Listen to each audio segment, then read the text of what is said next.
Hello everyone, I'm Thomas, and I'm here to help you unwind and drift off tonight. I know many of you use this video to fall asleep, so before you get too cozy, don't forget to like the video and subscribe to my channel, Stories for Sleep. Also, let me know in the comments, where are you from and what time is it as you're watching this. Now settle in, get comfortable, and let yourself relax. The vanishing. I used to think time was like a river, always flowing forward, never looking back. Now I know better. Time is more like a noose, and with each loop, it tightens around reality itself, strangling away pieces of existence one by one. It started subtly enough. That Tuesday morning, I noticed the same red Volkswagen Beetle pass by my house 3 times in 10 minutes. At first, I dismissed it as coincidence. Maybe the driver was lost or looking for an address. But then I saw the license plate. Loop 247. The same plate, same slight dent on the rear bumper, same elderly woman with pearl earrings behind the wheel. I remember standing at my kitchen window, coffee growing cold in my hands, watching that car make its 4th pass.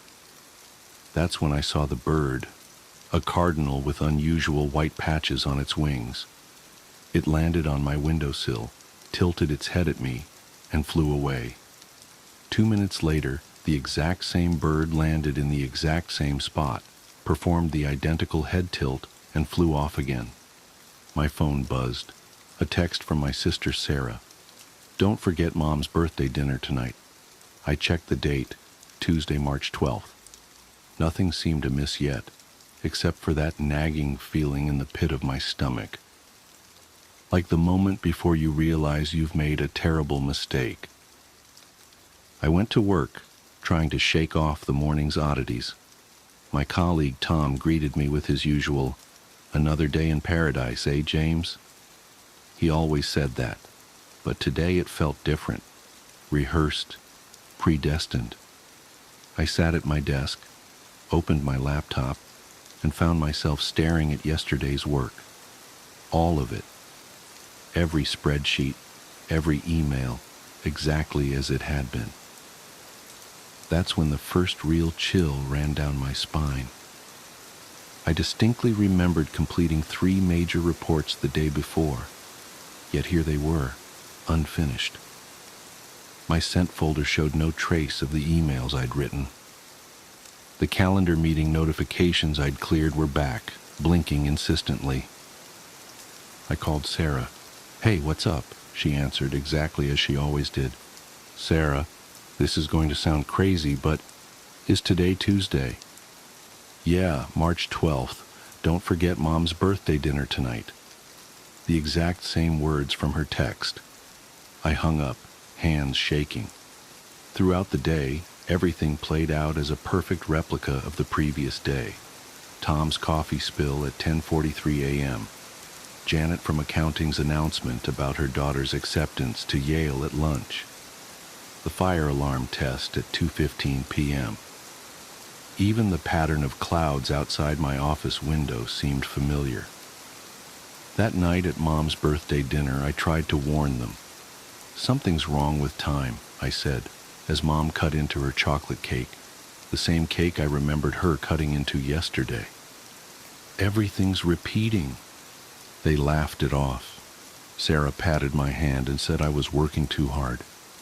Mom reminded me I'd always had an overactive imagination, just like when you were little.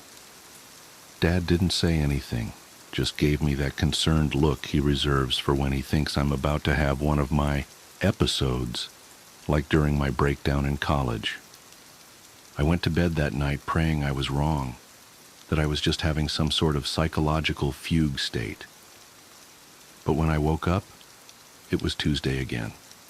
March 12th, the red Volkswagen, the Cardinal, Tom's another day in paradise. But something was different this time. Something was missing. It took me until Mom's birthday dinner to realize what it was. Janet from accounting. Not only was she not there to announce her daughter's Yale acceptance, No one remembered her ever existing. Her desk was occupied by someone else, her family photos replaced by generic office art. When I mentioned her name, my colleagues looked at me with blank expressions. That's when true terror set in. This wasn't just a time loop, it was an erasure of reality itself. The next Tuesday, Tom disappeared. Then Sarah's husband, Mike. Then the barista at my local coffee shop. With each reset, another person vanished from existence, leaving behind nothing but void spaces in photos and blank spots in memories. The world kept readjusting itself around these absences, like a wound healing over with scar tissue. I started keeping track in a notebook, writing down names, relationships, details about each person before they disappeared. But even that proved futile. The notebook reset with each loop, my frantic scribblings erased along with everything else. By the 10th loop, entire families had vanished. The Hendersons next door? Gone. The Chen family from my gym? Erased. My best friend from high school and his entire lineage? Never existed. The world grew quieter, emptier, yet nobody seemed to notice except me. I tried everything to break the cycle. I drove out of town, only to wake up in my bed on Tuesday morning. I tried staying awake for the entire 24 hours, only to blink and find myself back at the start. I even attempted darker solutions, but death itself proved temporary in this eternal Tuesday. The most maddening part was watching the world reconstruct itself around each absence. When my neighbor disappeared, his house transformed into a park that had always been there. When my first girlfriend vanished, my high school yearbook showed no trace of her, and all my friends had different memories of who I'd dated. Reality was like a self-healing membrane, closing over its wounds and leaving no scars. Only I remembered the truth, and with each loop, that truth became harder to bear. Sarah was the first of my family to go. One Tuesday, I called her number and got a message saying it had been disconnected.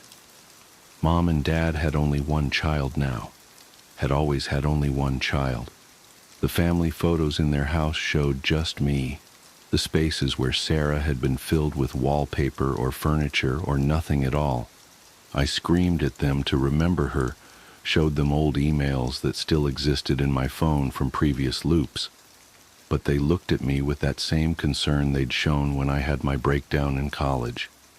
Dad suggested I see Dr. Matthews again, but Dr. Matthews had disappeared 3 loops ago. Mom went next. The birthday dinner became a quiet affair with just me and Dad, who couldn't understand why I was so insistent on chocolate cake when he'd always been allergic to chocolate. The wedding ring on his finger vanished along with her, replaced by the smooth skin of someone who had never married. Then Dad. The house I grew up in became an empty lot that had never been developed. My childhood memories began to feel like dreams, insubstantial and fading. The world grew smaller, emptier, lonelier. But it wasn't just people disappearing. It was all evidence of humanity itself. Buildings began to vanish, replaced by empty fields that had always been there. Roads turned to dirt paths that turned to wilderness. The red Volkswagen that had first caught my attention became a horse-drawn carriage, then a lone deer crossing the street, then nothing at all. Technology started to regress. My smartphone became a flip phone, then a landline, then disappeared entirely. The internet ceased to exist, then electricity, then the Industrial Revolution itself. Each loop stripped away another layer of human progress, another piece of our collective history. I watched as the world unknit itself, person by person, invention by invention, memory by memory. The universe was cleaning house, and humanity was the stain it was trying to remove. In recent loops, I've started to notice something even more disturbing. When I look in mirrors, my reflection seems less substantial, as if I'm beginning to fade. My fingerprints are becoming smoother, my footprints in the mud shallower. Sometimes when I speak, my voice sounds distant, like it's coming from somewhere else. I know what this means. I can feel it in the growing hollowness of my bones, in the way light seems to pass through me in certain angles. Soon, very soon, I will be the last one to disappear. But here's the true horror, the revelation that keeps me awake during these endless Tuesdays. I don't think I'm trapped in a time loop at all. I think time is operating exactly as it should. This is entropy on a cosmic scale, the universe's immune system identifying and eliminating a viral infection called humanity.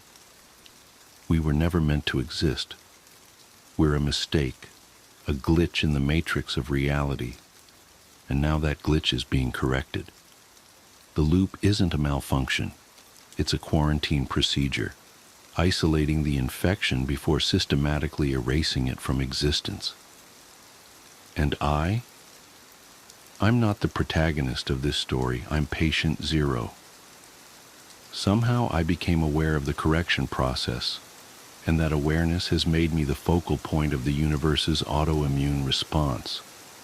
Through me, it will undo everything we ever were or could have been. As I write this, I'm sitting in what used to be my living room. The walls disappeared 3 loops ago, along with the concept of architecture. The ground beneath me is losing its solidity, becoming conceptual rather than physical. The sky above is less a thing than an idea of a thing.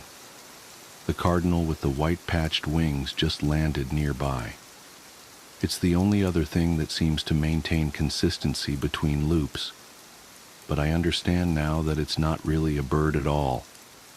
It's watching me, studying me, measuring the progress of humanity's elimination. I can feel the next loop approaching. The air is getting thin, reality stretching like plastic wrap about to tear.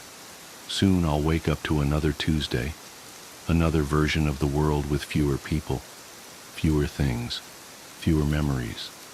But this time feels different. My hands are becoming transparent as I write these words, my thoughts growing distant and strange. I think this might be the last loop, the final Tuesday. I should be terrified, but instead, I feel an odd sense of peace. Perhaps this was inevitable, the universe's way of hitting Ctrl plus Z on a cosmic mistake. Or perhaps... Wait. The cardinal's looking at me again, tilting its head just like it did that first Tuesday. But this time I see something in its eyes, not the blank animal stare I remembered, but something ancient and vast and almost apologetic. And suddenly, I understand. This isn't an erasure at all. It's a reset. The universe isn't eliminating humanity. It's rewinding us, taking us back to a crucial moment, an essential crossroads. With each loop, it's not just removing people, it's removing the consequences of choices, the weight of decisions that led us down this path. Every person who disappears isn't being erased. They're being saved, preserved, reset to some point before whatever it is we did that broke reality itself. We're not being deleted, we're being restored to factory settings. The cardinal spreads its wings, and I notice something I never saw before. The white patches aren't random. They form a pattern, a sequence, a code. The same code I've been seeing everywhere but couldn't recognize. In the license plate of the red Volkswagen, in the arrangement of clouds, in the very fabric of these repeating days. My body is almost gone now, my consciousness spreading thin across what remains of time and space. But as I fade, I finally understand my role. I'm not patient zero. I'm the backup copy, The one who had to remember everything so that when reality resets completely, when we all return to that crucial moment, some part of me will know what to change, what to do differently. The cardinal takes flight, and as the world dissolves around me, I see what's written in its wings, the message that's been there all along. See you next loop. And then, it's Tuesday morning, March 12th. A red Volkswagen Beetle passes by my house. But this time I know exactly what I need to do. After all, that's why they chose me to remember, isn't it? Working as a search and rescue officer for the U.S. Forest Service Part 1. One of my first jobs as a trainee search and rescue officer for the U.S. Forest Service was a search op for a 4-year-old kid that had gotten separated from his mom. This was one of those cases where we knew we were going to find him because the dogs were on a strong scent trail, and we saw clear signs that he was in the area. We ended up finding him in a berry patch about half a mile from where he'd been last seen. Kid wasn't even aware that he'd wandered that far. One of the vets brought him back, which I was glad for because I'm really not good with kids, and I find it hard to talk to them and keep them company. As my trainer and I are headed back, she decides to take me on a detour to show me one of the hot spots where we tend to find missing people. It's a natural dip in the land near a popular trail, and people will usually move downhill because it's easier. We hike out there, it's a few miles away, and we get there in about an hour or so. As we're walking around the area, and she's pointing out places she's found people in the past, I see something in the distance. Now this area we're in is about 8 miles from the main parking area, though there's back roads you can take to get closer if you don't want to hike that far. But we're on state-protected land, which means there can't be any kind of commercial or residential development out here. The most you'll ever see is a fire tower or makeshift shelter that homeless people think they can get away with building. But I can see from here that whatever this thing is has straight edges, and if there's one thing you learn quickly, it's that nature rarely makes straight lines. I point it out, but she doesn't say anything. She just hangs back and lets me wander over and check it out. I get within about 20 feet of it, and all the hair on the back of my neck stands up. It's a staircase in the middle of the fucking woods. In the proper context, it would literally be the most benign thing ever. It's just a normal staircase with beige carpet and about 10 steps tall. But instead of being in a house where it obviously should be, it's out here in the middle of the woods. The sides aren't carpeted, obviously, and I can see the wood it's made of. It's almost like a video game glitch, where the house has failed to load completely and the stairs are the only thing visible. I stand there, and it's like my brain is working overtime to try and make sense of what I'm seeing. My trainer comes and stands next to me, and she just stands there casually, looking at it as if it's the least interesting thing in the world. I ask her what the fuck this thing is doing here, and she just chuckles. Get used to it, rookie. You're gonna see a lot of them. I start to move closer, but she grabs my arm. Hard. I wouldn't do that, she says.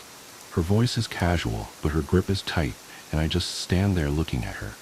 You're gonna see them all the time, but don't go near them. Don't touch them. Don't go up them. Just ignore them. I start to ask her about it, but something in the way she's looking at me tells me that it's best if I don't. We end up moving on, and the subject doesn't come up again for the rest of my training. She was right, though. I'd say about every 5th call I go on, I end up running across a set of stairs. Sometimes they're relatively close to the path, maybe within 2 or 3 miles. Sometimes they're 20, 30 miles out, literally in the middle of nowhere. And I only find them during the broadest searches or training weekends. They're usually in good condition, but sometimes it looks like they've been out there for miles. All different kinds, all different sizes. The biggest I ever saw looked like they came out of a turn-of-the-century mansion and were at least 10 feet wide, with steps leading up at least 15 or 20 feet. I've tried talking about it with people, but they just give me the same response my trainer did. It's normal. Don't worry about it, they're not a big deal, but don't go close to them or up them. When trainees ask me about it now, I give them the same response. I don't really know what else to tell them. I'm really hoping someday I get a better answer, but it hasn't happened yet. This is another one that was less spooky and more sad. A young man went missing late in winter, when realistically no one should be going that far out onto the trails. We close a lot of them, but some remain open year-round, unless there's a shitload of snow. We didn't opt for him, but we had about 6 feet of snow on the ground. It was an unusually heavy snow year, and we knew it wasn't likely that we'd find him until spring, when the thaw came. Sure enough, when the first big thaw came, a hiker reported a body a little ways off the main trail. We found him at the base of a tree, in a pile of melted snow. I knew right away what had happened, and it scared the living shit out of me. Most of you who ski or snowboard, or spend any amount of time on a mountain, will probably have guessed too. When snow falls, it doesn't collect as thick in the areas beneath the branches. It happens most with fir trees, because they have a sort of closed umbrella shape. So what you end up with is a space around the base of a tree that's filled with a mixture of loose, powdery snow, air, and branches. They're called tree wells, and they're not immediately obvious if you don't know what you're looking for. We put up signs in the welcome center, big ones, letting people know how dangerous they are. But every year that we get an unusual amount of snow, at least one person doesn't read them, or doesn't take the warning seriously, and we find out about it in spring. My best guess is that this young man was hiking and got tired, or maybe a cramp from walking in the deep snow. He went to go sit at the base of the tree, not knowing that there was a tree well, and fell in. He got stuck with his feet up, and the surrounding snow caved in around him. Unable to free himself, he suffocated. It's called snow immersion suffocation, and it doesn't usually happen except in really deep snow. But if you get stuck in a weird position like this guy did, even 6 feet of snow can be lethal. What scared me the most was imagining how he must have struggled. Upside down, in the freezing cold, he didn't die quickly. The snow would have formed a dense, heavy pile on top of him, and it would have been literally impossible to get out. As it got harder to breathe, he would have known what was happening. I can't even imagine what he was thinking in his last moments. A lot of my less outdoorsy friends want to know if I've ever seen the goat man while I've been out on calls. Unfortunately, or I guess fortunately, I've never had anything quite like that happen. I guess the closest was the whole black-eyed man thing, but I didn't see anything. However, there was one call where I had something kind of similar happen, but I'm not sure I'm willing to chalk it up to the goat man. We'd gotten a report that an older woman had fainted along one of the trails and needed assistance getting back down to the main area. We hike up to where she's at, and her husband is just beside himself. He runs, well, I guess more jogs to us, and tells us that he was a little ways off the trail looking at something when his wife starts screaming behind him. He runs back to her and she's passed out on the trail. We get her on a backboard, and as we're getting her down to the welcome center, she comes to and starts screaming again. I calm her down and ask her what happened. I can't remember verbatim what she said, but essentially, what happened was this. She'd been waiting for her husband when she started hearing this really strange sound. She said it sounded sort of like a cat, but it was off somehow, and she couldn't quite figure out why. She went a little ahead to try and hear it better, and it sounded like it was coming closer. She said the closer it got, the more uneasy she was, until she finally figured out what was wrong. I do remember this next part, because it was so weird that I don't think I could forget it if I tried. It wasn't a cat. It was a man, saying the word meow over and over. Just meow, meow, meow. But it wasn't a man. It couldn't have been, because I've never heard a man make his voice buzz like that. I thought my hearing aid was going out, but it wasn't. I adjusted it, and it still sounded all buzzy. It was awful. He was coming closer, but I couldn't see him. And the closer he got, the more scared I was, and the last thing I remember was a shape coming out of the trees. I guess that's when I fainted. Now, obviously I'm a little perplexed as to why a guy would be out in the fucking woods chanting meow meow at people. So once we get down the mountain, I tell my superior that I'm going to go search the area to see if I can find anything. He gives me the go-ahead, and I grab a radio and hike back to where she fainted. I don't see anyone, so I keep going about a mile more, and when I head back, I go off the trail to see if I can figure out where she saw him coming from. It's almost sunset by this point, and I don't have any desire to be out at night alone. So I just sort of write it off and make a mental note to check it out again tomorrow. But as I'm headed back, I start to hear something in the distance. I stop and I call out for anyone in the immediate area to identify themselves. The sound didn't come closer or get louder, but it sounded exactly like a man saying meow meow in this really odd monotone. As comical as it makes it sound, it was almost like that guy on South Park with the electrolarynx, Ned. I go off the trail in the direction I think it's coming from, but I never seem to get closer. It's almost like it's coming from all directions. Eventually it just sort of fades out, and I ended up going back to the welcome center. I didn't get any further reports like that, and even though I went back to that area, I never heard that exact sound again. I suppose it could have been some stupid kid out there fucking with people, but even I have to admit, it was weird. The first happened on a case that I went out on right after I got out of training, and was still pretty new to everything. Before I took this job, I was a volunteer, so I had a basic idea of what to expect. But on those calls, you're mostly dealing with finding lost people after vets have found signs of them. As an SAR officer, you go out for all kinds of cases, from animal bites to heart attacks. This case got called in early in the morning from a young couple who were up on one of the trails that goes by the lake. The husband was completely hysterical, and we couldn't really figure out what was going on. We could hear the woman screaming in the background, and he was begging us to come up there right away. When we get there, we see him holding his wife, and she's got something in her arms.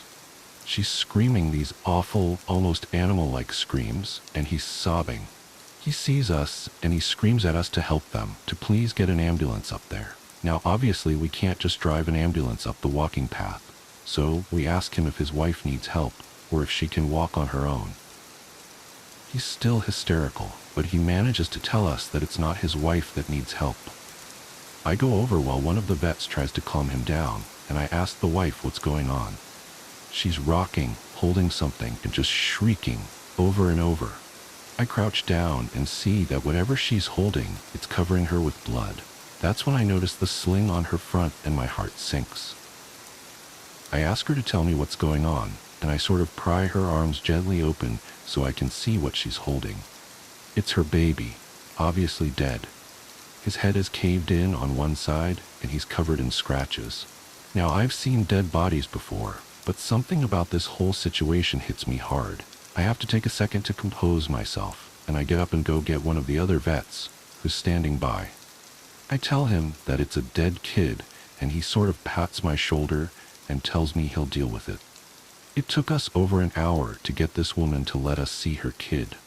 Every time we try to take him from her, she flips out and tells us we can't have him, that he'll be okay if we just leave her alone and let her help him. But eventually, one of the vets manages to calm her down, and she gives us the body. We took it back to the med area, but when the EMTs showed up, they told us that there was never any hope of saving the kid. He died instantly from the trauma to his head. I was good buddies with one of the nurses who met them at the hospital, and she told me later what had happened. Turns out the couple had been walking with the baby in the sling, and they stopped because the kid was fussing. The dad takes the kid and is holding him, looking out over this little gully by the path. The mom comes to stand next to him, but she ends up stepping on a loose patch of soil, and she trips. She falls into the dad, who drops the kid, who ends up falling about 20 feet down this little gully onto the rocks at the bottom. The dad climbed down and recovered the kid, but he'd fallen right on his head and was dead by the time he got there. The baby was only about 15 months old. It was a total freak accident, a series of events that coalesced into the worst possible outcome. Probably one of the more awful calls I've been on. I haven't seen a lot of animal bites in my time as an SAR officer, mostly because there aren't that many animals that come around the area. While there are bears in the area, they tend to stay pretty far away from people, and sightings are highly unusual. Most of the animals you'll see are small ones, like coyotes, raccoons, or skunks. What we do see frequently, though, are moose. And let me tell you, moose are nasty fuckers. They'll chase after anything for any reason, and God help you if you get in between a female and its baby. One of the more amusing calls was of a guy who'd gotten chased down by an absolutely massive male moose and was stuck up a tree. Took us almost an hour to get him down, and when he was finally on solid ground again, he looks at me and says, "God damn, them fuckers is big up close." I guess that's not really a scary story, but we still laugh about that one. I think we can agree that there's stuff going on out here in the woods.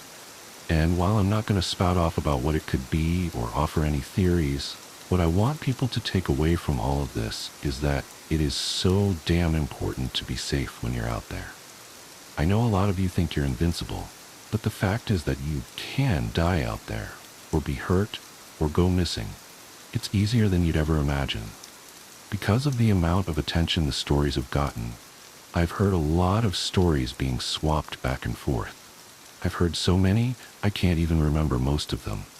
The ones I do remember are the ones that I wish I could forget. One story that's made the rounds here was about a young woman who disappeared upstate.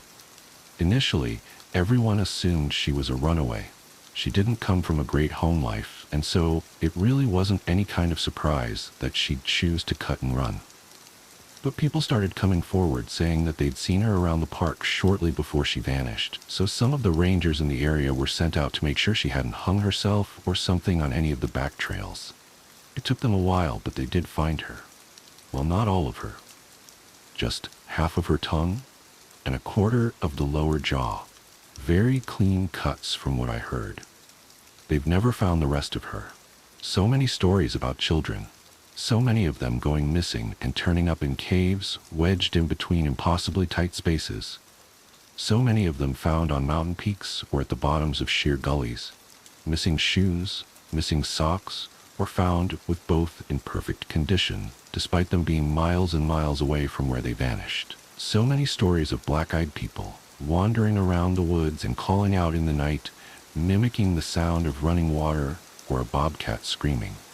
One man in particular goes to every news station he thinks will listen to him and tells the same story. He was deer hunting, had camped out in a very remote area, and woke up because something was scraping against his tent. He thought it was a raccoon or a fox until the thing pressed its face against the door of the tent, at which point he could very clearly make out a human nose and mouth. He kicked at it, but it leaped back and was gone by the time he opened the tent flap, gun at his side. He fired 2 warning shots, and when the sound had faded, he heard a snap behind him. A man was standing at the edge of the campsite. This man was not wearing any clothing, but he also didn't possess any kind of human flesh. As this hunter described it, the man was made of some kind of amalgamation of raw meat and hair, as if someone had scooped up roadkill and molded it into the vague shape of a man. The face was lumpy and only a rough approximation of a human face. The thing opened its lopsided mouth, and from it came the sound of the gun the hunter had fired. It did this twice before mimicking the sound of the tent zipper and fleeing into the night.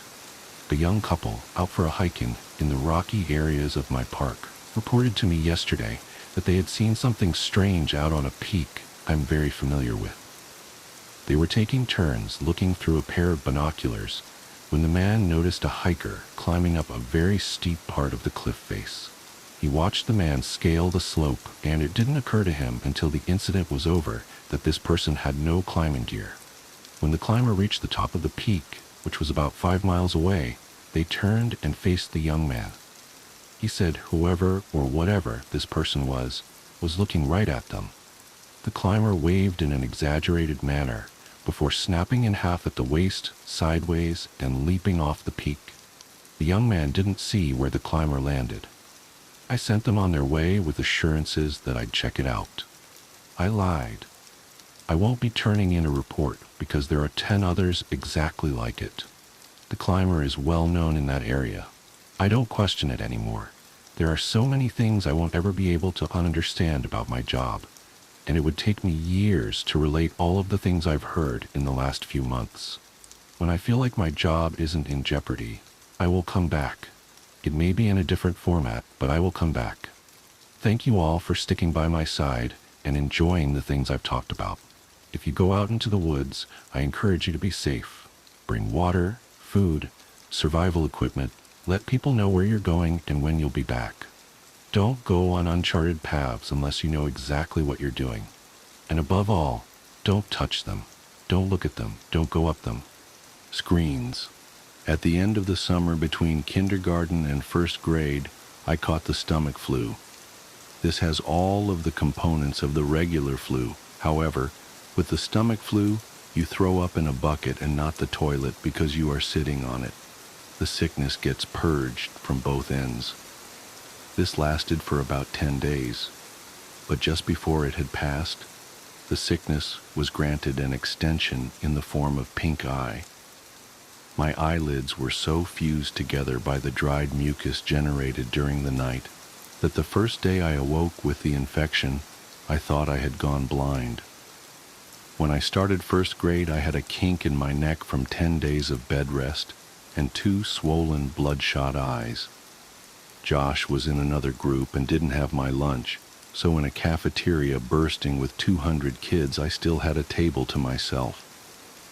I started keeping spare food in my backpack that I would take into the bathroom to eat after lunch, since my school meals were usually confiscated by older kids who knew I wouldn't stand up to them, since no one would stand with me. This dynamic persisted even after my condition cleared up, since no one wants to be friends with the kid who gets bullied, lest they have some of that aggression directed toward themselves. The only reason this stopped was due to the actions of a kid named Alex. Alex was in the 3rd grade and was bigger than most of the other kids in any grade. Around the 3rd week of school, he started sitting with me at lunch, and this put an immediate end to the shortage of my food supply. He was nice enough, but he seemed kind of slow. We never really talked at length except for when I finally decided to ask why he had been sitting with me. He had a crush on Josh's sister, Veronica. Veronica was in 4th grade and was probably the prettiest girl in the school. Even as a 6-year-old who fully endorsed the notion that girls were disgusting, I still knew how pretty Veronica was. When she was in 3rd grade, Josh told me, 2 boys had actually gotten into a physical fight, which erupted out of an argument concerning the significance of the messages she had written in their yearbooks. One of the boys eventually hit the other in the forehead with the corner of the yearbook, and the wound required stitches to close. While not one of those 2 boys, Alex wanted her to like him and confessed that he knew Josh and I were best friends. I gathered that he had hoped that I would convey his ostensibly philanthropic deed to Veronica, and that she would presumably be so moved by his selflessness that she'd take an interest in him. If I told her, he would continue to sit with me for as long as I needed him to. Because this was during the time when Josh mostly stayed at my house building the raft and navigating tributary with me, I didn't have the chance to bring it up to Veronica because I simply didn't see her. I told Josh about it and he made fun of Alex, but said that he would tell his sister since I wanted him to. I doubted that he would. Josh was annoyed that people seemed to be so taken with his sister. I remember him calling her an ugly crow. I never said anything to Josh, but I remember wanting to say, even then, that she was pretty and would one day be beautiful. I was right. When I was 15, I was seeing a movie at a place my friends and I had come to call the Dirt Theater. It was probably nice at some point, but time and neglect had weathered the place severely. This theater had movable tables and chairs on a level floor, so when the theater was full, there were very few places you could sit and see the whole screen. The theater was still open, I imagine, for 3 reasons. 1, it was cheap to see a movie there. 2, they showed a different cult movie twice a month at midnight. And 3, they sold beer to underage kids during the midnight showings. I went for the first 2, and that night they were showing Scanners by David Cronenberg for $1. My friends and I were sitting in the very back. I wanted to sit closer to the front for a better view, but Ryan had driven us, so I relented. A couple minutes before the movie started, a group of girls walked in. They were all pretty attractive, but whatever beauty they might have had was eclipsed by the girl with the dirty blonde hair, even though I had only caught a glimpse of her profile. As she turned to move her seat, I caught a full view of her face, which gave me the feeling of butterflies in my stomach. It was Veronica. I hadn't seen her in a long time. Josh and I saw progressively less of one another after we snuck out to my old house that night when we were 10, and usually when I'd visit him, she'd be out with friends. While everyone stared at the screen, I stared at Veronica, only looking away when the feeling that I was being a creep overcame me. But that feeling would quickly subside and my eyes would return to her. She really was beautiful, just like I had thought she'd be when I was a kid. When the credits started to roll, my friends got up and left. There was only one exit, and they didn't want to be trapped waiting for the crowd to clear. I lingered in hopes of catching Veronica's attention. As she and her friends walked by, I took a chance. "Hey, Veronica." She turned toward me, looking a little startled. "Yeah?" I got out of my seat and stepped a little into the light coming in through the open door. "It's me, Josh's old friend from way back. How have you been?" "Oh my God, hey, it's been so long." She motioned to her friends that she'd be out in a second. "Yeah, a few years at least. Not since the last time I stayed over with Josh. How is he anyway?" "Oh, that's right. I remember all you guys' games. Do you still play Ninja Turtles with your friends?" She laughed a little and I blushed. I'm not a kid anymore. Me and my friends play X-Men now." I was really hoping she'd laugh. She did. "Haha, you're cute. Do you come to these movies every time?" I was still reeling from what she said. Does she really think I'm cute? Did she just mean I was funny? Does she think I'm attractive? I suddenly realized that she had asked me a question, and my mind grasped for what it was. "Yeah," I said much too loudly. "Yeah, I try to anyway. What about you?" "I come every now and then. My boyfriend didn't like these movies, but we just broke up, so I plan on coming from now on." I was trying to be casual, but failed. "Oh, well, that's cool. Not that you guys broke up. I just meant that you'd be able to come more often." She laughed again. I tried to recover. "So are you coming the week after next? They're supposed to show Day of the Dead. It's really cool." "Yeah, I'll be here." She smiled, and I was about to suggest that maybe we could sit together when she quickly closed the space between us and hugged me. "It was really good to see you," she said with her arms around me. I was trying to think of what to say when I realized the biggest problem was that I had forgotten how to talk. Luckily, Ryan, who I could hear approaching from the hallway, came in and spoke for me. "Dude, you know the movie's over, right? Let's get the fuck out of—" "Oh, yeah!" Veronica let go and said that she'd see me next time. She was played out of the room by the porn music Ryan was making with his mouth. I was furious, but it dissipated as soon as I heard Veronica laughing in the lobby. Day of the Dead couldn't come soon enough. Ryan's family was going out of town, so he wouldn't be able to drive us, and the other friends I was with that night didn't have cars. A couple of days before the movie, I asked my mom if she could take me. She responded almost immediately by denying my request, but I persisted, and she picked up on the desperation in my voice. She asked why I wanted to go so badly, since I had seen the movie before, and I hesitated before saying that I was hoping to see a girl there. She smiled and asked playfully if she knew the girl, and I reluctantly told her it was Veronica. The smile disappeared from her face, and she coldly said no. I decided that I would call Veronica to see if she could pick me up. I had no idea if she still lived at home, but it was worth a try. But then I realized that Josh might answer. I hadn't talked to him in almost 3 years, and if he answered, I obviously couldn't ask to talk to his sister. I felt guilty for calling to speak with Veronica and not Josh, but I dismissed that feeling quickly. Josh hadn't called me in years either. I picked up the phone and dialed the number that was still embedded in my muscle memory from having dialed it so often all those years ago. It rang several times before someone picked up. It wasn't Josh. I felt a mixture of both relief and disappointment.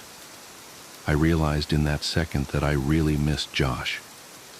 I would call after this weekend and talk to him, but this was my only chance to see if Veronica could or would take me, so I asked for her. The person told me I had dialed the wrong number. I repeated the number back to her, and she confirmed. She said they must have changed their number, and I agreed. I apologized for the disturbance and hung up. I was suddenly intensely sad because now I couldn't contact Josh even if I wanted to. I felt terrible for having been afraid that he might answer the phone. He had been my very best friend. I realized that the only way I could be put back in touch with him would be through Veronica. So now, not that I needed one, I had another reason to see her. I told my mom the day before the movie that I was no longer concerned with going, but was hoping she could drop me off at my friend Chris's house. She relented and dropped me off that Saturday a couple of hours before the movie. My plan was to walk from his house to the theater since he only lived about a half-mile away. They went to church early on Sunday so his parents would go to sleep early Saturday night, and Chris was fine with not coming with me since he had planned on chatting with this girl he met online. He said that the walk back to his house would be even lonelier after she laughed in my face when I tried to kiss her, and I told him not to electrocute himself when he tried to have sex with his computer. I left his house at 11:15. I tried to pace myself so I'd get there just a little before the movie. I was going by myself, and so I didn't want to just hang around there waiting. On the way to the theater, I figured that if Veronica showed up at all, it would be too lucky for us to arrive at the same time, so I debated whether I should wait outside or just go in. Both had their pros and cons.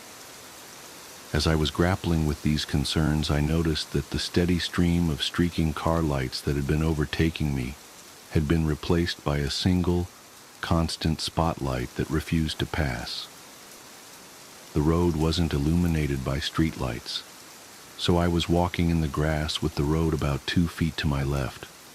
I stepped a little more to my right and craned my neck over my left shoulder to see what was behind me. A car had stopped about 10 feet behind me. All I could see were the violently bright headlights that were cutting through the otherwise Stygian surroundings. I thought that it might be one of Chris's parents. Maybe they had come to check in on us and seen that I was gone. It wouldn't have taken much pressing for Chris to confess. I took one step toward the car, and it broke its paws and started driving toward me at a slow pace. It passed me, and I saw that it wasn't Chris's parents' car, or any car that I recognized for that matter. I tried to see the driver, but it was too dark, and my pupils had shrunk when faced with the blinding lights from the car just moments before. They adjusted enough so that I could see a tremendous crack in the back window of the car as it drove away. I didn't think much of the whole affair. Some people find it fun to scare other people. I'd often hide around corners and jump out at my mom after all. I timed it right and got there about 10 minutes before the movie. I had decided to wait outside until around 11:57, since that would give me time to find her inside if she was already seated. As I was considering the possibility that she might not show, I saw her. She was alone, and she was beautiful. I waved to her and walked to close the distance. She smiled and asked if my friends were already inside. I said that they weren't, and realized that this must seem like I was trying to make this a date. She didn't seem bothered by that, nor was she bothered when I handed her the ticket I had already bought. She looked at me quizzically, and I said, "Don't worry, I'm rich." She laughed and we went inside. I bought us 1 popcorn and 2 drinks and spent most of the movie debating whether or not I should time reaching my hand into the popcorn bag when she reached in so they would touch. She seemed to enjoy the movie, and before I knew it, it was over. We didn't linger in the theater, and because this was a midnight show, we couldn't loiter in the lobby, so we walked outside. The parking lot of the theater was big because it connected with a mall that had gone out of business. Not wanting the night to be over just yet, I continued the conversation while causally walking toward the old mall. As we were about to round the corner and leave the theater out of sight, I looked back and saw that her car wasn't the only one left in the parking lot. The other one had a large crack in the back window. My immediate uneasiness turned to understanding. That makes a lot of sense. The driver of that car works here and must have figured I was on my way to the movie. Injecting real horror into the life of a horror fan seemed like an obvious move. We walked around the mall and talked about the movie. I told her that I thought Day of the Dead was better than Dawn of the Dead, but she refused to agree. I told her of when I called her old number and about my dilemma about who would answer the phone. She didn't find it as funny as I now did, but she took my phone and put her number in it. She commented that it might be the worst cell phone she'd ever seen. Her evaluation wasn't rescinded when I told her I couldn't even receive pictures on it. I called her so she'd have my number, and she programmed it in.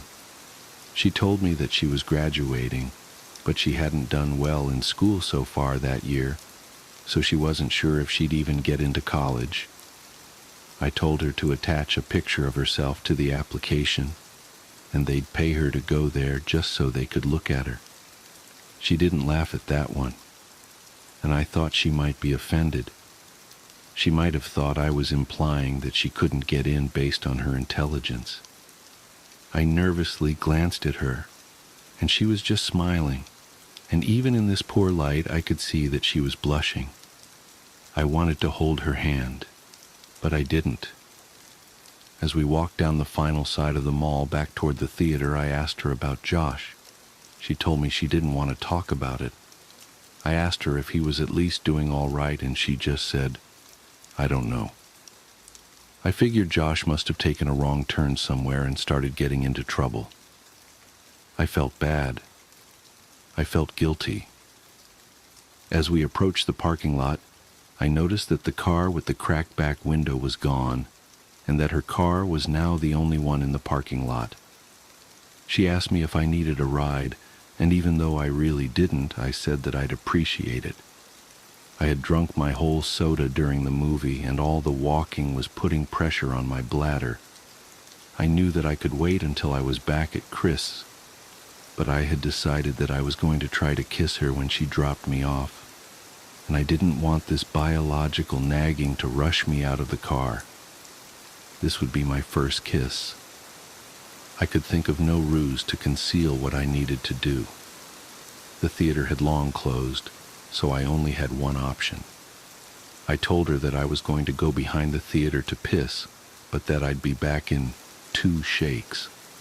It was obvious that I thought it was hilarious, and she seemed to laugh more at how funny I found it than at how funny it clearly was. On the way toward the theater, I stopped and turned toward her. I asked her if Josh had ever told her that kid named Alex had done something nice for me. She paused to think for a moment and said that he had. She inquired as to why I had asked, but I said it was nothing. Josh really was a good friend. When I went to go behind the theater, I realized that there was a chain-link fence extending off and running parallel to the walls of the building. Where I stood, she could still see me, and the fence seemed to stretch on endlessly.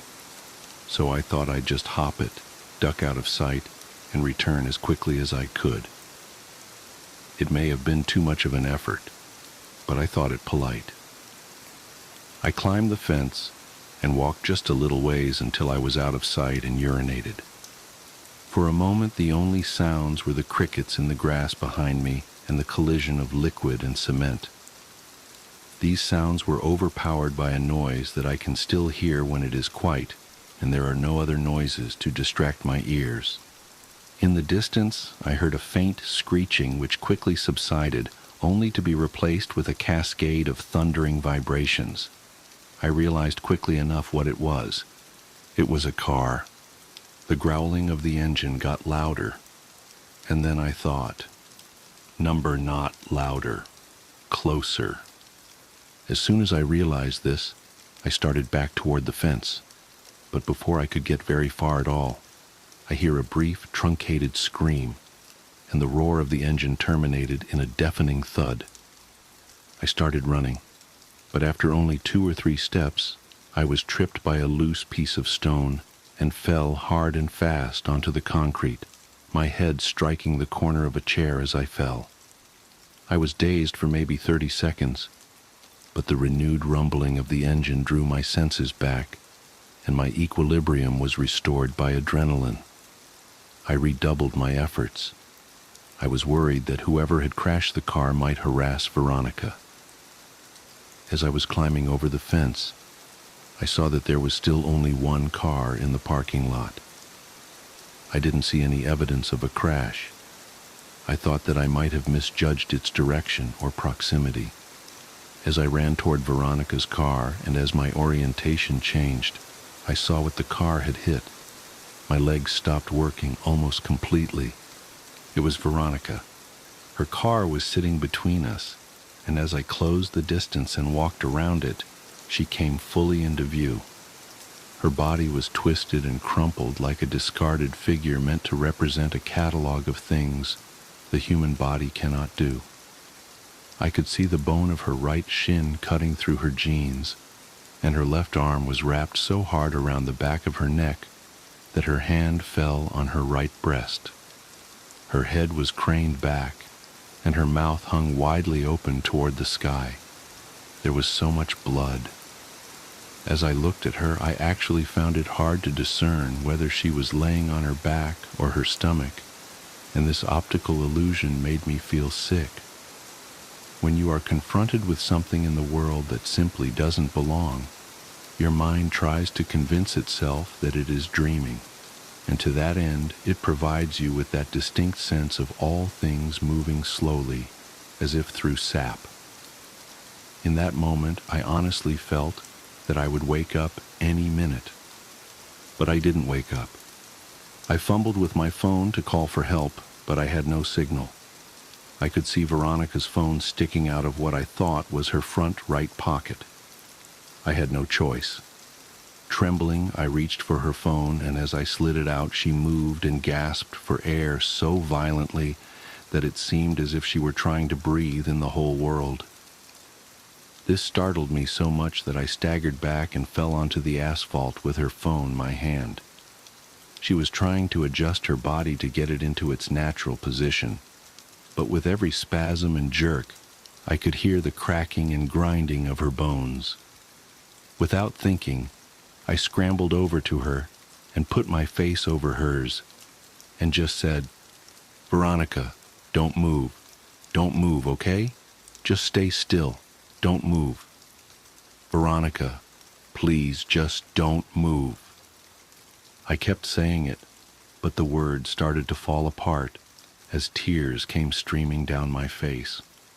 I opened her phone. It still worked. It was still on the screen where she had saved my number, and when I saw that, I felt my heart break a little. I called 911 and waited with her, telling her that she would be okay, and feeling guilty for lying to her every time I said it. When the sound of sirens tore through the air, she seemed to become more alert. She had remained conscious since I found her, but now more of the light was coming back into her eyes.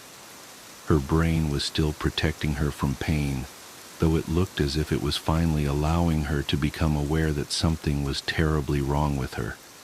Her eyes rolled over to mine and her lips moved. She was struggling, but I heard her. My picture. My picture. He took it. I didn't understand what she meant, so I said the only thing I could. I'm so sorry, Veronica. I rode with her in the ambulance where she finally lost consciousness. I waited in the room that they had reserved for her. I still had her phone, so I put it with her purse and I called my mom from the hospital phone. It was about 4 a.m. I told her that I was fine, but that Veronica was not. She cursed at me and said she'd be right there, but I told her I wasn't leaving until Veronica was out of surgery. She said she'd come anyway. My mom and I didn't speak that much. I told her I was sorry for lying, and she said that we'd talk about that later. I think that had we talked more in that room, if I had just told her about boxes or the night with the raft, if she had just told me more of what she knew, I think that things would have changed. But we sat there in silence. She told me that she loved me and that I could call her whenever I wanted her to come get me. As my mom was leaving, Veronica's parents rushed in.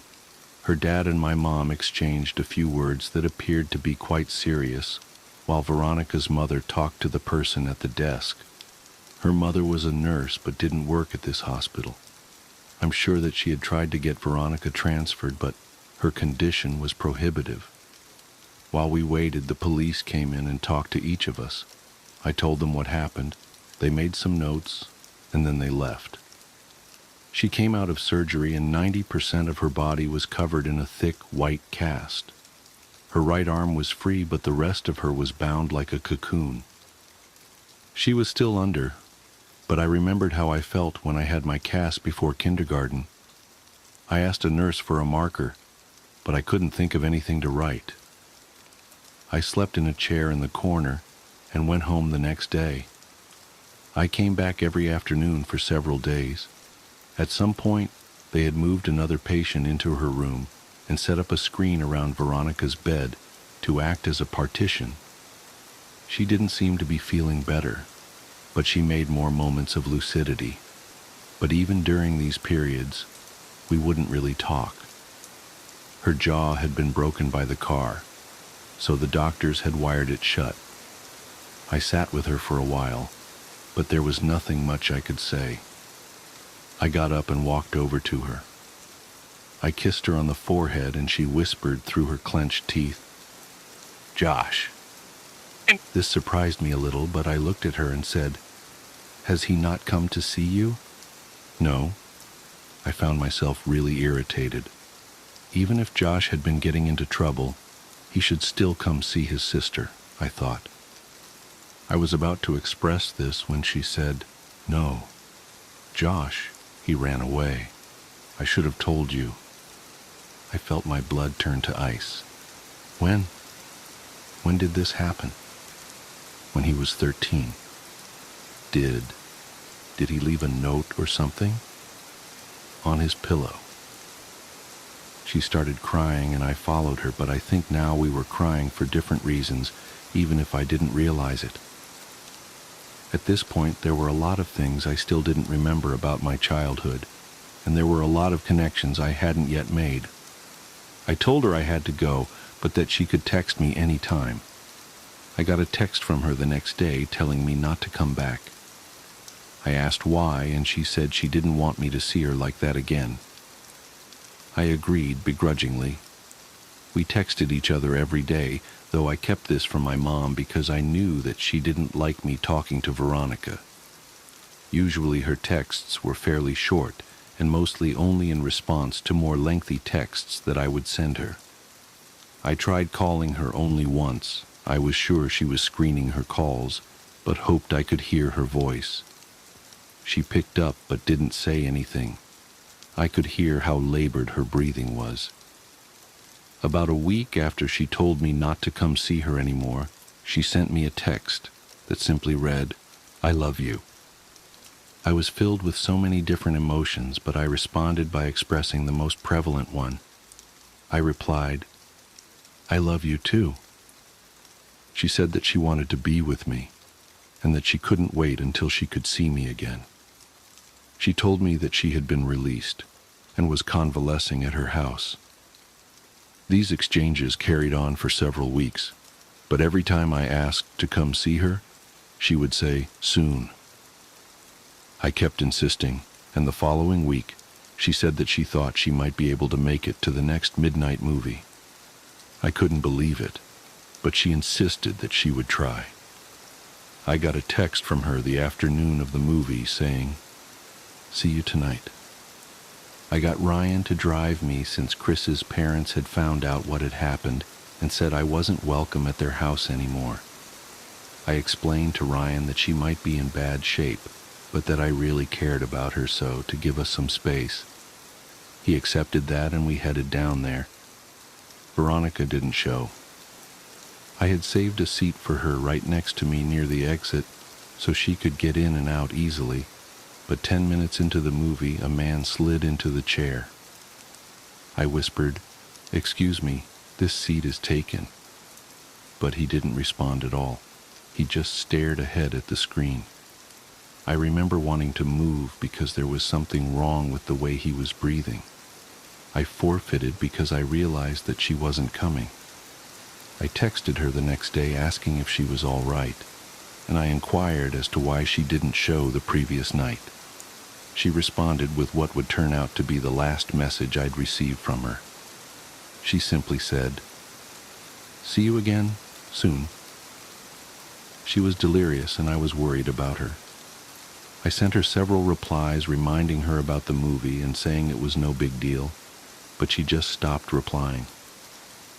I grew increasingly upset over the next several days. I couldn't reach her at her home because I didn't know that number, and I wasn't even sure where they lived. My mood became increasingly depressed, and my mother, who had been really nice as of late, asked me if I was okay. I told her that I hadn't heard from Veronica in days, and I felt all the warmth leave her disposition. "What do you mean?" "She was supposed to meet me at the movies yesterday. I know it's only been like 3 weeks since she got hit, but she said she would try to come, and after that she just stopped talking to me altogether. She must hate me." She looked confused, and I could read on her face that she was trying to tell if my mind had simply broken. When she saw that it hadn't, her eyes began to water, and she pulled me toward her, embracing me. She was beginning to sob, but it seemed too intense a reaction to my problem, and I had no reason to think that she particularly cared for Veronica. She drew in a shuddering breath, and then said something that still makes nauseous even now. She said, "Veronica's dead, sweetheart." "Oh God, I thought you knew. She died on the last day you visited her." "Oh baby, she died weeks ago." She had completely broken down, but I knew it wasn't because of Veronica. I broke the embrace and staggered backwards. My mind was swimming. This wasn't possible. I had just exchanged messages with her yesterday. I could only think to ask one question, and it was probably the most trivial I could ask. "Then why was her phone still on?" She continued sobbing. She didn't answer. I exploded. "Why did it take them so long to shut off her goddamned phone?" Her crying broke enough to mutter, "The pictures." I would come to find out that her parents thought that her phone had been lost in the accident, despite the fact that I had put it in her purse the night she was brought to the hospital. When they retrieved her belongings, the phone was not among them. They intended to contact the phone company at the end of the billing cycle to deactivate the line, but they received a call informing them of a massive impending charge for hundreds of pictures that had been sent from her phone. Pictures that were all sent to my phone. Pictures that I never got because my phone couldn't receive them, They learned that they were all sent after the night she died. They deactivated the phone immediately. I tried not to think about the contents of those pictures, but I remember wondering for some reason whether I would have been in any of them. My mouth went dry, and I felt the painful sting of despair as I thought of the last message I received from her phone. See you again. Soon.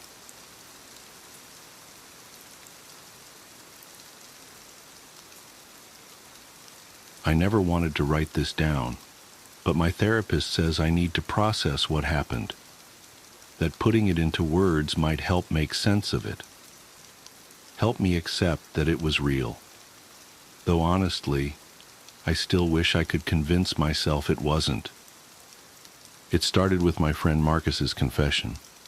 We were having our usual Friday night drinks at O'Malley's, that dive bar downtown where the neon beer signs barely cut through the perpetual haze of cigarette smoke that seems embedded in the walls. I remember everything about that night with this weird, sharp clarity. The way the ice clinked against his glass as his hand trembled. How his voice dropped to barely above a whisper when he finally told me. "I found something in the church basement," he said, staring into his whiskey. "Something that shouldn't be there." I should mention that Marcus was the maintenance guy at St. Augustine's, this ancient Gothic revival church that looms over the east side of town like something out of a Victorian ghost story. The place had been around since the 1800s, all weathered limestone and creeping ivy, with those towering spires that always seemed to scratch at the belly of the clouds. Marcus had worked there for almost a decade, knew every creaking floorboard and dusty corner. "What do you mean?" I asked, watching him drain his glass. His hands were shaking so bad he almost missed setting it back down on the sticky bar top. "Like what kind of something?" He wouldn't look at me, just kept staring straight ahead, his face gone this sickly shade of gray in the dim bar lighting. "I was doing the annual inspection of the confession boxes," he said, "checking for termites, rot, that kind of thing. But when I opened up the maintenance panel in the back of the north box, the one that's been out of order for years," he trailed off, rubbing at his face like he was trying to scrub away the memory. "There was wax," he continued finally. "All these little rivulets of it, dried in these weird patterns on the wood. At first I thought maybe it was just from old candles, you know. But then I noticed the holes." "Holes?" "Tiny ones. Hundreds of them, maybe thousands, all through the wood. Like something had been eating its way through. And when I shined my flashlight in deeper..." He grabbed my arm then, his fingers digging in so hard I could feel his nails through my sleeve. "It moved, Dave. Whatever was in there, it moved." I remember trying to laugh it off, even as something cold slithered down my spine. "Come on, man. Probably just rats or something. Old buildings like that." "It wasn't rats." His voice had gone flat, dead. "I know what rats look like. It was like a rope, but it was segmented, and there were so many legs, all of them moving at once, like a centipede," I supplied, immediately regretting it when he flinched so hard he knocked over his empty glass. "Bigger," he whispered, "so much bigger." And the sound it made, this weird scratching, clicking noise, like dozens of little mandibles working all at once. I slammed the panel shut so fast I almost broke it. But I could still hear it in there, moving around. And I think it heard me too. I tried to rationalize it, of course. Told him he was probably just stressed, maybe needed some sleep.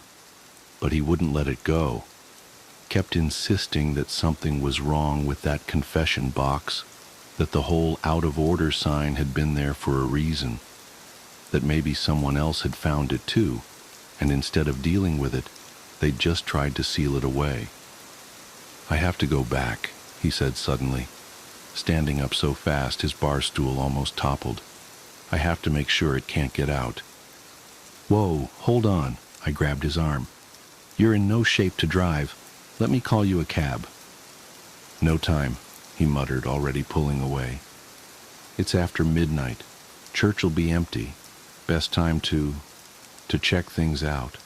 Make sure everything's secure." I should have stopped him. Should have insisted on going with him, or called someone, or I don't know, something. Instead, I just watched him stumble out into the night, telling myself he'd sleep it off and laugh about it in the morning. That was the last time anyone saw Marcus alive. They found his body 3 days later, when the smell started seeping through the floorboards into the main sanctuary. He was inside the confession box, not the penitent's side where people would normally sit, but the priest's section, crammed into that tiny space like he'd been trying to reach something in the back. The official cause of death was listed as accidental asphyxiation, which I guess makes sense given how narrow that space was, but they never explained the weird waxy residue they found all over his clothes and skin, or the hundreds of tiny puncture wounds, each no bigger than a pinhead, that covered his body. I couldn't let it go. Maybe it was guilt, or maybe I just needed to prove to myself that Marcus hadn't been crazy. But a week after the funeral, I found myself picking the lock on St. Augustine's side door at 2 a.m., armed with nothing but a heavy-duty flashlight and a crowbar I'd borrowed from my garage. The church was different at night. During the day, it was all polished wood and filtered sunlight through stained glass. But in the darkness, it felt ancient, hungry. My footsteps echoed off the vaulted ceiling, despite my attempts to walk quietly, and the air had this thick, waxy smell that caught in the back of my throat, like old candles, but wrong somehow. Too sweet, with this underlying note of decay that made my stomach turn. The confession box looked innocent enough from the outside, just another piece of antique furniture, its dark wood gleaming dully in my flashlight beam. The out-of-order sign was still there, yellowed with age and curling at the corners. I tried the door to the priest's side, locked of course, but the maintenance panel Marcus had mentioned was just where he'd described it, hidden behind a decorative molding at the back. My hands were shaking so bad it took me 3 tries to work the crowbar into the seam. The wood creaked in protest as I pried, and then suddenly gave way with a sharp crack that seemed to echo through the entire church. I froze, heart pounding, but the silence that followed was absolute. The panel swung open with a whiff of that sickly sweet smell, so strong it made my eyes water. I had to swallow hard against the urge to gag as I shined my flashlight into the space beyond. The beam caught countless threads of dried wax, forming these intricate, almost organic-looking patterns across the wood. And the holes. God, the holes. They were everywhere, turning the solid wood into something that looked more like lacework. Some were fresh, the edges still pale and raw. Others were older, darkened with age, and other things I didn't want to think about. And then I saw the movement. It was subtle at first, just a suggestion of motion in the shadows at the back of the space. But as I watched, unable to look away, something began to emerge from one of the larger holes. Something long and segmented, its chitinous body reflecting my flashlight beam in a way that made it look almost crystalline, almost beautiful, in the same way a spider's web can be beautiful right before you realize you're caught in it. The legs came next. So many legs, each one tipped with something that looked unsettlingly like a tiny human finger.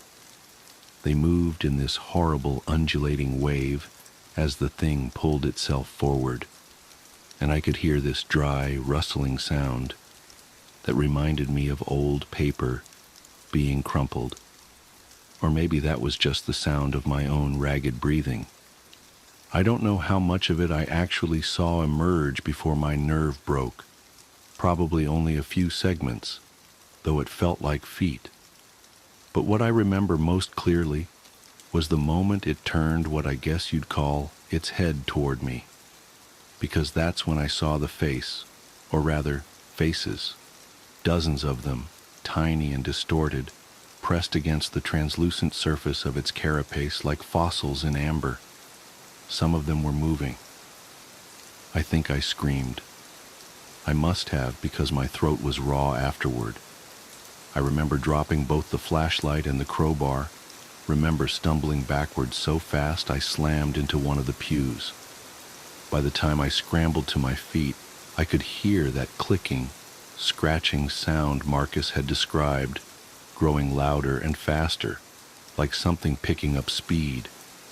I ran. I ran until my lungs were burning and my legs felt like they were going to give out.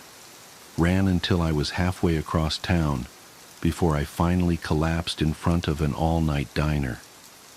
The waitress must have thought I was having some kind of breakdown, the way I was shaking and crying and babbling about faces in the wax. Maybe I was. They found my flashlight the next morning, still lying on the floor in front of the confession box. The crowbar was gone. So was the maintenance panel, just smooth wood where it had been, like it had never existed at all. When I tried to tell the police what I'd seen, they just gave me this look.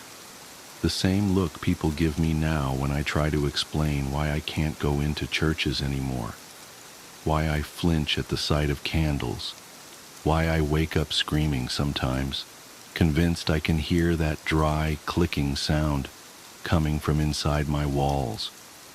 The confession box is still there, still marked out of order. Sometimes I drive by St. Augustine's late at night and I swear I can see a faint light flickering behind those windows, like candlelight. And sometimes, if I listen carefully, I think I can hear something that sounds almost like whispered prayers, almost like screaming. But the worst part, the part that keeps me up at night, that makes me question everything I think I know about reality, it's not the memory of what I saw in that church. It's not even the guilt about Marcus. It's the dreams I've been having lately. Dreams where I'm back in that confession box.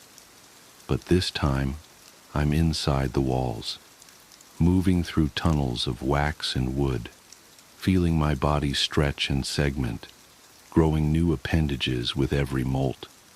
Dreams where I'm not alone, where I can feel others moving with me, through me, becoming part of me.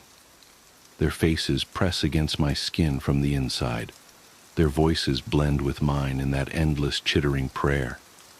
And sometimes in those dreams, I catch glimpses of my reflection in the polished wood. I see what I'm becoming, what we're all becoming, one confession at a time. And I understand why that box has been there so long, why it will always be there. Because some sins aren't meant to be forgiven. They're meant to be transformed. I said at the beginning that my therapist wanted me to write this down to help process it. But that's not entirely true. I'm writing this as a warning. Because lately I've noticed more churches in town putting up out-of-order signs on their confession boxes. And sometimes, late at night, I think I can hear that familiar clicking sound coming from inside them, spreading, growing, waiting. So if you ever see one of those signs, walk away. Don't look too closely at the wood. Don't listen for the whispers. And whatever you do, don't confess, because something is waiting to hear your sins, something that hungers for guilt and shame and regret, something that wants to add your face to its collection, your voice to its endless prayer. and it's patient. So patient. After all, everyone has something to confess eventually. Don't let it be you. Don't let it. It's strange how certain events can carve deep trenches into the memory, like shadows that refuse to fade. This is one such story, a tale I'd rather not remember but feel compelled to recount. Perhaps in the telling, I might rid myself of its lingering grip. My name is Evelyn, and at the time, I was just a regular 28-year-old scraping by in the bustling city of Portland. My days were filled with mundane errands, freelance graphic design work, and weekend trips to vintage shops. I had a soft spot for anything old, weathered, and steeped in mystery. Furniture, trinkets, books. That's how I stumbled across her. The shop was a little out of the way, tucked between a boarded-up theater and an abandoned laundromat. Haven Antiques, the faded wooden sign read. It smelled of mildew and dust, its cramped aisles a labyrinth of forgotten relics. I'd been there a handful of times before, but had never ventured to the back corner. That's where I found the doll. She sat propped against a yellowed lace curtain in a wicker chair, her porcelain face cracked just enough to lend her an air of melancholy. Her dark eyes, painted of course, seemed to follow me as I moved closer. She wore a navy dress with tiny white flowers, and her shoes were scuffed, as though she'd walked miles. A black ribbon tied her dark hair into 2 neat pigtails. Despite her eerie presence, something about her called to me. "How much for the doll?" I asked the old man behind the counter. His thick glasses magnified his eyes to cartoonish proportions, and he looked at me as if I'd asked to purchase his soul. "That one, $5. His tone was clipped, hurried. "No refunds." I laughed nervously. "She's creepy, but I like her." "Creepy," he muttered under his breath. As he rang me up, he added, "You might want to keep her in a box." I thought it was an odd remark, but brushed it off. By evening, the doll had taken up residence on my bookshelf, nestled between a collection of leather-bound classics and a framed photo of my late mother. Her eyes caught the light, and I could swear they sparkled in the dim glow of my desk lamp. The first night was uneventful, though I did dream about her. In the dream, she stood on my nightstand, staring at me with those painted eyes. When I woke, I found her right where I'd left her on the shelf. Still, I felt uneasy. It began with small things. Her position seemed different, a tilt of the head, an arm raised slightly. I chalked it up to my overactive imagination. Then one morning, I found her lying on the floor, her dress stained with dust. I assumed she'd fallen during the night, though there was no breeze, no tremor to explain it. "Stay put, okay?" I murmured as I set her back on the shelf. Her painted lips seemed to curl into a subtle smirk. By the third night, I'd started to feel irrationally paranoid. I woke to a loud thud, my heart racing as I fumbled for the bedside lamp. The doll was on the floor again, this time closer to my bed. Her unblinking eyes stared up at me, almost accusatory. That was when I decided to move her. I placed her in a wooden box and shoved it into the closet. For a few days, life returned to normal. The oppressive feeling of being watched dissipated, but my relief was short-lived. It was a week later when the nightmares started. I dreamed of the doll every night. She would crawl out of the box, her porcelain limbs creaking as she climbed onto my bed.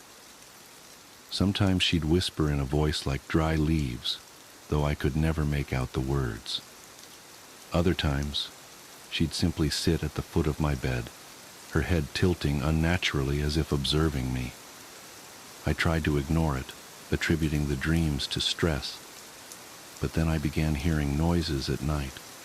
The soft scrape of something dragging across the floor, faint giggles that seemed to echo from the closet.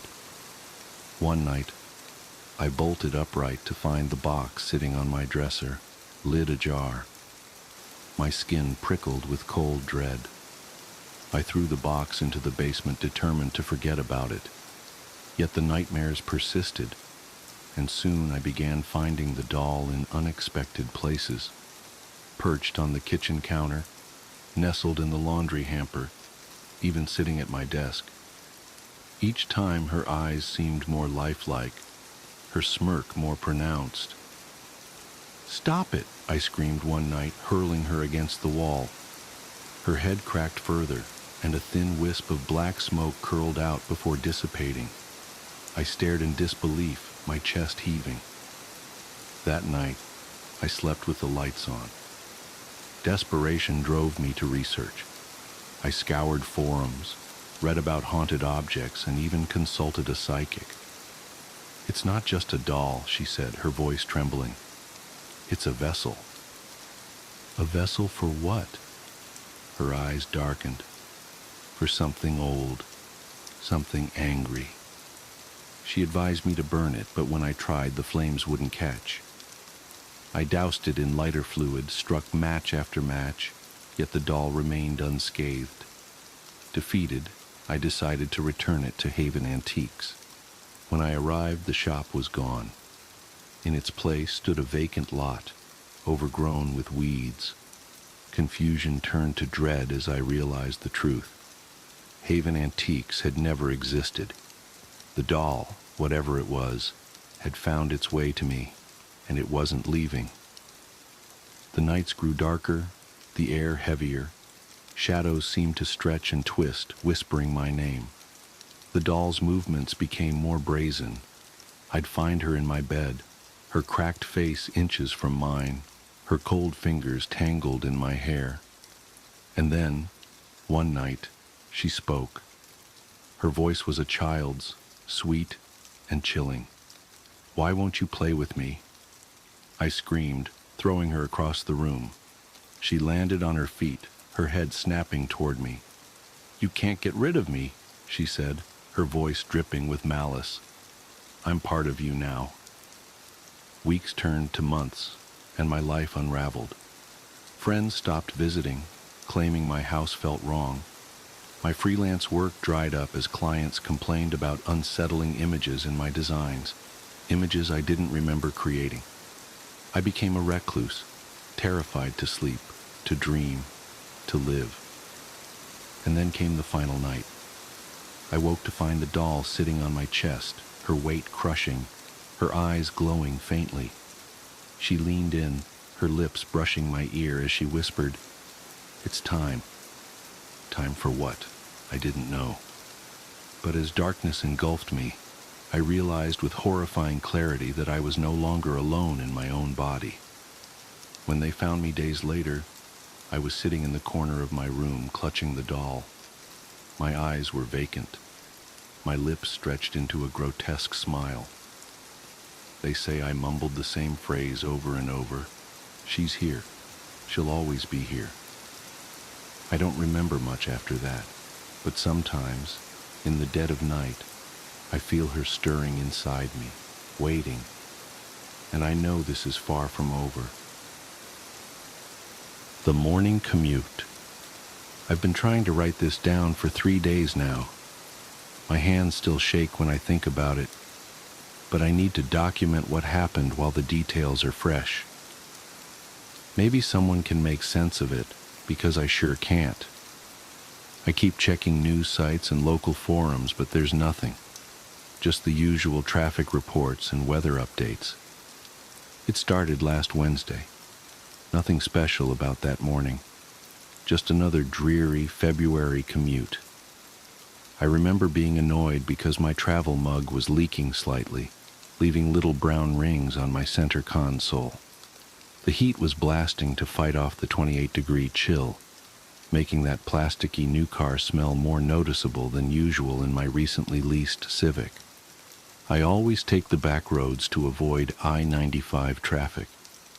There's this stretch of Route 27 that winds through the woods for about 4 miles before connecting to the industrial park where I work.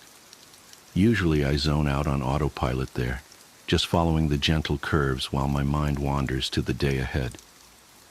But something felt off that morning, even before anything actually happened. The first thing I noticed was the radio. I always listen to NPR during my morning drive. Helps me feel somewhat informed about the world. But around 7:45 a.m., right as I was entering that wooded stretch, the signal started cutting out. Not unusual for that area, but this was different. Between bursts of static, I could swear I heard what sounded like backward speech.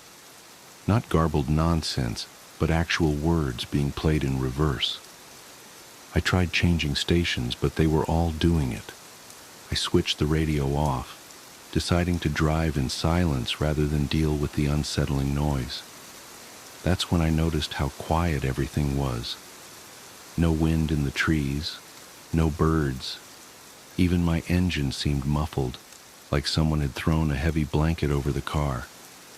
The morning fog was thicker than usual too, clinging to the road in a way that made the yellow lines look like they were floating. I checked my phone. No signal, which wasn't completely unusual for that stretch, but the time display caught my eye. 7:47 a.m. I distinctly remember because I had just checked it 2 minutes earlier when the radio started acting up. Still 7:47 a.m. I watched for another 30 seconds or so. Still 7:47 a.m. The seconds weren't moving. My rational brain kicked in. Obviously, the phone's frozen. Force restart it later. But my skin was starting to prickle. That animal instinct that tells you something's wrong before your conscious mind can process why. I pressed the accelerator a little harder, wanting to get through the woods and back to civilization. That's when I saw the first one. At first I thought it was just a trick of the fog, a darker patch that seemed to be moving wrong. You know how fog usually drifts with the wind? This patch was moving perpendicular to the rest, like it was cutting through it. As I got closer, it resolved into what looked like a person walking alongside the road. Nothing inherently scary about that, except they were walking backwards, perfect fluid backward steps, like a video being rewound. And they were wearing what looked like business casual clothes, slacks, button-up shirt. But the fabric was wrong. It rippled and shifted like static on an old TV, black and white pixels constantly rearranging themselves. I gripped the steering wheel harder, my knuckles going white. Just someone exercising in weird athletic wear, I told myself. One of those recovery suits with the electronic muscle stimulation or whatever. But even as I thought it, I knew that wasn't right. As I passed them, they turned their head to track my car. That's when my heart nearly stopped. Where their face should have been, there was just more static. Not blank skin, not a mask, but a void of shifting black and white pixels, like a TV tuned to a dead channel. I looked straight ahead, pressing the accelerator harder. Don't acknowledge it. You're tired, you're imagining things, just get to work. But in my peripheral vision, I could see more dark shapes emerging from the fog. 3, then 7, then dozens, all walking backwards along both sides of the road, all wearing those business casual clothes that weren't quite clothes, all turning their static-filled faces to watch my car pass. The air in the car felt thick, like trying to breathe underwater. My ears popped like I was changing altitude, and the engine noise became even more distant. The forest beyond the figures was wrong too. The trees looked like cardboard cutouts, flat and artificial. When I blinked, they seemed to shift position slightly, like a glitching video game trying to render a scene. I reached for my phone to try recording what I was seeing, but my hands were shaking so badly I dropped it between the seats. When I glanced down for a split second to grab it, I heard a sound that I still can't properly describe, like a dial-up modem screaming through a meat grinder, but deeper, more organic. I looked up and immediately slammed on the brakes. One of them was standing in the middle of the road facing my car, not walking backwards like the others, just standing perfectly still. It was closer than any of the others had been, close enough to see details I wish I hadn't noticed. Its clothes weren't just shifting patterns, they were flowing upwards, like water running in reverse, and there were gaps in it, places where the static cleared for a fraction of a second, showing something underneath that my brain refuses to properly process. Something geometric but non-Euclidean, folding in on itself in ways that shouldn't be possible. I sat there, engine idling, hands frozen on the wheel, staring at this thing through my windshield. It cocked its head at an angle that went slightly too far, like a bird but wrong. The static of its face started forming patterns, almost like it was trying to mimic my features. That's when I noticed the temperature display on my dashboard, 77.7 degrees. The same numbers kept flickering over and over, even though I could see my breath fogging in the freezing air. The clock read 7:47 a.m. The odometer was stuck on 7,177.7 miles. That's when I did something either very brave or very stupid. I laid on the horn. The sound came out distorted, stretched and warped, like it was being played at quarter speed. But it had an effect. The figure in the road spasmed, its form glitching violently, and then it moved. Not stepped or walked, but moved, like a video file corrupting. One frame it was in the road, the next it was beside my car, hand pressed against my driver's side window. The static of its face pressed close to the glass, forming and reforming into almost recognizable patterns. Was it trying to communicate? Trying to get in? I didn't wait to find out. I slammed the accelerator and swerved around where it had been standing. My tires found purchase on the wet asphalt and I shot forward, engine finally roaring at its proper volume. In my rearview mirror, I could see all of them turning to watch me go. Their movements jerky and wrong, like stop-motion animation at too few frames per second. The fog began to thin. My phone suddenly chimed with a dozen delayed notifications. The radio burst back to life mid-sentence, some story about local council elections. The clock jumped to 8:15 a.m. The temperature reading settled back to a realistic 29 degrees. Everything was normal again. I pulled into the first gas station I saw, hands trembling so badly I could barely put the car in park. The morning commuters filling their tanks and buying coffee gave me odd looks. I must have seemed crazy, sitting there hyperventilating in my car. When I finally got my breathing under control, I checked my phone. The photos I tried to take were corrupted, just blocky digital artifacts and strange patterns. But I did find something else. In my podcast app's recently played history, there was an entry from 7:47 a.m. It's just 30 seconds of what sounds like white noise, but if you play it backwards and adjust the speed, it almost sounds like words. I uploaded it to my computer and ran it through some audio software, but I still can't make out what it's saying. I called out sick that day, drove home taking the interstate, even though it added 40 minutes to my journey. I've been taking that route ever since, even though it means leaving an hour earlier and sitting in traffic. Better than the alternative. But here's the thing that really keeps me up at night. I decided to do some research into that stretch of Route 27. Found some old forum posts and local news articles.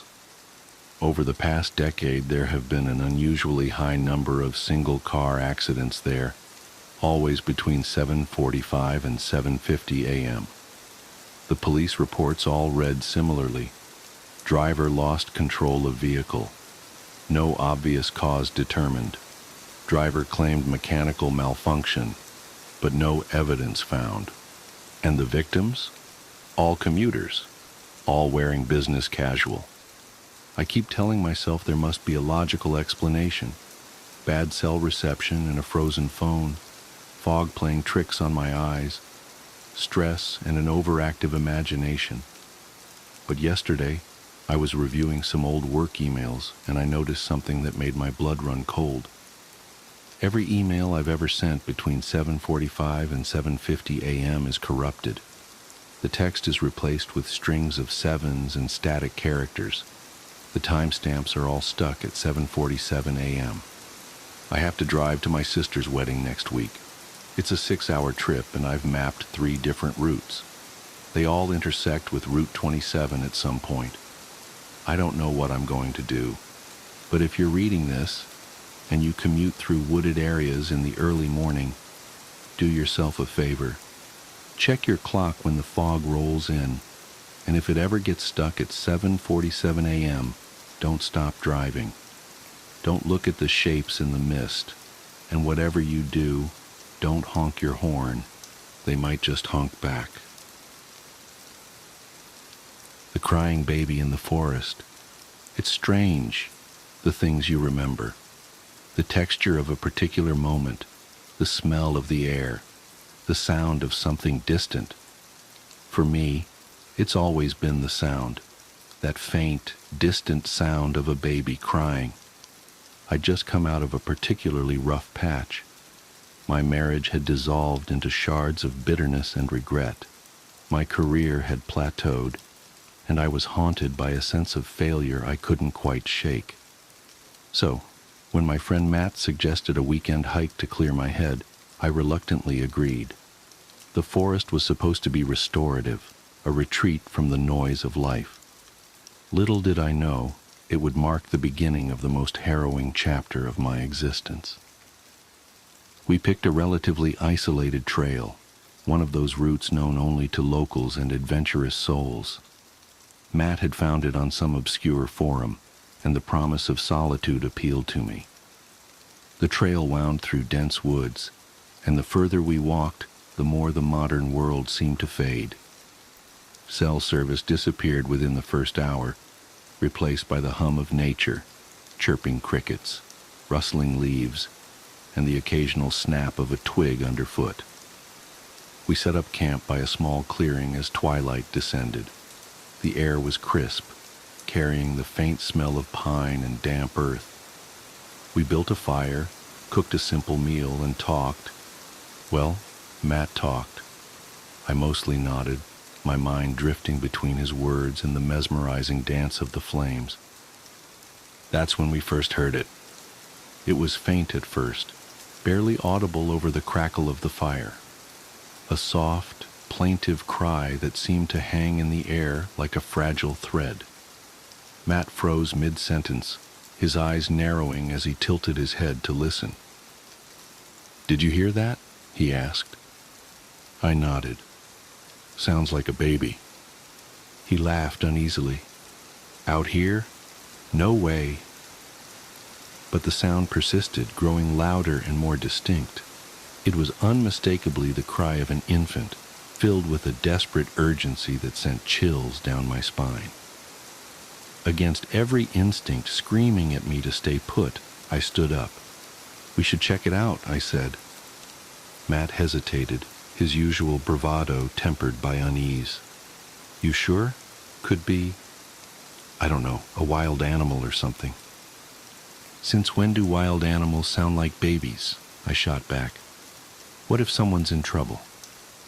Reluctantly, he agreed, and we grabbed our flashlights before venturing into the dark woods. The crying seemed to guide us, growing louder as we moved deeper into the forest. The trees loomed like silent sentinels, their gnarled branches casting eerie shadows that danced in the beam of our lights. My heart pounded in my chest, a primal mix of fear and determination driving me forward. But something was off. No matter how far we walked, the sound always seemed just out of reach. It was as if the forest itself was conspiring to keep the source hidden. And then, without warning, the crying stopped. We stood there in the oppressive silence, the only sound our own ragged breathing. Matt's flashlight flickered, casting brief bursts of light that only deepened the shadows around us. "Let's head back," he said, his voice trembling. Before I could respond, the silence was shattered by laughter. It started soft, almost playful, but quickly escalated into a cacophony that seemed to come from everywhere and nowhere all at once. High-pitched and maniacal, it echoed through the trees, bouncing off the trunks in a maddening symphony. "What the hell is that?" Matt shouted. I didn't answer. I couldn't. My throat felt like it had closed up, my body frozen in place. And then, just as abruptly as it started, the laughter stopped.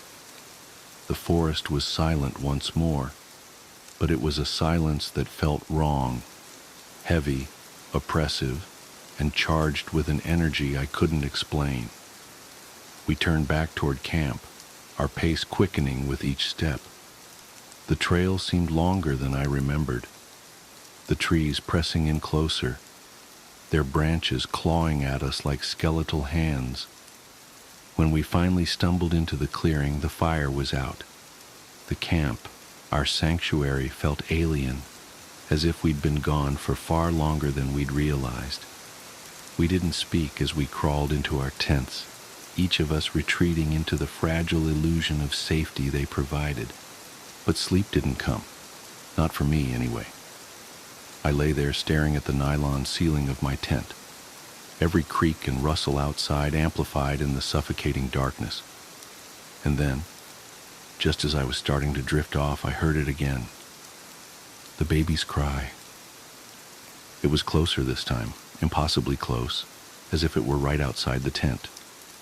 My blood ran cold as I listened, every instinct screaming at me to stay inside. But then I heard Matt unzip his tent.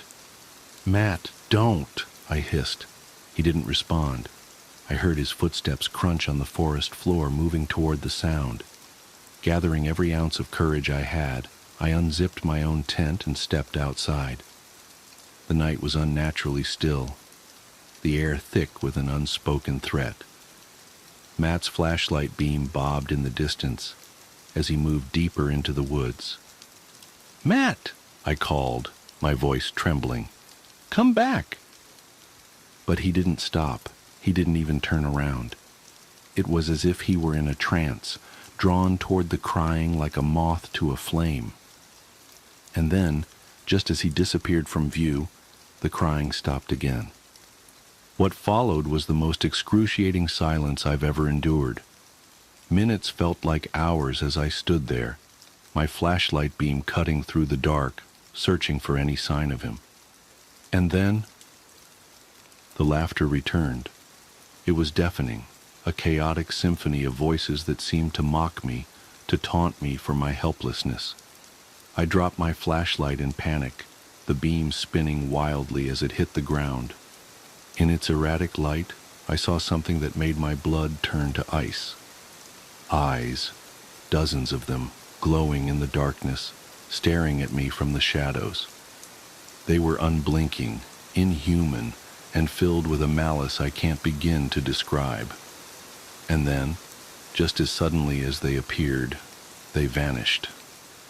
I don't remember running back to my tent, but I must have. The next thing I knew, I was huddled inside, clutching my knees to my chest as the laughter faded into the night. When dawn finally broke, I emerged to find Matt's tent empty. He was gone. I spent the entire day searching for him, retracing our steps, calling his name until my throat was raw. But it was as if he'd vanished into thin air. The forest, once a place of solace, had become a labyrinth of nightmares, each shadow concealing unspeakable horrors. When I finally made it back to civilization, the authorities were skeptical. They organized a search party, but no trace of Matt was ever found. I told them about the crying, the laughter, the eyes in the dark, but they dismissed it as the ramblings of a man traumatized by his friend's disappearance. I've tried to move on, but the forest won't let me. Every night, I hear the crying. It's faint at first, barely audible, but it grows louder with each passing minute. And no matter where I am, it always seems to come from just outside my window. I haven't slept in months. I'm afraid to. Because I know that one day the crying won't stop. One day, it will lead me back to the forest. And this time I don't think I'll make it out. But perhaps the most chilling part of all is the ending twist I've been too afraid to admit. In my dreams, the rare ones I do have, I see Matt. He's always smiling, standing at the edge of the forest, and in his arms, he's holding a baby. Charles Bonnet syndrome.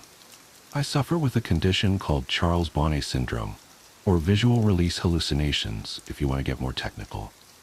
It's a condition that's far more common than you might realize. It's estimated that as many as half of people with gradual loss of vision will experience one or more bouts over their lifetime. Yet I'm willing to bet that most of you have never heard of it. The reason for that is because most sufferers are scared to tell anybody what we experience. I know I was, but I'm getting ahead of myself. My name is Andrew, and I'm 26.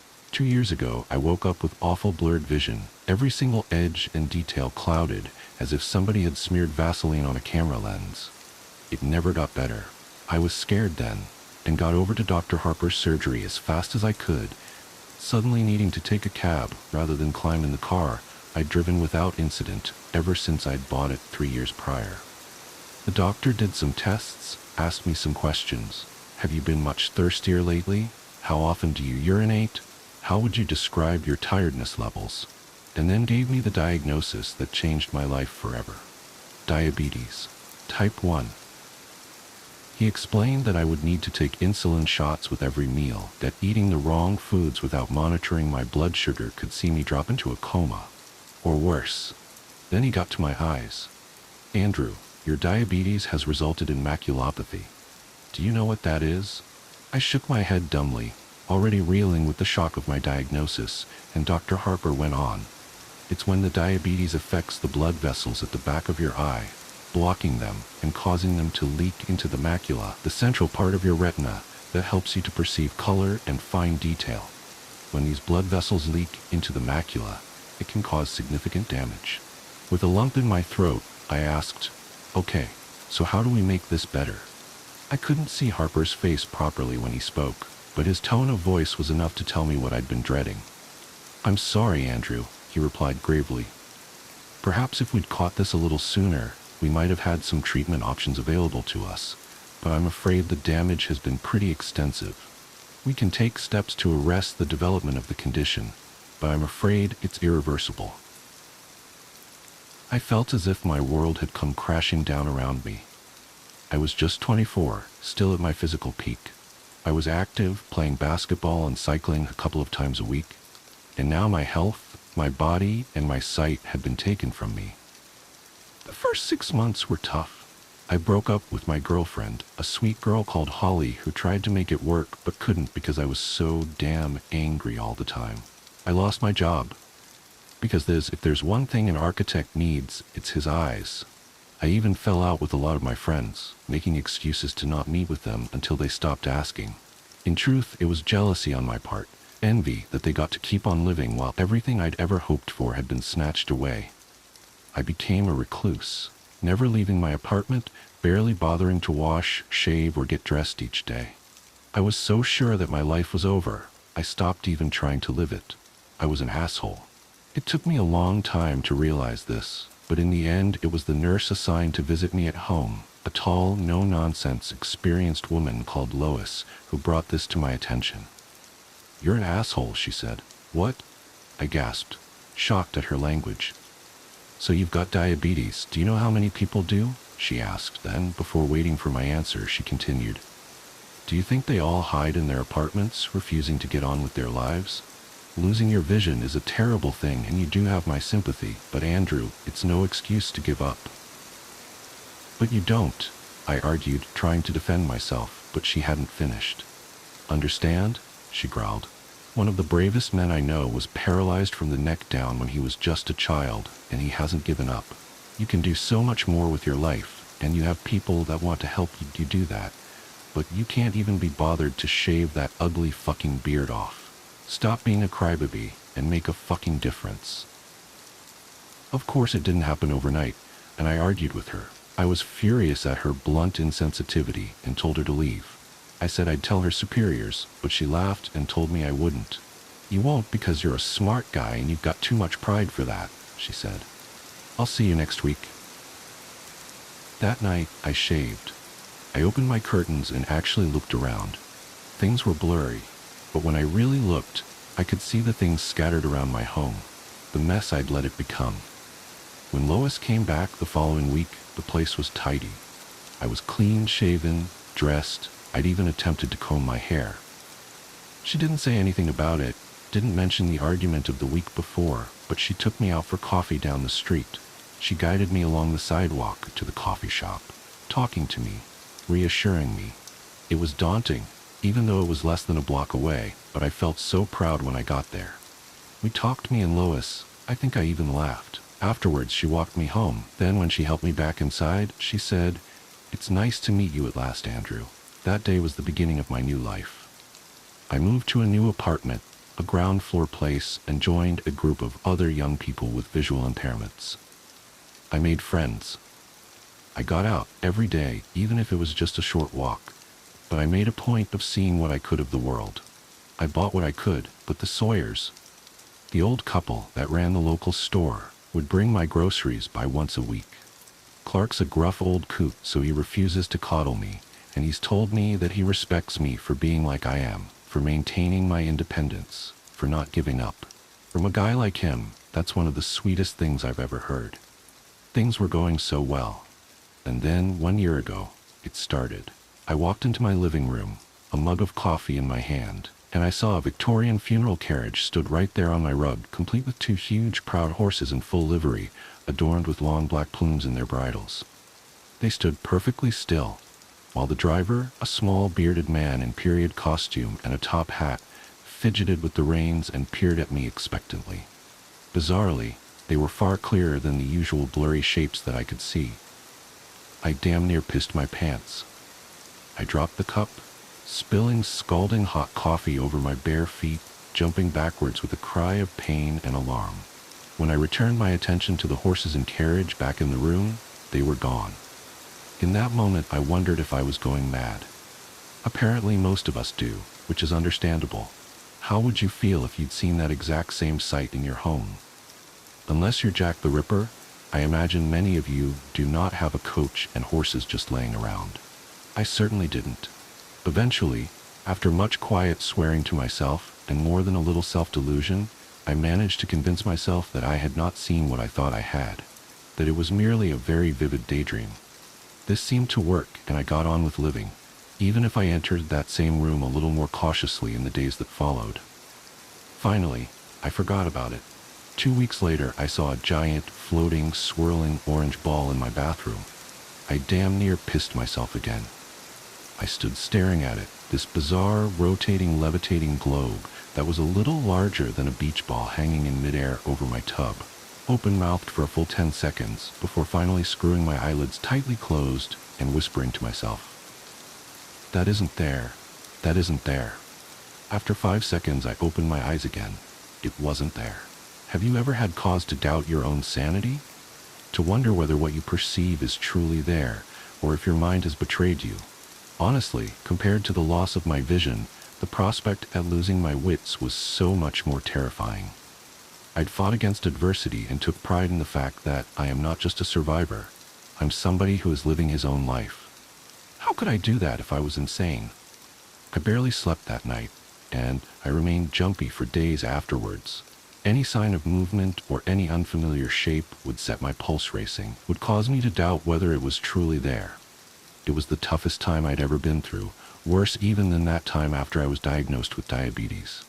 At least, when Dr. Harper had told me about the diabetes, I had a definitive prognosis. I was given facts by a medical professional.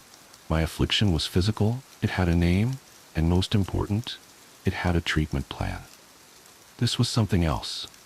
My own mind had turned against me. My senses and perception of reality had become twisted and unreliable. It's only when you're in that position that you realize just how terrifying it is. Your senses and the way in which your brain interprets them are your only true defenses against danger. You perceive danger and you avoid it, preventing your body from becoming harmed. But what happens when you can't trust your perception to alert you to dangers that are truly there? Lois picked up the problem first, noticing my skittish manner. She asked what was wrong, if I needed to talk about anything, but I told her no, I was fine, but I hadn't been sleeping well. That last part was true. I hadn't been able to sleep a wink. Just the very thought of being institutionalized, spending the rest of my days a sedated, blue pajama-clad zombie in a white room with only the echoing cries of my fellow inmates for company, terrified me beyond measure. But what was the alternative? Live life as a risk to myself and others? Ultimately, I chose to ignore it. I reasoned that if I was able to function around other people without them realizing what was going on, that was good enough. A full month passed before the next incident, and I really did think that maybe I'd put this whole mess behind me. With every passing day, my confidence had grown, so that Wednesday morning I'd stepped out onto the sunny street feeling pretty carefree. Each Wednesday, I'd treat myself to a latte down at Joe's, the same coffee shop that I'd visited with Lois. It was a custom that gave me a great deal of pleasure, one that had seen me forge friendships with other regulars as well as the staff, including Joe himself. As I made my way down the street, white stick in hand, I glanced about me, taking in the colors and shapes of the world around me. I enjoyed the feel of the sun on my face and the sounds of the birds singing. It was a good day. Then I saw them. A party of pilgrims, 6 of them, all dressed in settler-era attire, sitting cross-legged on the asphalt. They didn't look at me. Instead, they were engaged in a heated, yet strangely silent conversation. I froze, staring at them. Still they argued, gesticulating furiously at one another. However, I couldn't hear their angry voices, despite the fact that, judging by their ill temperament, they must be screaming at one another. Paralyzed by shock, the white stick fell from my numb fingers, clattering onto the sidewalk. I turned to leave, desperate to flee from the haunting sight of the colonists in the road, but I was so panicked, in such a hurry, that I stepped on my cane. It rolled underfoot, and before I knew it, I pitched over, tumbling to hard ground below. I didn't quite break my fall in time, banging my cheek hard on the floor and skinning my palms. I heard a cry from a passerby, a friendly, concerned woman who rushed to my side. She knelt beside me, helping me up, applying a Kleenex to my throbbing cheek, which she informed me was now bleeding. I tried to tell her that I was okay, there was nothing to worry about, but this good Samaritan insisted on driving me to Dr. Harper's office to get my injuries looked at. Now I think back to it, I'm pretty sure that she knew my obvious distress was nothing to do with the fall. At the time I was embarrassed and angry, but now I realize I owe her a debt of gratitude. Without her intervention, I don't know how much longer this would have gone on before I cracked up and ended up in an asylum after breaking down through sheer stress. "Andrew, why don't you tell me what happened?"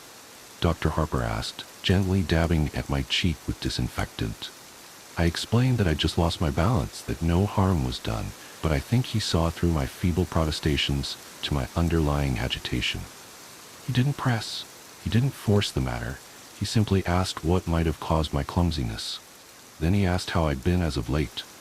When I'd finished mumbling my way through the most non-committal answer I could muster, he placed a gentle, reassuring hand on my shoulder. "Andrew," he repeated gently, "why don't you tell me what happened?" I burst into tears. I told him how scared I was, how I'd fought so hard for my independence, and now I knew it would be taken from me. He listened, patiently, then asked me to tell him why I ever thought that. I paused then, took a deep breath and thought about it. This was the point of no return. But really, what other option did I have? So with tears running down my cheeks, I told Dr. Harper everything. I told him about the horse and carriage, the orange globe, and the pilgrims. I told him how I'd been living each day in fear. How I was terrified that I was losing my mind. Dr. Harper thought for a while. Then he said, "Andrew, I don't think you're losing your mind." The sense of relief at that moment was so powerful it overwhelmed me, rendering me speechless. "You say that even though you've seen these things, you've never heard any noise from them? Have you detected any odors or experienced any other physical sensations, such as touching them?" I shook my head no, and he patted my shoulder once again. "Andrew, have you heard of Charles Bonnet syndrome?" he asked. "Charles Bone? Who?" I asked, confused by this sudden, unexpected turn of conversation. "Okay, let me explain," Dr. Harper said kindly. Charles Bonnet was a Swiss naturalist who was born in the 1700s. He discovered a curious condition in his elderly grandfather, who was nearly completely blind due to cataracts. The old man regularly experienced visual hallucinations, including random patterns and even people and places. Sound familiar? "Yes," I replied, still confused. Am I suffering dementia?" "No, Andrew, not at all," Dr. Harper reassured me. "Do you know how perception works?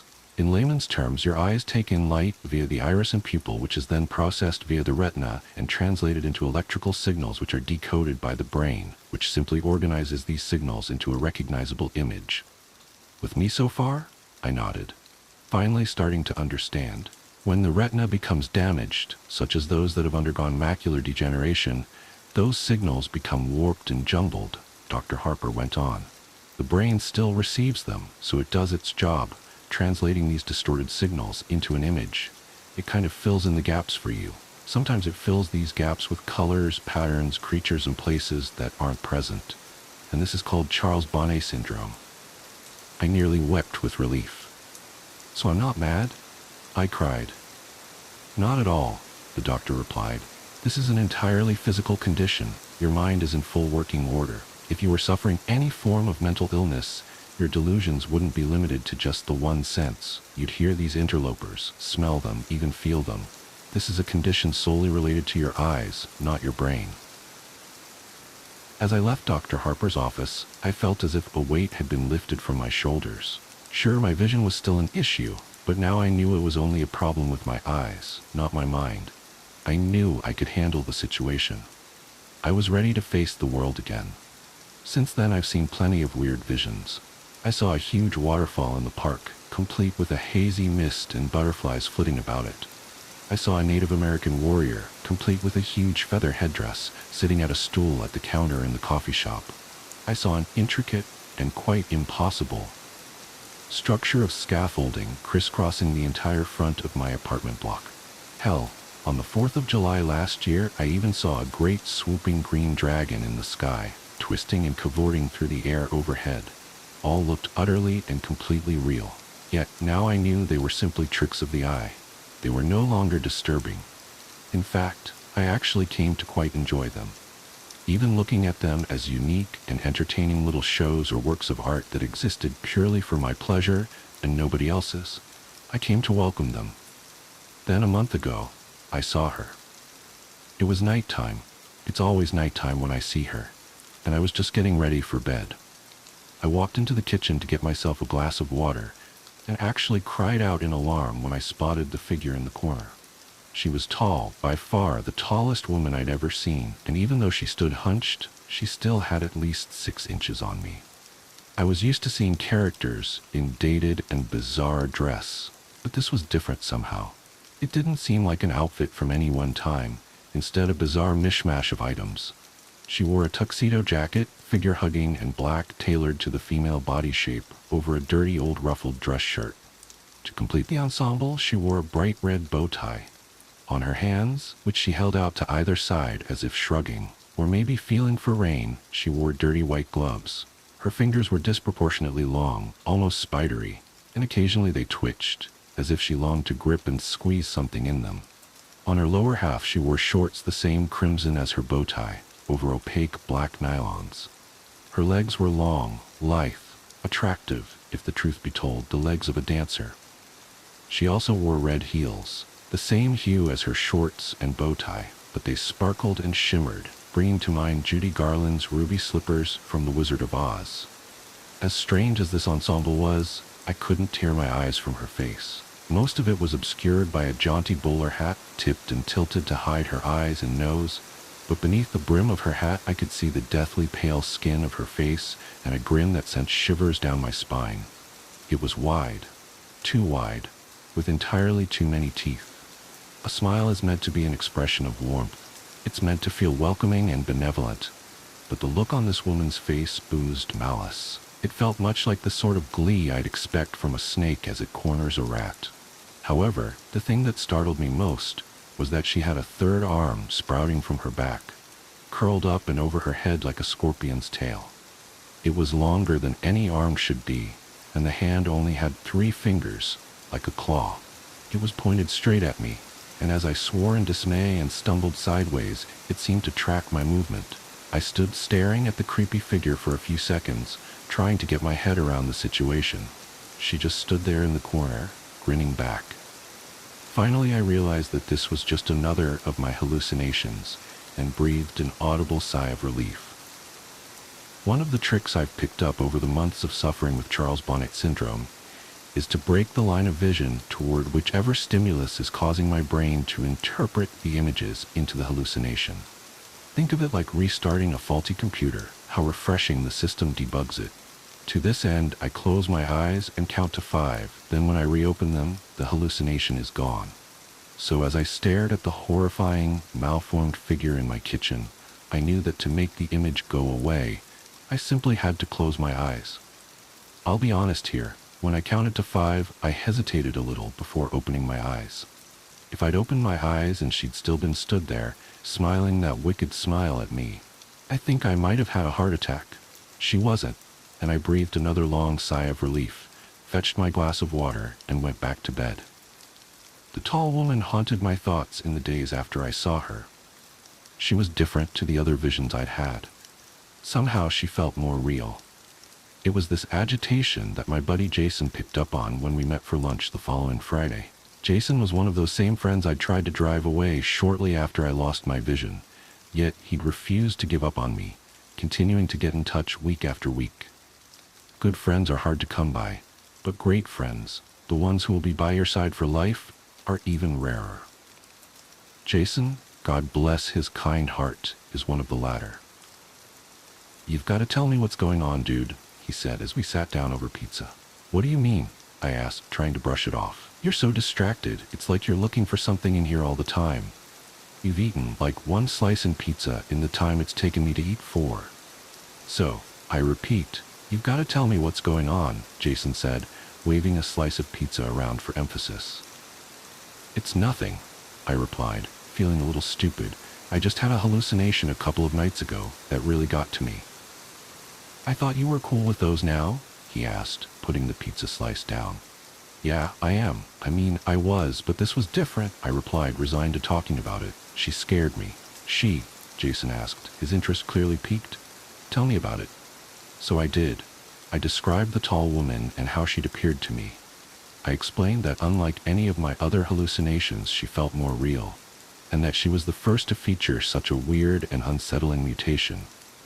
Sure, I'd seen smaller versions of people in the past, a phenomenon referred to as Lilliputian by medical professionals, but the extra appendage and impossibly distorted face were something I had yet to encounter thus far.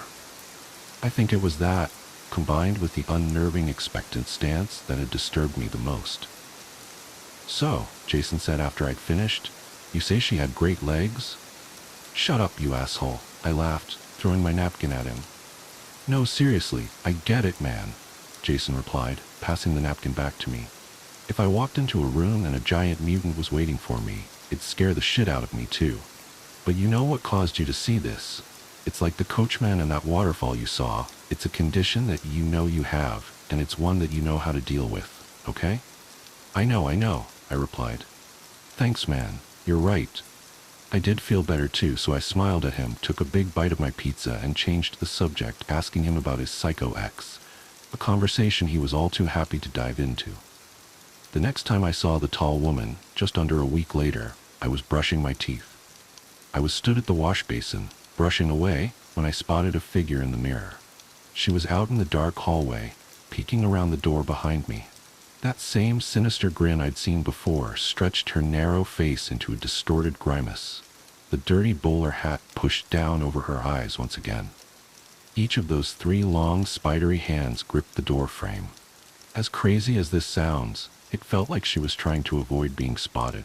I cried out, spitting toothpaste foam all over the mirror, my toothbrush clattering into the basin. I spun around, my heart thumping in my chest, my breathing ragged in my throat. She wasn't there. Of course she wasn't. The doorway was empty. I tiptoed forward, hesitantly, trying to look around the doorframe into the hallway without actually sticking my neck out into its shadowy confines. The seconds ticked by as I drew closer and closer. I couldn't see anything, so, finally, with a whisper of self-affirmation, I stepped out of the bathroom. The hallway was empty, as was the rest of my apartment. I was shaken again. This was the first time I'd seen a hallucination in a reflection, and I wasn't even sure that I'd actually seen it. Now, as I sit here, writing this, knowing what would follow, I think I thought like that to try to protect myself, to shield myself from the truth. I was an idiot. A full fortnight passed without incident. Sure, I saw a flash of color one day, a dancing yellow lightning bolt that zigzagged back and forth on the street outside my apartment. But that was exactly the sort of thing I'd come to expect from my condition. It was exciting, otherworldly, but it wasn't scary, not like she was. In retrospect, that fortnight was blissful. It was a reminder of what life could be like, the existence that I'd carved out for myself since my diagnosis. Life was good.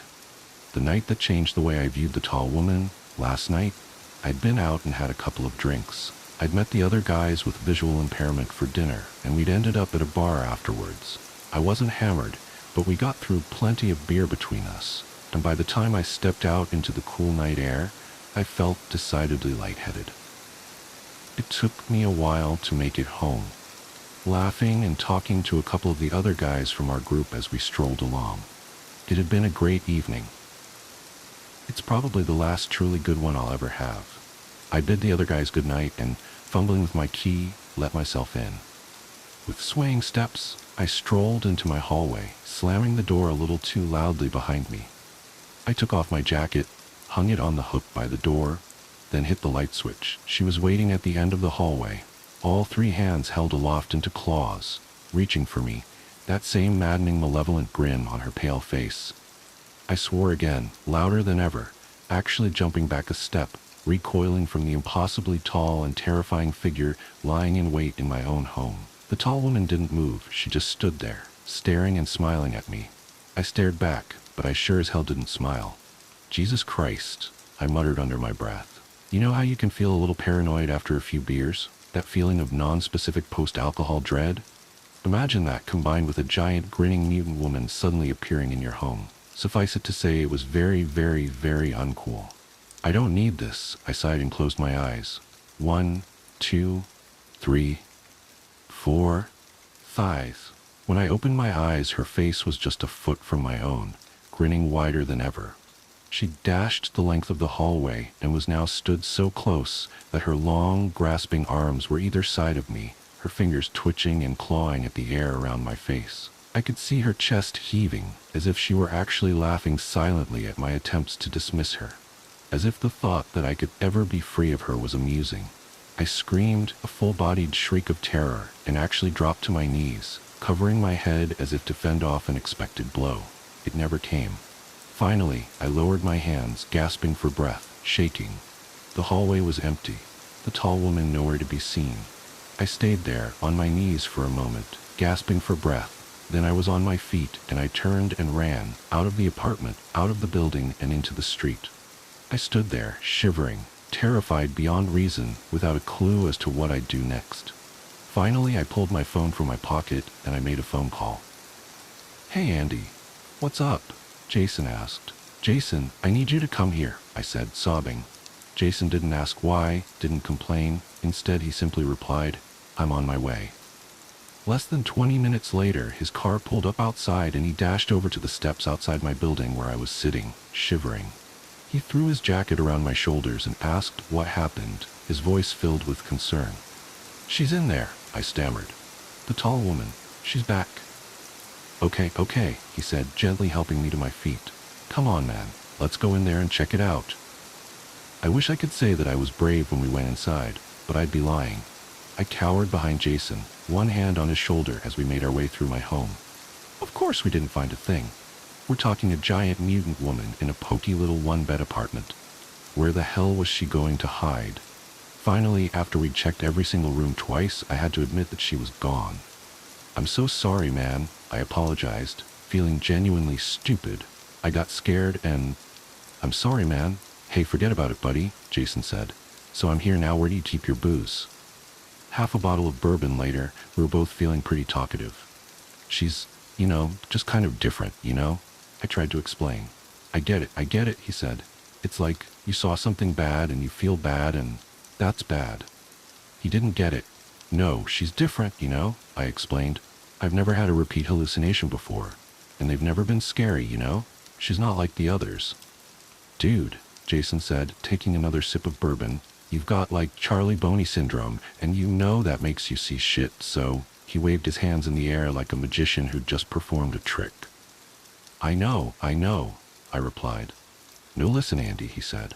It makes you see shit? It's just your eyes, yeah? You didn't hear anything, you didn't feel anything. This is how that stuff goes. It's your eyes, and I know it's scary, man, but you've been through, like, hell and high water in your life so far. You're tough. One of the toughest, bravest guys I know, and you can handle some creepy hallucination, bitch. I laughed. I couldn't help it. She is a very creepy hallucination bitch though, dude. He laughed too, and we both took a drink. That could help, he said finally, his voice thoughtful. What, drinking? I asked. No, well, yes, it does, he giggled. I mean, like, demystifying her. You should give her a name. Something stupid, so she's not scary. I've got to say that as much as I like creepy hallucination bitch, that's a bit of a mouthful, I laughed. Yeah, I get that, he replied. Suddenly something he'd said came back to me. How about Helen? I suggested. Helen Highwater? Awesome, he said, then raised his glass. Here's to Helen, buddy. To Helen, I smiled and drained my glass. Jason spent the night on my sofa, mainly because he'd had too much to drink to even think about getting behind the wheel of a vehicle. But honestly, I think the reason he drank so much was so he'd have an excuse to stay and keep an eye on me. I'm glad he did. Knowing that he was there made me feel safer, and I was able to get some sleep. It gave me a sense of security to know that if the strange vision I'd just christened Helen was to appear again, I'd be able to call on him for support. This morning, we both needed support. It feels like a mule kicked me in the head, he groaned when I made my way into the living room. Yep, I replied, my own head thumping. Joe's? Joe's, he replied firmly, and staggered to his feet. As we drank strong black coffee and ate muffins, we didn't talk much. Finally, Jason broke the silence. So, you feel cool now? He asked, his mouth still full of blueberry muffin. I nodded. Yeah, I think so. Not still freaked out about you-know-who? He asked. Helen, I replied with a smile. No, I really don't think I am. I reckon I can handle some creepy hallucination bitch. Good, he laughed, giving me a hearty pat on the back. That's cool, man. I bet you can.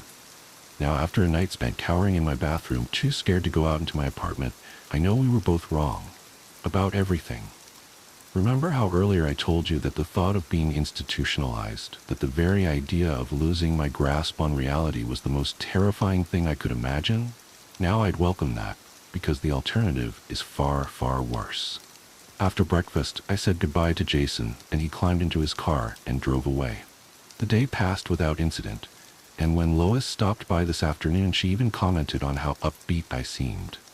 You got a lady in your life? She asked casually.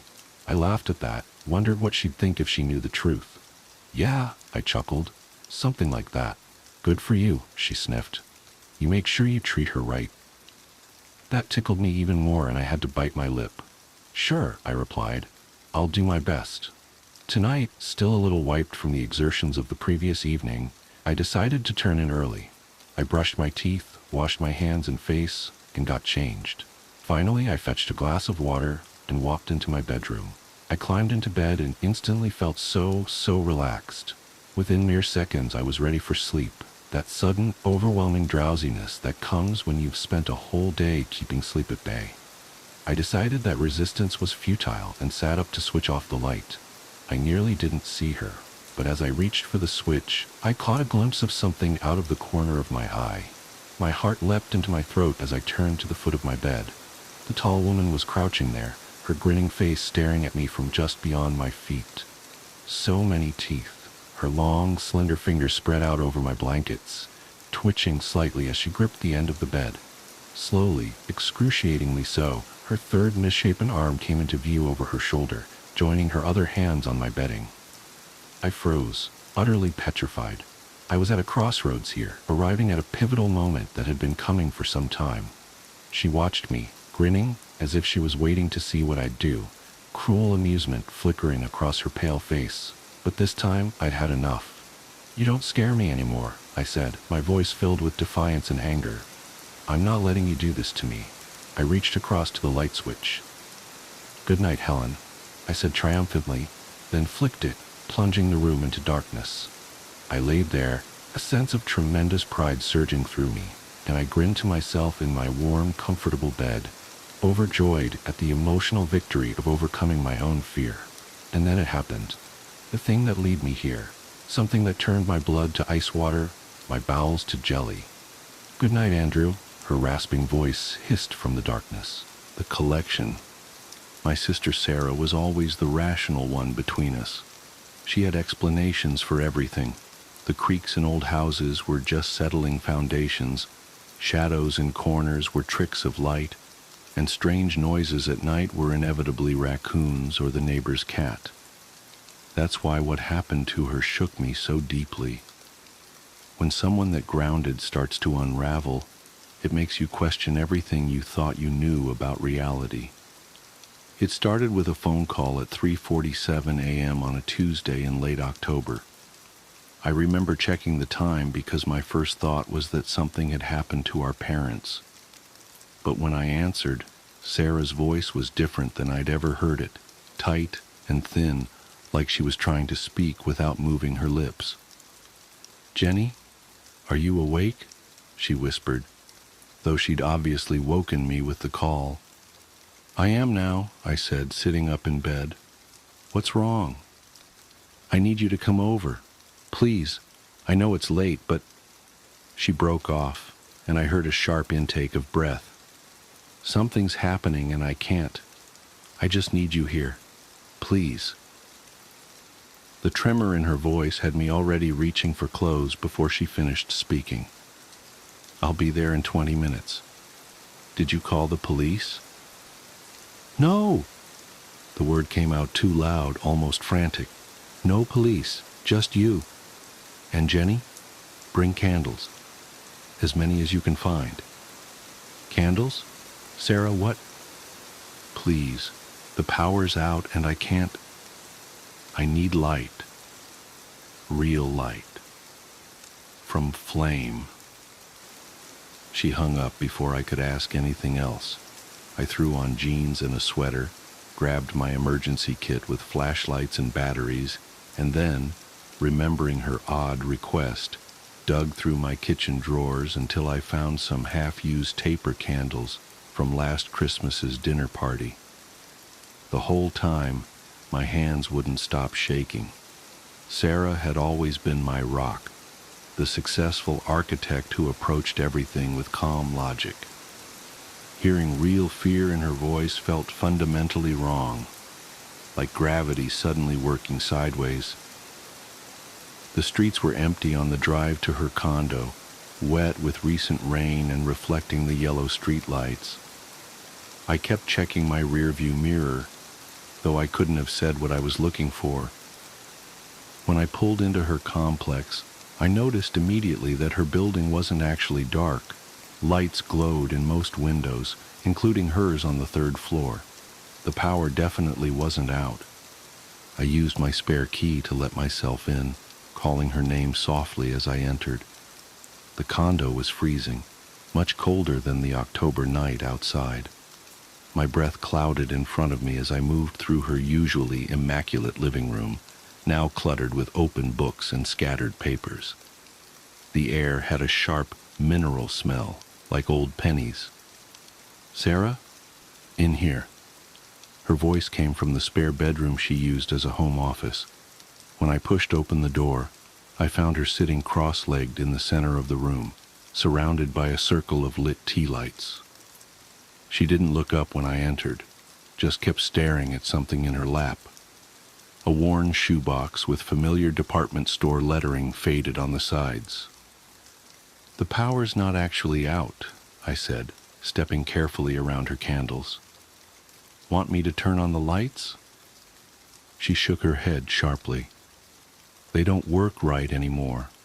The electrical light, it bends wrong, makes things look different than they are." Her fingers were white-knuckled where they gripped the shoebox. "Did you bring candles?" I held up my sad collection of old tapers. "What's going on, Sarah? You're scaring me." Finally, she looked up at me. Her face was pale and drawn, dark circles under her eyes like bruises. "I found something at work, in the Madison Project." The Madison Project, she'd mentioned it before, a historic renovation downtown her firm was handling, some old warehouse being converted into luxury apartments. "What do you mean, found something?" We were doing the initial walkthrough documenting the existing conditions. There was this space that didn't make sense, a room that shouldn't have been there based on the blueprints. She swallowed hard. It was small, maybe 8 by 10 feet. No windows, no obvious purpose. Just bare concrete walls and this. She tapped the shoebox, sitting in the exact center of the floor. "And you just took it?" I asked, lowering myself to sit across from her. I had to. The others couldn't see it, the room or the box. They walked right past the doorway like it wasn't there. I thought I was losing my mind at first, tried to point it out to my project manager, but his eyes just slid away, like there was something his brain refused to process. She drew a shaky breath. So I went back after everyone left. I told myself I just needed to prove it was real, take some photos, document it properly. But when I opened the door again, the room was different, smaller, and the box, it was closer to the door than before, like it had moved while no one was watching. A draft whispered through the room, making the candle flames dance. Sarah's face twitched at the movement of shadows. I should have left it there, but I couldn't stop thinking about it, about what would happen if the construction crew found it, not knowing what it was. So I took it home, thinking I'd figure out who it belonged to, where it came from. She laughed, a hollow sound. "That was 4 days ago. I haven't slept since." "What's in it?" I asked, though I wasn't sure I wanted to know. Her hands tightened on the box. At first, I thought they were fake. You know those plastic novelty teeth you can buy at Halloween? But they're real. Human teeth. Hundreds of them. Adult and baby teeth, some still with bits of root attached. And they're active. Active? What does that mean? Instead of answering, she carefully lifted the lid. The mineral smell grew stronger, making my nose sting. Inside, yellowed teeth of all sizes were packed tightly together, filling the box nearly to the brim. As I stared, trying to process what I was seeing, I noticed something that made my skin crawl. Tiny movements, like ripples through grain, as the teeth shifted against each other. "They move more in the dark," Sarah said quietly, "and they respond to things. Watch." She lifted one of my candles and slowly moved it to the left. As the light shifted, the teeth subtly rolled in that direction, like iron filings following a magnet. "They follow the flame." but electronic light makes them agitated, aggressive. The first night, I had my desk lamp on while I was examining them, and they started vibrating, chattering against each other, getting faster and faster until... She pulled up her sleeve, revealing a series of small, crescent-shaped scars on her forearm. They jumped. Just a few at first, then more and more, like popcorn kernels hitting the lid. I barely got the box closed in time. That's when I noticed the temperature drops. It gets colder the more active they are. And sometimes when it's really quiet, I can hear whispers, like hundreds of tiny voices speaking just below the threshold of hearing. I wanted to tell her she was sleep-deprived, imagining things, but I could see the teeth moving with my own eyes, rolling gently toward the candlelight, and the longer I looked, the more I noticed other strange details. How some seemed to have impossible angles and edges, how the shadows they cast didn't quite match their shapes. "We need to get rid of it," I said firmly. "Throw it away, bury it, whatever." Sarah shook her head. I tried, drove out to the state park, hiked way off the trail, and buried it deep. But when I got home, it was here on my desk. Tried throwing it in a dumpster across town. Same thing. Even tried burning it, but the flames just curved around it, like they were afraid to touch it. She looked up at me with bloodshot eyes. And now I think they're getting stronger. The whispers are getting clearer. Sometimes I catch words, fragments of sentences. They want something, Jenny. They're waiting for something. And I think... Her voice cracked. I think they're starting to affect my own teeth. She opened her mouth, and I had to stifle a gasp. Her teeth, normally straight from years of childhood braces, were subtly misaligned. Some seemed longer than they should be, others tilted at odd angles. As I watched in horror, I could have sworn I saw one of her molars shift slightly in its socket.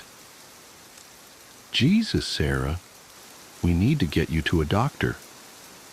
"No." She grabbed my arm. "No doctors, no authorities. I've been researching, trying to figure out what this is. I found references, old stories about objects like this, collections of things that shouldn't be collected, gathered for purposes that human minds can't comprehend.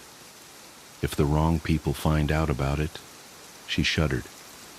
"We have to contain it ourselves. The candles help. Fire is pure somehow, keeps them calm. But it's not enough anymore. They're getting stronger every night, and I can't stay awake forever."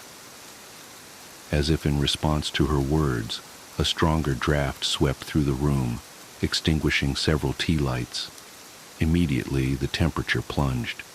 My fingers went numb with cold, and my breath came out in thick white clouds. From the shoebox came a sound like sand shifting, but with an underlying rhythm that was almost like language. Sarah's hands were shaking as she tried to relight the candles.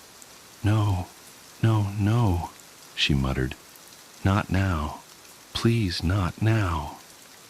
The remaining flames flickered and died, plunging us into darkness. In the sudden quiet, I could hear it clearly. Hundreds of tiny voices speaking in overlapping whispers, growing louder by the second. The shadows seemed to thicken, becoming almost solid around us. And beneath it all was a steady, rhythmic clicking, like thousands of teeth chattering in perfect synchronization. "Sarah?" I reached for where I'd last seen her, but my hand passed through empty, freezing air. "Sarah!" Her voice came from somewhere to my left, tight with panic. "The candles, Jenny! Light them, please! You have to!" The whispers rose to a fever pitch, drowning out her words. I fumbled with my lighter, hands trembling so badly I could barely work the flame. As soon as it caught, I saw Sarah sprawled on her back, hands clasped over her mouth, eyes wide with terror. The shoebox had tipped over. Teeth skittered across the hardwood floor like hail, moving with terrible purpose. They seemed different now, sharper, more numerous than before, with impossible geometries that hurt my eyes to look at. As I watched, frozen in horror, they began to flow together, merging and transforming into larger shapes that clicked and chattered as they moved. I grabbed Sarah's arm and pulled her to her feet. "Run!" We bolted from the room, slamming the door behind us. Through the wood, I could hear that awful clicking getting closer, accompanied by a sound like hundreds of tiny feet scuttling across the floor. Sarah fumbled with her car keys. "We have to go. Have to get out of here." But when she opened her mouth to speak, I saw that her teeth were moving, writhing in her gums like living things trying to escape. She saw my expression and reached up to touch her mouth. When her fingers came away, they were streaked with blood. The next few hours are fragmented in my memory. I remember somehow getting Sarah to the emergency room, babbling something about a fall, a dental accident. I remember the doctors' confused faces as they examined her, how they kept redoing x-rays because the images wouldn't come out clearly. And I remember Sarah's last words to me before they took her back for emergency surgery. "Don't let them find the box." I drove back to her condo as sunrise was turning the sky a sickly gray. The spare bedroom door was still closed. When I finally worked up the courage to open it, I found the room empty. No teeth, no box, just scattered candle stubs and Sarah's research papers. But the mineral smell lingered, and the temperature was still unnaturally cold. That was 3 weeks ago. Sarah is different now. The doctor said the surgery went well, but she had to have all her teeth removed. The dentures don't fit quite right, they say, though they can't explain why. She doesn't talk about what happened, doesn't seem to remember most of it. Sometimes I catch her running her tongue over her artificial teeth with an expression I can't read. I've been going through her research notes, trying to understand what she found.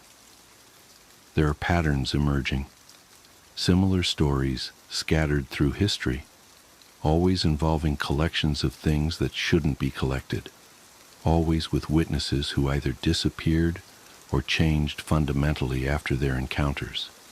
The locations vary, but they're always spaces that shouldn't exist, rooms that appear and disappear, doors that lead somewhere different each time they're opened. I haven't seen the box again, but I know it's still out there.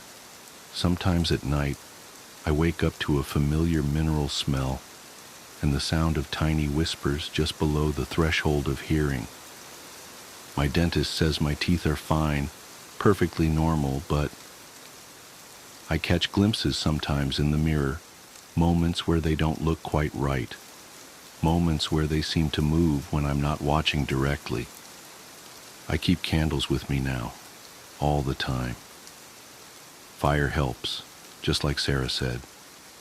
Keeps the whispers at bay, keeps my teeth feeling solid and real in their sockets. But I can't help wondering, what happens when the candles burn out? What happens when the flame isn't enough anymore? And sometimes, in my darkest moments, I wonder about that empty room in the Madison building. I wonder if it's still there, appearing and disappearing, waiting for someone else to find what was left behind. I wonder what's inside it now. Because the thing that terrifies me most, the thought that keeps me awake at night, is this. What if the box we found wasn't the only one? What if it was just the first? What if somewhere out there, in spaces that shouldn't exist, other collections are waiting to be discovered? Collections of fingers, of eyes, of tongues. I try not to think about it. I try to focus on taking care of Sarah, on keeping the candles lit, on pretending everything is normal. But late at night, when the shadows grow thick and the whispers start again, I find myself running my tongue over my teeth, counting them, making sure they're all still mine. And I wonder how long it will be before they're not. The odd kids. One summer, when I was a boy, my parents sent me to stay with my grandparents for the break. Raised in the Pacific Northwest, a small town in eastern Mississippi might as well have been an entirely different country for all I was concerned. The instant we got out of the airport, I was struck with the oppressive humidity, and I became convinced right then and there that my parents downright despised me. Of course, the reality was much kinder than that. My grandparents were good folks, and thankfully I met a girl within a few days of arrival, and we became fast friends. Her name was Jessie, a local girl with long blonde hair and green eyes, the first pair I'd ever encountered. I was in love at first sight. Jessie was a year or two older than me, but that didn't matter much to us. Jessie was the reason I got up every morning, not in a romantic sense, of course, but a very literal one. Sure, my grandparents were very hospitable, but they were old and southern, about as far removed from my narrow worldview as could be. They just had no idea how to entertain me, and I think Jessie was as much a relief to them as she was to me, taking me off their hands during the days and curtailing somewhat my boundless youthful energy. The place where my grandparents lived was about a mile out from a place called Ashbury Wood, and it was a mile I walked daily. I would always meet Jessie on the path, heading my way. On rare occasions, she would already be at my grandparents' house when I was leaving, and I never saw where she lived.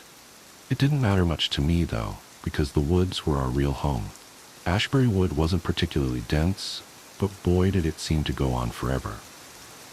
Jessie showed me a few paths around the woods, unofficial trails to interesting sights like clearings, hollowed-out trees, or even just a place where a funny-looking bush was growing. We told each other stories of our hometowns, imagining what life would be like if one of us lived where the other did. Whenever we fantasized about having her come live with me, she would get a strange tone in her voice, but I never thought much of it. While the woods were our home and playground, we still set limits for ourselves. If we went too long without seeing something Jessie recognized, we immediately turned around until we were in familiar territory again. She also set boundaries, significant features we shouldn't go past for one reason or another. Decades later, and the only I can remember is the creek. The creek itself was nothing to be concerned about. It was just a shallow stream of water that may have come up to my waist, with slope banks on either side that were sheer but not insurmountable. The first time I discovered it, I immediately headed down into the water, just about ready to cross to the other side when Jessie cried out from behind me, "Stop!" I whirled around on one foot as gracefully as a young boy can and looked up at her. She stood staring across the creek and out into the woods on the other side. Her hands were balled into fists and kept straight at her sides, and I remember being worried that she might begin crying. I climbed back up the side of the creek, coming up beside her. "What's wrong?" I asked. "We need to turn around." Jessie's voice was barely above a whisper. She looked terrified and slowly peeled her gaze away from the trees and onto me. "We have to turn back." Reluctantly, I agreed, but only because I could see how upset the situation was making her. Like I said, the water itself wasn't that deep or rapid, and it wasn't even that far into the woods. On the walk back, I raised these points, but Jessie stayed quiet, leading me to a small clearing in the trees that we used as a sort of home base for our adventures. Sitting me down, Jessie stared into the grass for a long moment before she spoke.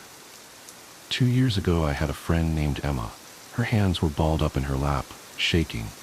We used to play in these woods, like you and me do, and one day, just like you and me, we found that creek. I laughed, not because of the content of the story, but because I'd never heard someone pronounce it crick before. Her head snapped up to look me in the eyes, and I fell quiet. Standing across from it was these kids who looked about our age, only they weren't right. That time there was only 2. One of them, his head just hung to the side like this. Jessie let her head flop to the left, hanging limp. Another was real tiny, and his hands and head were even littler, like tinier than a baby's. Now, I'm not proud of this next part, but we weren't exactly sugar and spice to him, if you know what I mean. I shook my head that I did not. She sighed. We would call him names, tease him, because they was weird. Emma would throw sticks sometimes, though she couldn't hit water if she fell out of a boat. The story paused as Jessie smiled to herself, remembering her friend fondly. Did they ever talk back? I asked, bringing her back to reality. Nah, she said, shaking her head. Just stood there looking at us and making these weird squeaking noises. Emma and me, we started calling them odd kids. 'Cause they were kids and they sure as shit were odd. I blushed at such intense language, but Jessie didn't notice. But no matter what we did to them, they never came across the creek. Always just stood on the other side, staring and squeaking. Wasn't always the two, neither. There was different ones, 4 or 5 in all, I think. What happened to Emma? The direction the story was going was obvious, and I was eager to learn. Jessie stayed quiet for a long while, staring into the ground and absently picking at the grass beneath her. So at first we were afraid, right? The odd kids weren't normal. And we would scare each other silly, telling stories of how they eat people and like to run around naked together, just dumb stuff. But as time went on, we got less and less scared of them. It got to the point where we'd stand right on the other side of the creek and dare them to cross over, but they never would. One day, we're sitting there talking to ourselves, ignoring the weird-headed one like he's just another tree, and Emma said something about him being too chicken to cross. We both looked at him, and he just walked off, turned around and went deeper into the woods, till eventually we couldn't see him. And I teased Emma that he was daring her to follow him, that she was a chicken if she didn't go. I was listening with rapt attention at this point. To my young mind, this girl's tale of terror more closely resembled a great campfire story, made even better by the fact that it allegedly took place only a brisk walk away from where I sat. Together, the two of us crossed the creek, 'cause like you said, it ain't that big, and we climbed up onto the other side and chased after him. We went maybe a quarter mile in before we start hearing that squeaking again, only up close it didn't sound like squeaking anymore. It sounded like chittering. They surrounded us faster than either of us expected, coming out of the trees like ghosts. I was frozen in fear. I couldn't move a muscle, just staring at the odd kids and wondering what was going to happen. Then one of them, the limp-headed one, he grabbed Emma and she screamed, and it's like it woke me up. I tore out of there as fast as I could go, practically leaped the creek in a single jump and ran all the way home. My lungs was on fire by the time I stopped, and I was crying all over the place, people trying to get me to tell them what happened, but her voice trailed off, and I could see tears welling in her eyes. Did you? I asked. She shook her head, blinking away the tears. I felt guilty, she admitted. I felt guilty for leaving her, and I just kept thinking that she'd come home, that she'd be right behind me, and we'd cry about it and never ever go across that damn creek again. But she didn't. Jessie shook her head again. But she didn't, she repeated. She didn't ever come back. Nobody ever went looking for her neither, 'cause she was an orphan. I didn't say nothing, and so nobody even knew to look. Staring out into the woods in the direction of the creek, Jessie's voice cracked. The odd kids got her. I don't know what they did with her. I'm sorry. I tried consoling her, unsure of what to say, but Jessie wasn't paying attention to me anymore. She stood up, brushed the dirt off her denim shorts, and started walking towards town. I got up and chased after her. Wait, I cried. Where are you going? Home. Home? But why? The concept seemed alien to me. It was the middle of the day. Who would want to stay indoors? I can't stay in these woods, not today. She paused. You should go home too. We'll meet up tomorrow morning. But nothing. She stopped and turned to face me. Go home. Jessie started to turn around again before something else occurred to her. And don't ever go across the creek, you hear me?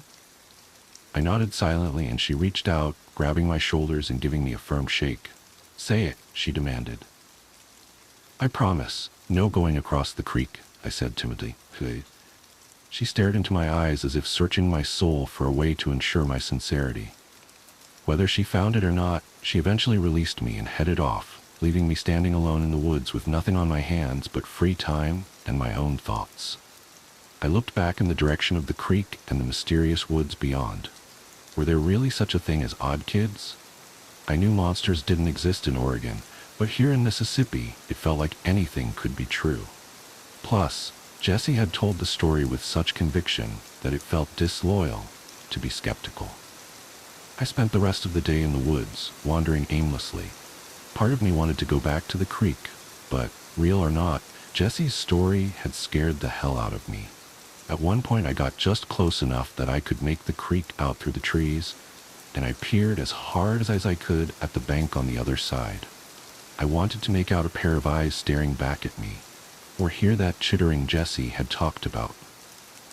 Heck, at that point I would have accepted a quick blur between the trees as concrete evidence. But despite my willingness to believe, nothing came forward to present itself. The opposite bank was devoid of life, and I didn't have the gall to investigate any closer. As the sky dimmed, I reluctantly began the long walk home, unaccompanied for the first time all summer. I considered Jessie's story of the odd kids, and almost started to get a little angry with her. Of course they didn't exist. She made them up just to mess with me, and threw in another girl, conveniently orphaned, to drive home the scare. I shook my head and laughed, thinking about how gullible I had been. Later at dinner, I ate with the ferocity of an animal.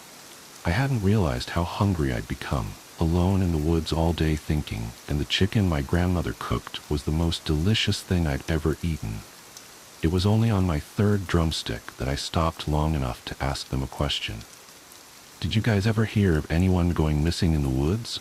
I asked between bites, interrupting the regular mealtime silence. They looked at one another quizzically, as if searching their collective memory. "No, I don't think so," my grandmother eventually said.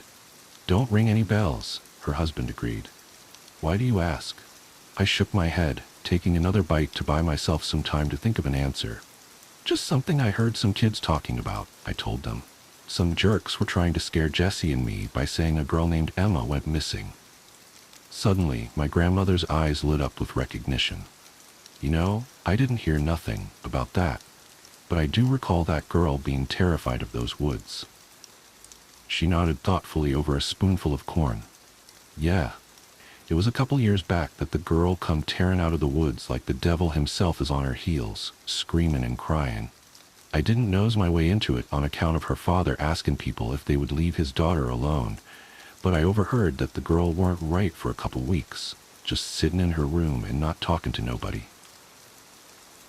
She clucked her tongue and took another bite of corn. "Lord only knows what happened to that girl, but it shook her something fierce."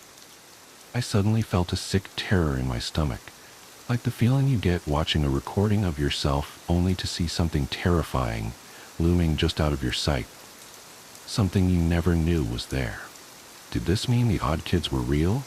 Had they been watching me as I stepped into the creek? "So you never found out what happened?" I hesitantly asked, unsure if I wanted the answer. Grandma just shook her head, and the three of us continued eating in silence. Grandpa brought up a baseball game he'd seen on TV earlier that day, and I feigned interest as well as I could, but I wasn't all there. My mind was back in the woods at that creek, inspecting every square inch of my memory for a sign of something else. Sleep didn't come easy that night, and when it did, it was wrought with nightmares. Thoughts of the odd kids crawled through my mind, bringing me back to the creek. Looking deeper into the woods, I saw dozens of pairs of eyes staring back at me, slowly bobbing back and forth as though they were advancing towards me. My dream self was paralyzed, helpless to do anything but watch as the monsters came out of the shadows. The one Jesse had described, with his head sagging to the side, led the plodding advance.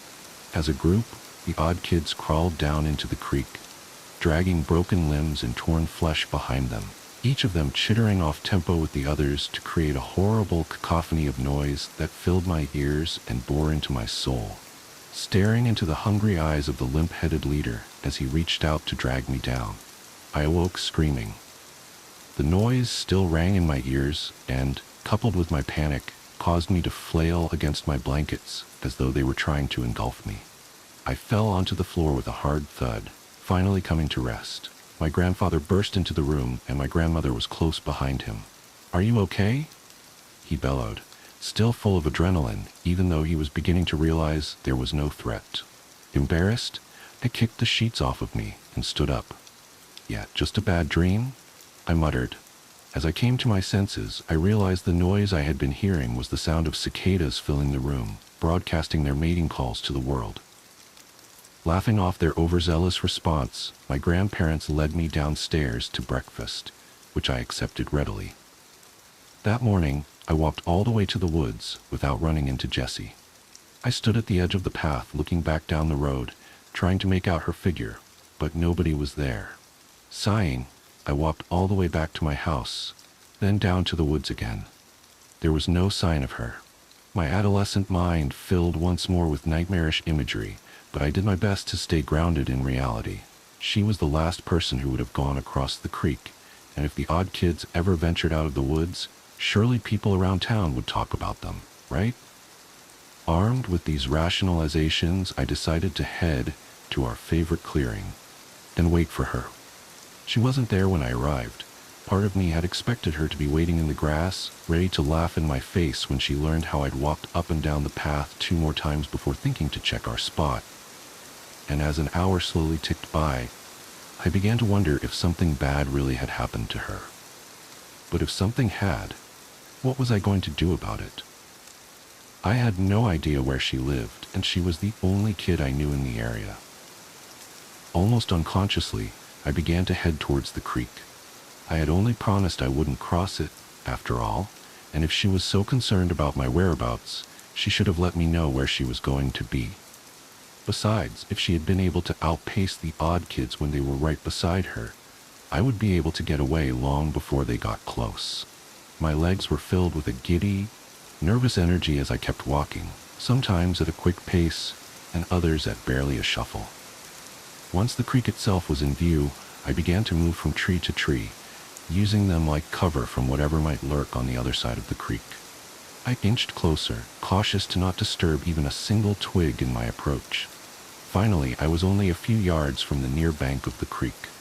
I crouched down and quietly got to my hands and knees, closing the last stretch on all fours and keeping a close watch on the trees ahead of me.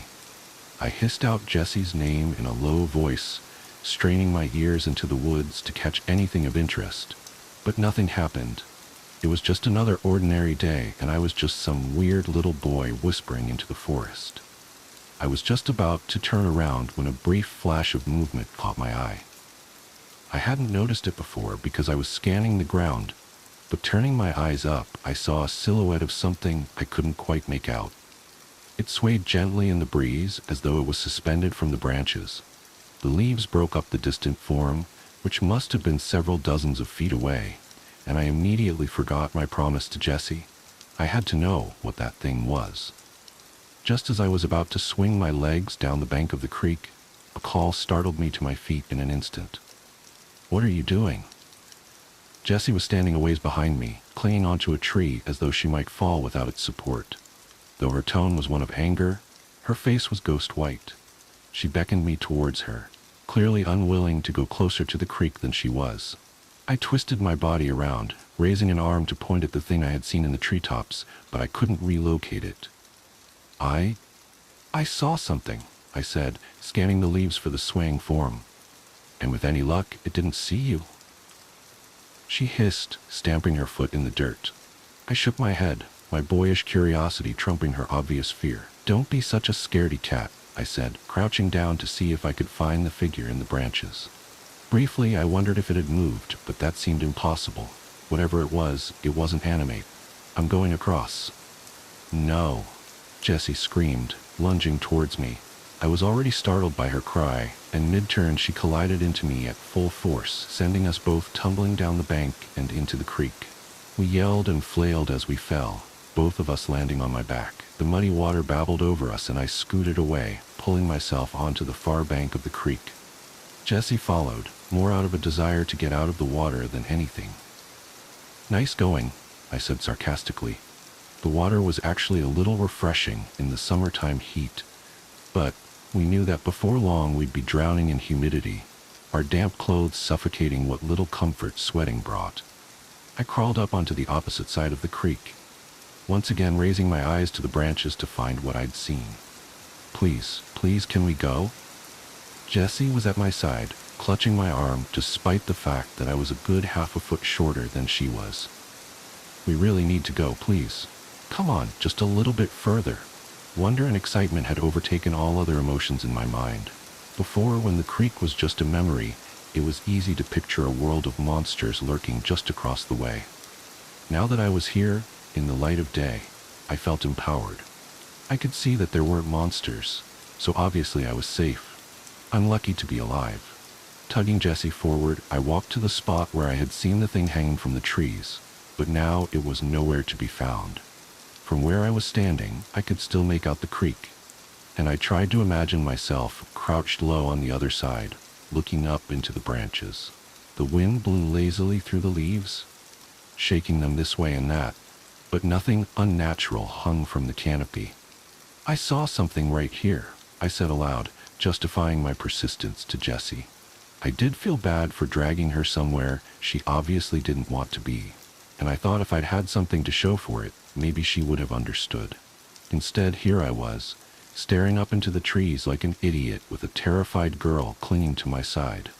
Her eyes darted back and forth across the tree line, as if waiting for something to suddenly appear and attack us. Unwilling to leave empty-handed, I coaxed us slowly forward. As we pressed on, the woods around us seemed to get quieter, as if we were entering some sort of dead zone in the forest, a place where even the birds and critters refused to go. Jessie's nails dug into my arm, but she stayed right by my side, no longer making any noise except a small whimper with every exhalation. After another 5 or 10 minutes of walking, we came across a rocky outcropping jutting out of the ground and a small hole leading down. Intrigued as I was by the promise of more adventure, something else caught our attention. A strange doll lay propped against the mouth of the cave, facing us. Its elongated forehead drooped slightly over its face, making the upper right side of its head concave. Its eyes were small and beady and black, shining in the midday sun, and tufts of hair had been placed into its scalp in a disorganized manner. It was garbed only in small denim overalls covering grungy cloth skin. Before I could even draw breath to comment on it, Jessie was fiercely tugging me away. That's it! That's one of them. She was practically screaming, raw terror coming through in her voice, but her reaction was scaring me more than the object itself. That was an odd kid? An oversized doll? Calm down, I said, tugging back against her. It can't be. Look at it, it's not breathing. It's just a doll. Wrenching my arm out of her grip, Jessie fell face first in the dirt, but was on her feet a second later. I heard her starting to run and turned to tell her that she didn't have to get any closer if she was scared, that I would go examine it alone. As I stared in her direction, however, my voice caught in my throat. Standing where Jessie and I had been not 20 seconds ago was another doll, only this one was different. It was cleaner and more well-made, as if whoever had made the one by the cave had learned from their mistakes. This girl doll was standing beside a tree, watching us with those same all-black eyes, short brown hair matted with dirt and clumped to her head haphazardly. A tattered red dress clung desperately to her right shoulder, and beneath it the cloth skin looked much cleaner than the others, much more real. Before I could say a word, Jessie broke the silence. I expected her to shriek, but instead what came out of her mouth was barely above a whisper. Emma? The girl doll took a step forward, and my terror levels shot up to their limits. I glanced backwards to see the other doll was pulling itself to its feet, awkwardly shambling towards us. Any doubt I had in Jessie's story evaporated in an instant. The odd kids were real, and they were right in front of me. Without another moment's hesitation, I grabbed Jessie's wrist, suddenly becoming the one desperate to get us out. Come on, let's go. I yelled at her, but she didn't even seem to hear me. She instead began to walk towards the girl doll, towards Emma, I guessed, though I couldn't see how that could ever have been Jessie's friend. I kept pulling at her arm even as the thing behind her got closer. Jessie was focused exclusively on the other girl, blocking out the whole rest of the world. The doll reached out to Jessie, and she raised her own hand out as well. Jess, I began to say, but I was interrupted by a heavy object falling directly onto my best friend, sending her crumpling into the dirt. On top of her was a small, human-like figure, with the head and hands proportionally much smaller than they should have been. Finally, observing one up close, I realized their skin wasn't just dirty cloth. It was rotten, mottled flesh. I scrambled backwards as the little creature gripped Jessie by the hair, tugging her head up painfully. Jessie screamed and clawed at the ground, trying to shove the thing off of her. But the creature she'd called Emma sagged to its knees, clamped a hand over her mouth, then turned its head to look at me.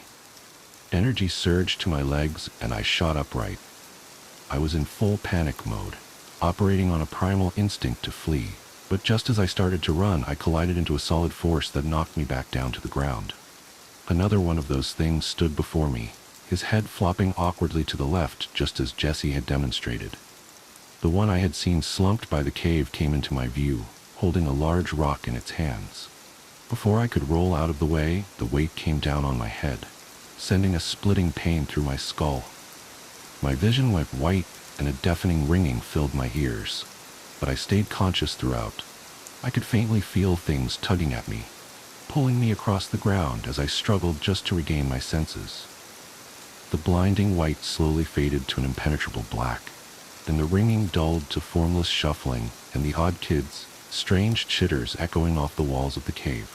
I did my best to stay limp as I was dragged across rough stone, tearing into my shirt and cutting my flesh. I'm certain I whimpered in pain, but the odd kids didn't react to it, hauling me further into their lair. Eventually, the motion came to an end. I was propped against a rough stone wall, and even in the darkness I could tell that one of them was just in front of my face, quietly muttering to itself in those strange, rhythmic noises. Its coarse fingers grabbed my hands, and it began stretching a strong, thin fabric around my wrists, binding them together. It wrapped for what felt like ages, until it finally seemed satisfied that my hands weren't going anywhere, then moved on to my ankles to do the same. Once that was done, the thing shuffled away, the noise of its movements getting gradually fainter before disappearing altogether. Meaning to breathe a sigh of relief, I instead let out a choked sob, finally letting myself express the terror I'd felt through the whole ordeal. I'm not ashamed to admit that I sat in that cave and cried, certain I'd never see my parents or grandparents ever again. Only when I heard more movement coming my way did I make any effort to quiet myself. I did my best to control my breathing, sucking in breaths through shuddering gasps and letting them out slowly through my nose. I tried to picture what the noises were. Slowly, I put together that someone else was being dragged down the same rough path I had been. They were bringing Jessie back here too. For a brief moment, I felt hope. As selfish as it is to admit, at the very least, I took comfort in knowing that I wouldn't have to suffer alone. Part of me even entertained the notion that perhaps together Jessie and I could escape this cave and never ever come back to these awful woods again. Of course, the reality of this plan had many obstacles. The cave was utterly dark, something that didn't seem to affect the odd kids one bit. For all I knew, there was one sitting in the room with me, silently watching and waiting for me to make a move so it could pounce on me again and finish the job.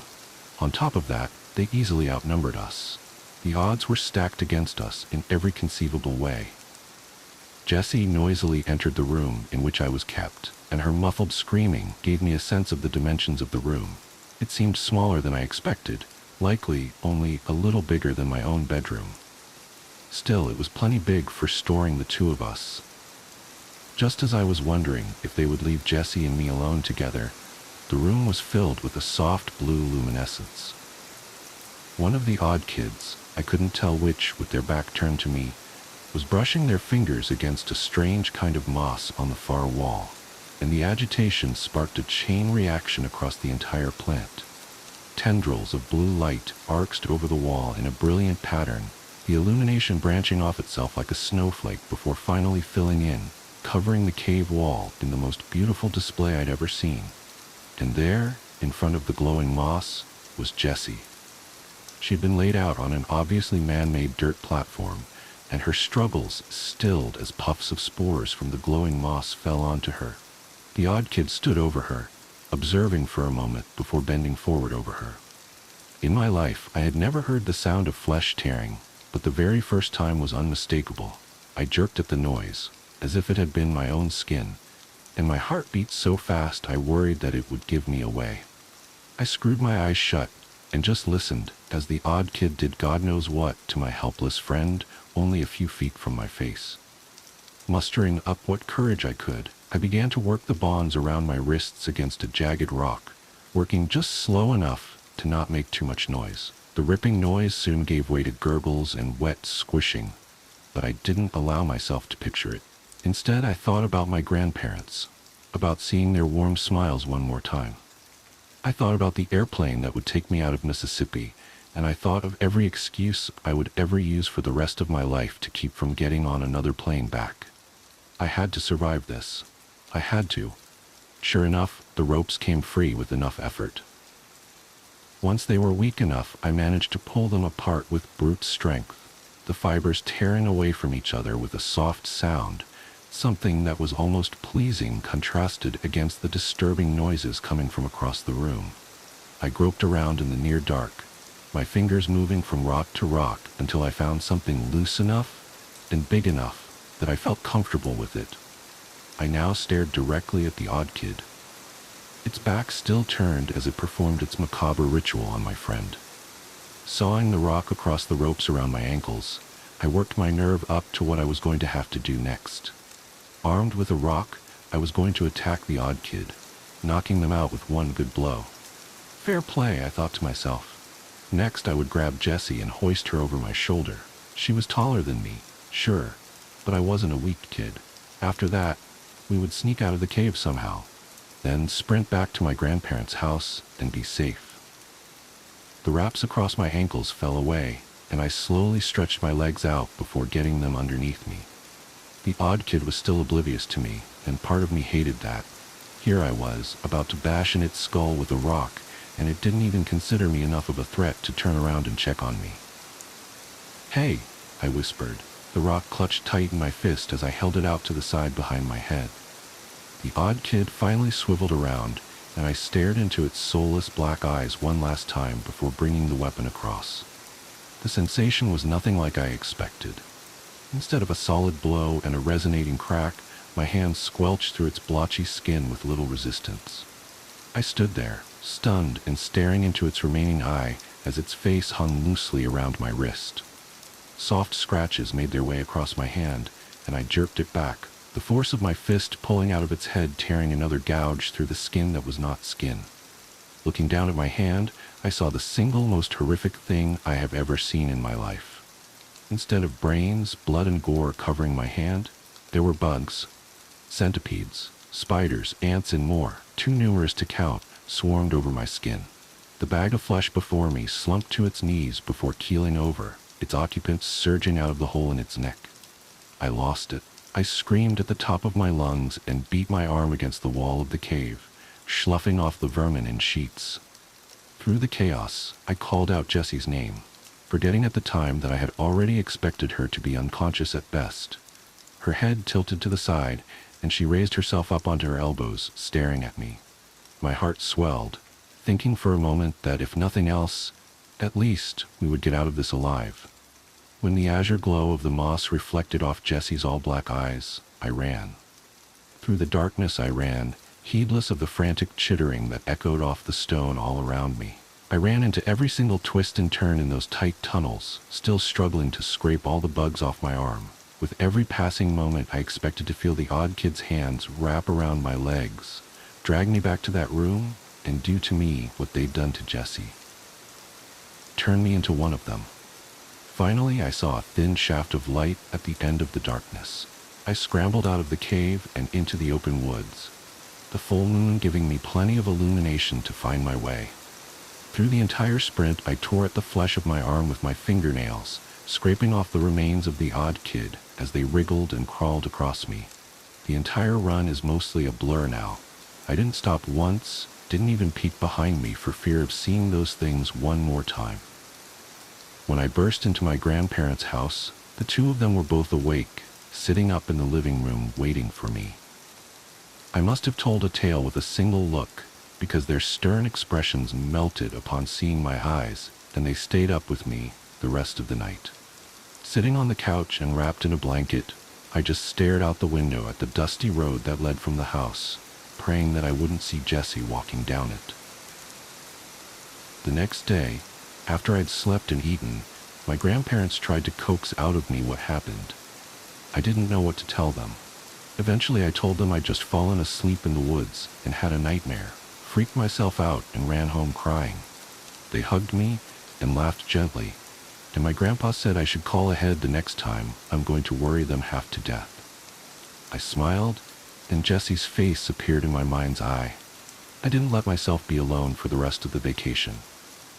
This meant staying indoors for the most part, something I was more than fine with.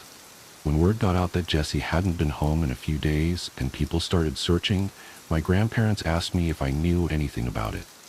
I wanted to tell them about the odd kids. I should have said something. I know that now. But, like the scared child I was, I just said I didn't, and they left it at that. 3 weeks later, I got on a plane and went home. And for the first time since the cave, I felt like I could breathe again. I no longer had the threat of the odd kids looming over me, just waiting for a moment's lapse in readiness so they could pounce. I'd like to say that I don't know what happened to Jessie, that her fate remains a mystery, but that would be the coward's way out. Jessie died because of me. Because of my hubris, my curiosity, and my stupid thirst for adventure, Jessie lost her life. This is something I think about every day, even some 30 years later, and it hurts just as much as the very first time I realized it.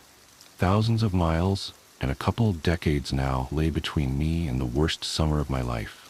But it isn't perspective that's prompted me to finally write out my tale. My daughter Maggie has been getting excited about collecting bugs, and as uneasy as it may make me, I'm not the kind to stop her. What really unsettles me about it is how her bugs act. Every time she brings me one of her little jars, the bugs inside. Watch me. I know how crazy this sounds. I know bugs don't see like you and I, but it's like they want me to know that they know I'm there. I went into my daughter's room a few days ago when she was out at school and picked up her ant farm to see what would happen. I expected them to freeze, to turn and look at me, but instead, they went into a frenzy. Every last ant swarmed the side of the container, crawling over each other and climbing against the plastic that separated them from my right hand. The hand the bugs were on for minutes as I stumbled blindly through that cave, frantically clawing them off. I watched, horrified, as the ants literally tore each other apart to be the one closest to my hand. What did the odd kids do to me? The anniversary. Something's wrong with the light. I'm standing at the altar of St. Michael's Church, my husband Thomas's hands clasped in mine, and the afternoon sunlight streaming through the stained glass windows isn't moving.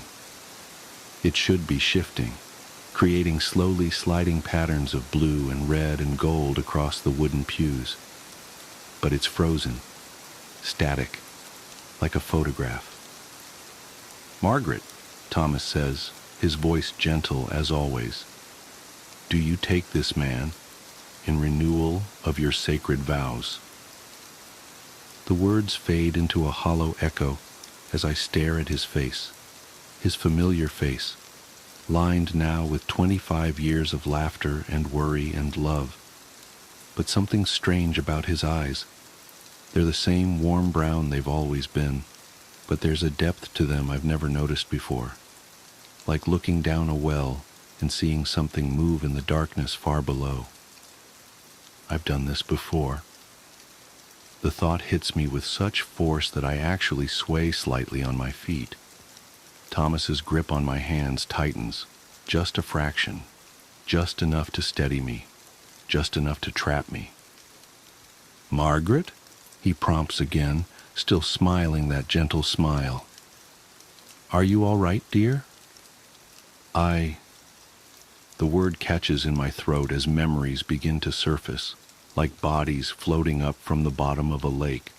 Hundreds of them, thousands, each one a different version of our marriage, playing out in parallel tracks across 25 years. Making dinner in our first apartment, chopping carrots, noticing a strange metallic taste to the coffee he'd made me that morning, beginning to feel dizzy. Reset. Finding a hidden compartment behind the basement shelves, filled with photographs of women who'd gone missing in the area, my hands shaking as I recognized their faces from the news. Reset. Waking up in the middle of the night to find him standing over our bed, perfectly still, watching me sleep with eyes that reflected the darkness like a cat's. Reset. Each memory burns as it surfaces, searing away the comfortable fog I've been living in. How many times have I discovered the truth? How many times have I tried to run, to tell someone, to fight back? How many times has he simply reset everything, starting our marriage over from the beginning, wiping my memory clean like erasing a chalkboard? Margaret? There's an edge to his voice now, barely perceptible beneath the concern. The pressure of his hands on mine increases slightly. In the pews, our friends and family sit in perfect stillness, their faces fixed in expressions of joy and celebration. They haven't moved in several minutes, I realize. They might not be breathing. I remember, I whisper, the words falling from my lips before I can stop them. I remember everything. Thomas's smile doesn't waver, but something shifts in those deep brown eyes. Something ancient and patient and hungry unfolds itself behind his human face. No, dear, he says softly. Not everything. Not yet. And then he shows me what else I've forgotten. The first time I tried to leave him was 6 months into our marriage. The memory surfaces like a splinter working its way out of skin. I'd found a notebook in his study, hidden behind a row of engineering textbooks. The pages were filled with detailed observations of my daily routine, dating back to 3 years before we'd even met. Every coffee shop I frequented, every jogging route I took, every friend I spent time with. The final entry was a calculation of exactly how long it would take me to accept his proposal. I packed a bag while he was at work, left a note saying I was visiting my sister, and drove straight to the airport. I made it as far as the ticket counter before the fluorescent lights began to flicker, and time slipped, like missing a step on a staircase. When I opened my eyes, I was back in our apartment, making coffee on a sunny morning 6 months into our marriage. The notebook didn't exist. The memory of finding it felt like a dream, growing fainter by the second. But now, standing at the altar 25 years later, I remember that moment with perfect clarity. And I remember what came after. I remember every attempt to escape, every time I gathered evidence, every time I went to the police, every time I tried to warn the other women I'd seen in those photographs. Every single time, reality would shiver and reset, and I'd find myself back in our life together, my memories wiped clean, starting fresh with only a lingering sense of unease that I could never quite place. How many times? I ask, my voice barely audible over the oppressive silence of the church. None of our guests have moved. The sunlight remains frozen on the floor. Thomas smiles wider, and for a moment I see something else beneath his face, something with too many teeth. You know I'm a perfectionist, dear, he says. I wanted to get it exactly right. The first few hundred attempts were messy, but you helped me refine the process. Your escapes became more clever, more creative each time. It was fascinating to watch you work through different strategies, even with your memory wiped clean. Some part of you always knew, I think, always remembered, deep down. He reaches up to brush a strand of hair from my face. His touch is gentle, loving, possessive. This is the first time I've let you keep your memories, he continues. Think of it as an anniversary present. 25 years is silver traditionally, but I thought awareness would be more meaningful. Why? The word comes out as a sob. Why me? Why all of this?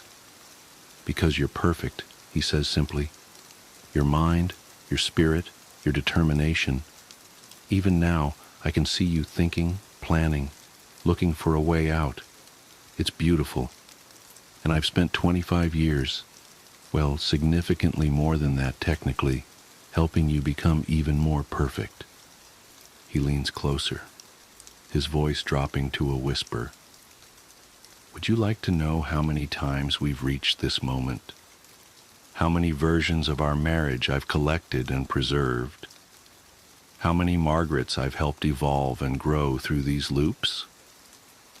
I try to pull away, but his grip is iron. The church seems to darken around us, the stained glass windows dulling to black. Our audience of friends and family begin to fade like old photographs, revealing their true nature. Empty shells, props, memories given form but no substance. The best part, Thomas continues, is that this isn't even the final version. We're going to keep working on it, you and I, making it better, making it perfect. And now that you're aware, the real work can begin. The darkness at the edges of my vision begins to creep inward. I can feel time starting to slip again, reality preparing to reset. But this time it's different. This time, I'll remember. Happy anniversary, my love, Thomas says, and his face splits into something that was never human at all. The darkness swallows us both, and somewhere in the distance, I hear wedding bells begin to toll. I wake up on the morning of my wedding day, 25 years ago. Sunlight streams through the window of my childhood bedroom. My wedding dress hangs on the closet door, pristine and white. I remember everything. And somewhere nearby, my perfect, patient husband-to-be is waiting to begin again. Rather than scream, I smile, because this time I remember all my previous attempts to escape. Every strategy, every failure, every reset. 25 years of experience compressed into perfect clarity. And I have a new plan. This time will be different. This time I'm not running away. This time I'm taking him with me into the void. The unrest stop. It's been nearly 2 decades since that night, and I still can't drive down an empty highway without feeling my stomach churn. Even now, the memory lingers like a shadow at the corner of my vision, always there, always waiting to remind me of what we saw, or what we think we saw. I've told the story to friends, co-workers, anyone who'd listen, and while most just laugh it off or give me skeptical looks, I've stopped caring. It's not about whether they believe me. It's about getting it out, like purging some toxin from my system. But if you're willing to hear me out, I'll tell you everything. Every detail, every chill, every moment when the world seemed to fold in on itself. I was 16 then, stuck in that awkward stage where I thought I knew everything and simultaneously felt like I knew nothing. My mom had decided that our summer vacation would be a road trip, a cross-country journey from New York to California, crammed in a battered minivan with my older sister Jenna, who was 20 and eternally exasperated with me. The trip was supposed to be an adventure, a bonding experience. What it became was something else entirely. It was late, past midnight, when we found ourselves on a desolate stretch of interstate somewhere in the Midwest. The road was long and flat, cutting through endless fields of nothingness. We hadn't seen another car in what felt like hours, and the only sound was the hum of the engine and the occasional crackle of static from the radio. Despite the emptiness, we weren't tired. We'd stopped a few hours earlier for dinner and coffee, and the caffeine was still doing its job. but nature called, and the gas gauge was dipping toward empty. When the glow of a rest stop appeared on the horizon, it felt like a blessing. A small green sign announced its presence. Rest stop, 1 mile. My mom, ever the pragmatic one, pulled off the exit without hesitation. As we approached, the place looked ordinary enough. A single-story building with the usual gas pumps out front, a flickering neon open sign in the window, and a scattering of parked vehicles. There was a van full of teenagers, their laughter and chatter spilling into the night air, and a small gray sedan parked at the pump directly in front of us. 2 men stood by the car, their figures silhouetted in the harsh fluorescent light. They didn't move as we pulled up, didn't acknowledge our arrival. It wasn't unusual, not at first. "I'll go in with Jenna," my mom said, unbuckling her seatbelt. "You stay here and watch the car." I nodded, content to scroll through my phone and enjoy the brief solitude. They disappeared into the building and I was left alone, the quiet wrapping around me like a blanket. That's when the unease began to creep in. It was subtle at first, a faint prickle at the back of my neck, an inexplicable sense that something was off. The teenagers were the first to react. I heard one of them say, "This place is creepy as hell," followed by murmurs of agreement. They fumbled with the gas pump, muttering about it not working, and then, just like that, they piled back into their van and sped off, their taillights disappearing into the darkness. I turned my attention to the gray car in front of us. The 2 men were still there, standing as still as statues. They weren't talking. They weren't moving. They weren't even looking at each other. It was as if they were frozen in time. I felt a chill crawl down my spine. When my mom and Jenna came rushing out of the building, their faces pale and eyes wide with fear, I knew something was wrong. "Get in the car," Mom said, her voice sharp and urgent. I didn't argue. As soon as they slammed the doors shut, I saw it. The men turned to look at us, slowly, deliberately, but they didn't move their bodies, only their heads, their eyes. I'll never forget their eyes, or rather the lack of them. Where their eyes should have been, there was nothing but darkness, not black like ink or shadow, but an absence of light, an emptiness that seemed to pull at my very soul. I couldn't look away, and yet every fiber of my being screamed at me to run, to flee, to get as far away as possible. "Go!" Jenna shouted, and Mom floored the gas pedal. The tires squealed and the minivan lurched forward. As we sped out of the parking lot, I glanced in the rearview mirror. The men hadn't moved. They just stood there watching us, their empty eyes fixed on our retreating car. We didn't stop driving until we reached the next city, an hour away. Even then, we couldn't bring ourselves to talk about what had happened. It wasn't until the next morning, when we were safely ensconced in a brightly lit diner, that we finally compared notes. And that's when things got even stranger. We tried to find the rest stop on a map, retracing our route and pinpointing the exact location where we'd pulled off.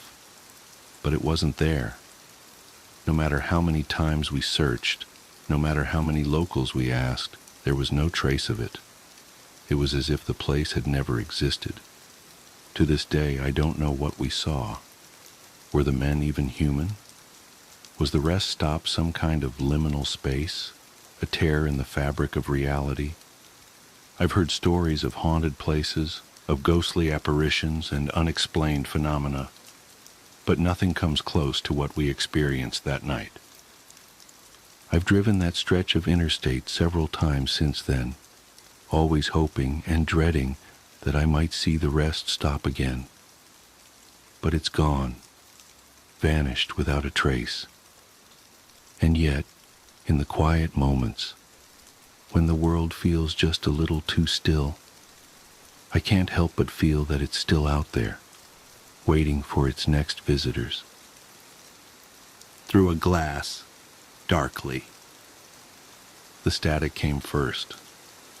I should have known then, should have recognized it for what it was, not interference or equipment malfunction, but a harbinger, a warning scratched into reality itself by something vast and uncaring, like the groaning of glacial ice before it splits apart into bottomless crevasses.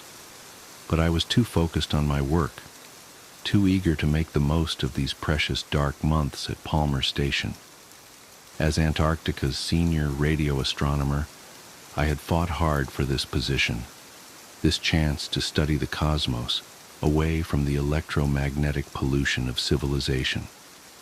The perpetual night of winter solstice meant uninterrupted observation time, and the station's isolation promised pristine data. Even the aurora australis, usually an impediment to astronomical observation, had been unusually subdued this season. Until tonight, the phantom static had started as a barely perceptible hiss in my headphones around 0200 hours. I adjusted frequencies, checked connections, ran diagnostics. Nothing. The interference persisted, a soft susurration, like distant waves or whispered voices just below the threshold of comprehension. I rubbed my eyes, feeling the familiar ache of too many hours staring at screens. The control room's warm light felt almost oppressive after so much darkness, and my reflection in the window looked haggard. Beyond the glass, wind-driven snow created shifting patterns in the floodlights, while the aurora painted ethereal curtains of green and purple across the sky. "You're losing it, Sarah," I muttered, reaching for my coffee mug only to find it empty. Again. Time for a break. The corridor outside was dim and silent. Most of the winter crew of 15 were asleep, leaving the station feeling larger and emptier than usual. My footsteps echoed oddly on the metal floor as I made my way to the kitchen. The walls seemed to absorb the sound, making each step feel muffled and distant. The coffee maker's gurgle was oddly comforting in the midnight quiet. I leaned against the counter, letting my mind drift. The static in my headphones had been strange, yes, but probably just some atmospheric phenomenon, the kind of thing that... A flicker of movement caught my eye. Outside the kitchen window, the aurora had intensified, its colors deeper and more vibrant than I'd ever seen. The typical flowing curtains had transformed into intricate geometric patterns that seemed almost deliberate. For a moment, I could have sworn they formed themselves into symbols, not like any writing system I knew, but somehow suggestive of meaning nonetheless. My hands trembled slightly as I poured the coffee. "You're overtired," I told myself. The human brain is wired to find patterns, even where none exist, but I couldn't shake the feeling that something was wrong. The air felt different somehow, heavier, like the pressure change before a storm. Back in the control room, I nearly dropped my mug. The static had grown louder, even though I'd left my headphones on the desk. It seemed to be coming from the equipment itself now, a harsh electronic keening that set my teeth on edge. The monitors flickered with interference patterns that shouldn't have been possible with our digital systems. "Dr. Anderson?" The voice made me jump. Mike Rodriguez, one of our maintenance technicians, stood in the doorway. His face looked pale in the blue light of the screens. "Sorry to bother you, but have you noticed anything weird with the electrical systems?" I set down my coffee carefully, trying to keep my voice steady. "What kind of weird?" "Power fluctuations, equipment turning on by itself, and there's this sound." He trailed off, glancing nervously at the radio telescope controls. "You hear it too?" Relief and dread mingled in my chest. "How long?" Started about an hour ago in the mechanical room. I thought it was just interference from the aurora, but he stepped into the room, lowering his voice. I've never seen the lights act like this, and the temperature sensors are going crazy, showing impossible readings, like negative hundreds of degrees in some sections, way past what our thermometers can actually measure. I pulled up the environmental monitoring system. He was right. The temperature graph showed wild fluctuations, with some sensors registering temperatures that would have instantly frozen the air solid. Others showed no reading at all, as if those sections of the station had simply ceased to exist. "This isn't possible," I whispered, more to myself than to Mike. "The equipment must be malfunctioning." "All of it? At once?" His voice cracked slightly. "And what about the telescope? Are you getting any weird readings from—" The lights went out. For a moment we stood in total darkness. Then the emergency systems kicked in, bathing everything in dim red light. The static had stopped, leaving a silence so complete it felt like a physical presence. "I'll check the backup generators," Mike said, already moving toward the door. "Maybe the storm—" "Wait." I grabbed his arm. Through the window I could see that the regular floodlights were still on, illuminating the swirling snow. "The main power's still working. It's just in here." As if in response, the radio telescope's control panel lit up, not with its usual operational displays, but with a single line of text: "Signal acquired." My heart seemed to skip several beats. "That's not possible," I said again, but the words felt hollow.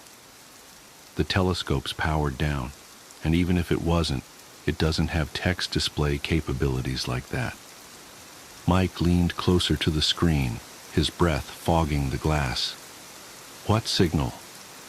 Before I could answer, every monitor in the room came to life simultaneously. The same two words appeared on each screen in the same stark green text. Below them, numbers began to scroll, coordinates, I realized with growing horror.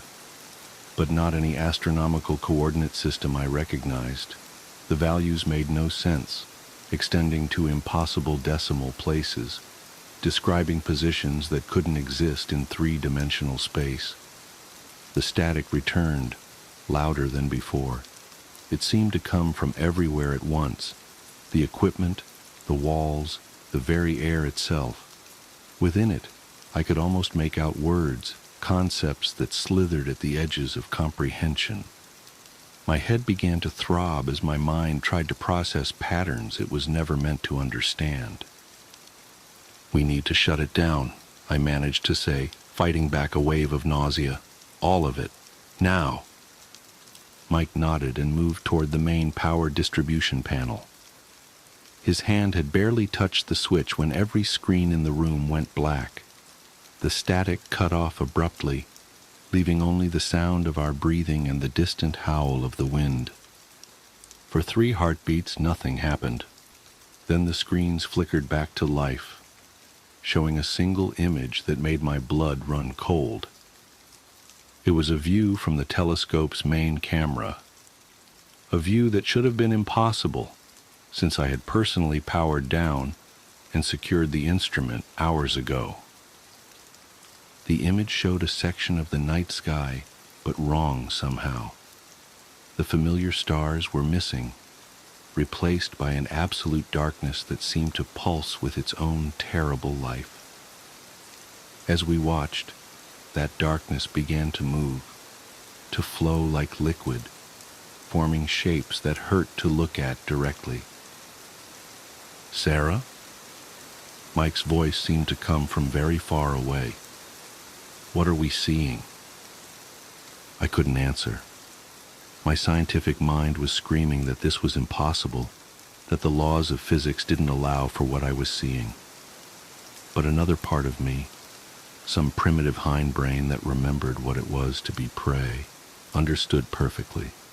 We were seeing something vast wake up, The image zoomed in, or perhaps whatever we were observing was getting closer. The darkness resolved into geometries that shouldn't have been possible, angles that seemed to bend back through themselves. My eyes began to water as they tried to follow the impossibly recursive patterns. And then I saw the void. It wasn't just an absence of light or matter. It was an active nothing, a hungry emptiness that devoured both space and meaning. Looking at it was like trying to remember a dream that turned out to be a memory of something that hadn't happened yet. My mind recoiled from it even as some horrible fascination kept me staring. The static returned, but different now. It had structure, purpose. The random noise resolved into a kind of music, if you could call it that. It was like hearing colors that didn't exist, or touching a thought. Each note seemed to reach inside my skull and rearrange my understanding of reality. "We have to warn the others," I heard myself say, though my voice sounded strange and distant.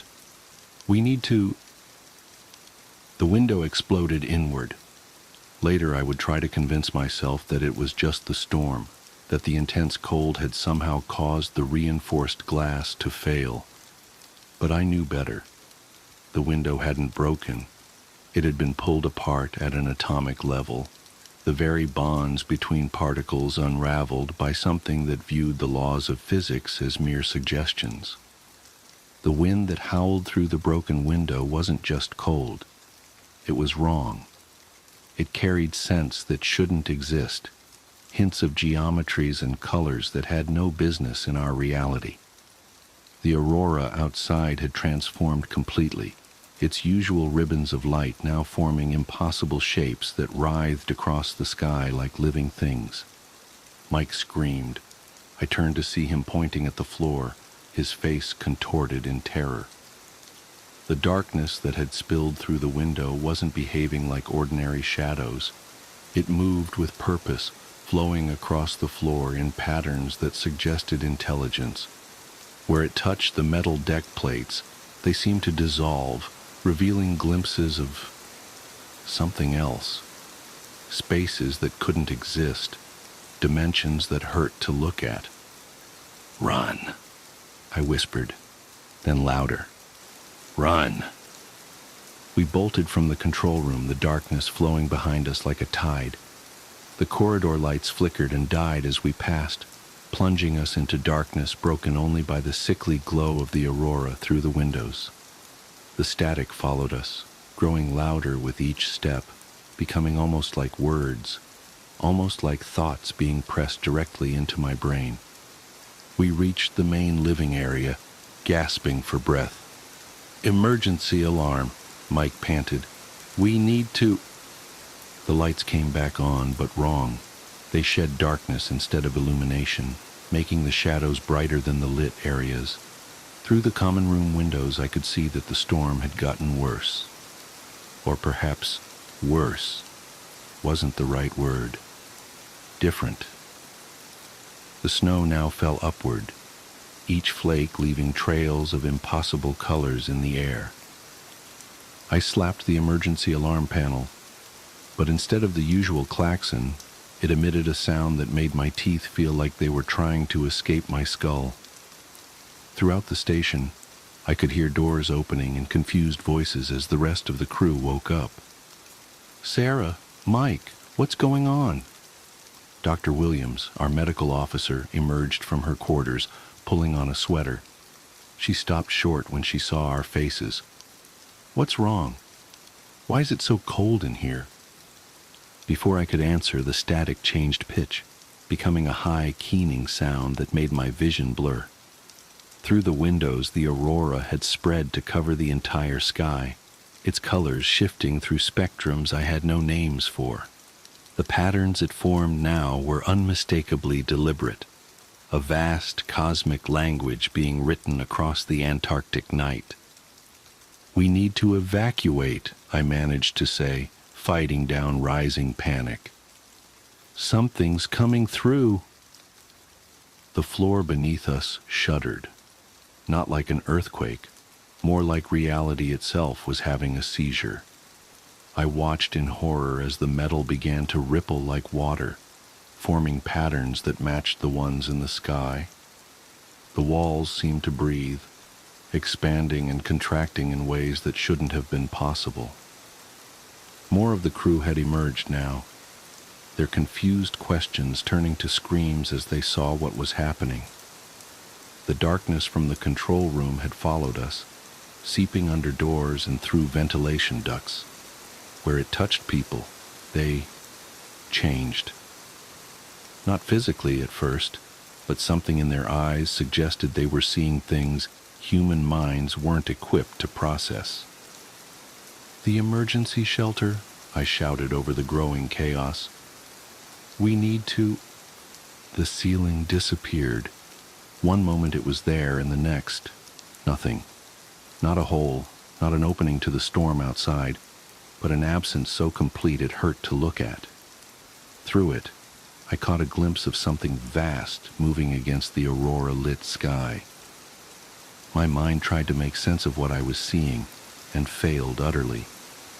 It was like trying to comprehend the size of the universe by looking at a grain of sand, except the sand was alive and made of angles that couldn't exist in Euclidean geometry. The static had become a roar now, drowning out all other sounds.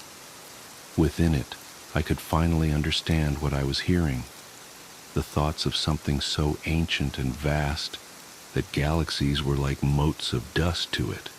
It wasn't malevolent exactly. We were simply too insignificant for it to consider our existence meaningful, like an astronomer inadvertently destroying a microbe colony while adjusting their telescope. The telescope. Understanding hit me like a physical blow. We hadn't been observing the cosmos. Something in the cosmos had been observing us, and now it had noticed us noticing it. The Faraday cage. I grabbed Mike's arm, pointing toward the laboratory section. "It's electromagnetically shielded. Maybe it can block whatever this is." A few of us managed to make it to the lab, sealing the heavy door behind us. The static was muted here, though I could still feel it buzzing in my bones. Through the small reinforced window, I watched in horror as the reality distortion spread through the station. Walls folded in on themselves like origami, revealing spaces that couldn't exist. People ran, or tried to, some of them moving sideways through dimensions I couldn't perceive. "What's happening?" Dr. Williams demanded, her medical training warring with the impossible things she was seeing. "Sarah, you're the physicist. Explain this." I laughed, the sound edged with hysteria. "Physics? Physics stopped working the moment that thing noticed us. We're seeing, I don't know, reality from its perspective. Our universe is just a flat painting to it, and now it's reaching down to touch the canvas." The walls of the Faraday cage creaked ominously. In the corner, delicate laboratory equipment began to melt, the metal and plastic flowing together in ways that violated every law of thermodynamics. The air itself felt thick, as if gravity was becoming more of a suggestion than a law. Through the window I saw the aurora transform one final time. The entire sky became a vast eye, its pupil a void that reflected nothing, absorbed everything. Looking into it, I understood with terrible clarity just how insignificant we were. Not just humanity, but our entire concept of existence. We were like characters in a two-dimensional drawing suddenly being noticed by the artist. The static peaked, becoming a sound that wasn't a sound, more like the universe itself screaming as something vast reached down and began to fold it into shapes it was never meant to take. The Faraday cage wouldn't hold. Nothing would hold. Reality itself was coming undone, and all we could do was watch. In those final moments, as the walls of our shelter began to dissolve into geometries that Euclid never dreamed of, I had one last coherent thought. We had built our telescopes and pointed them at the stars, hoping to understand our place in the cosmos. But some questions have answers that human minds were never meant to comprehend. Some doors, once opened, can never be closed again. The static consumed everything, and in it, I heard the voice of the void, not in words, but in concepts that rewrote my understanding of existence. And I understood finally that the horror wasn't in being noticed by something vast and uncaring. The true horror was in realizing that we had always been noticed, had always been watched, and what we thought of as reality was merely the surface tension on an infinite ocean of things we were never meant to comprehend. The last thing I saw before my mind mercifully broke was the telescope array outside, its dish pointed at that terrible eye in the sky. It wasn't receiving signals anymore. It was sending them. We had built a beacon without knowing it, and now something had answered our call. The void opened wide, and Antarctica's long night became eternal.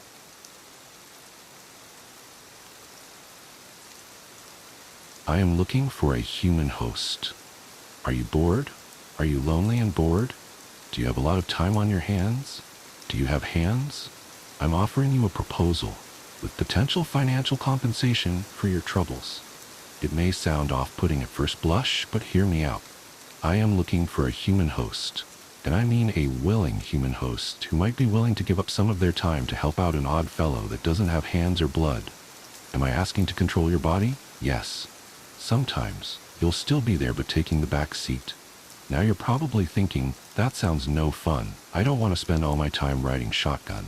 And that's valid, but you all spend about half of the day unconscious anyway. Your body is just there, doing nothing. A complete waste. As for me, I don't sleep, haha, so we could have it so that during the day I will graciously let you do fun human things, and at night, I'll do whatever. And by whatever, I mean perfectly safe, perfectly reasonable activities. I don't drink, and I rarely go outside. I enjoy baking, I look at pictures of birds online, I've been getting into neuroscience lately, very interesting stuff. You're all very interesting. And maybe you're still thinking, hey now, I don't want some random mind-controlling thingy hauling my body around in my sleep, weekend at Bernie's style, to which I say, you're no fun, and you're not the kind of person I want to live with anyway. But I'm a light sleeper, you say.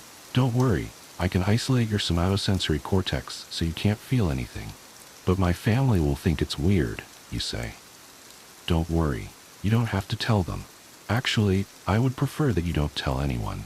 Please. And should anyone question me, I'm not bad at impressions. I'll get really good at a you impression. It'll be the first thing I do. I know this all sounds very strange and potentially unpleasant, but remember the financial compensation that may or may not be happening. Hell, I'll even do some of your chores if you like, while you sleep. You can wake up, and the dishes will be done, laundry folded, and coffee made. Doesn't that sound nice? And then you open the fridge and oh, what's this? Someone baked banana bread last night. That was me. I baked banana bread last night. Now I should say, I don't have a lot of standards. I really don't. But I do, unfortunately, have some, so let's just get them out of the way before I waste your time. Please do not contact me if you have any of the following. Anemia. Sorry, it's just not going to work out. I can pay for iron supplements, but I can't work miracles. A weak immune system. I don't like getting sick, I'm sorry. It's gross. Sick people are gross. I mean, I know it's not your fault, but healthy folks only, please. A strong immune system. Yes, I know what I just said, but I also don't want to be attacked by your immune system. So maybe you're not the picture of health, but you're just kind of okay. I'm looking for someone who is just kind of okay. A penchant for alcohol. It makes me feel strange. A name that starts with a P. I'm not the greatest at speaking.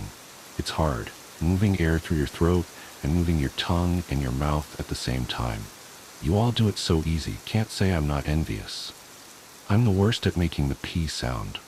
I intentionally avoid any P word in conversation and get by well enough, but I'll look pretty foolish if I'm cavorting about pretending to be you, and I can't even say your own name.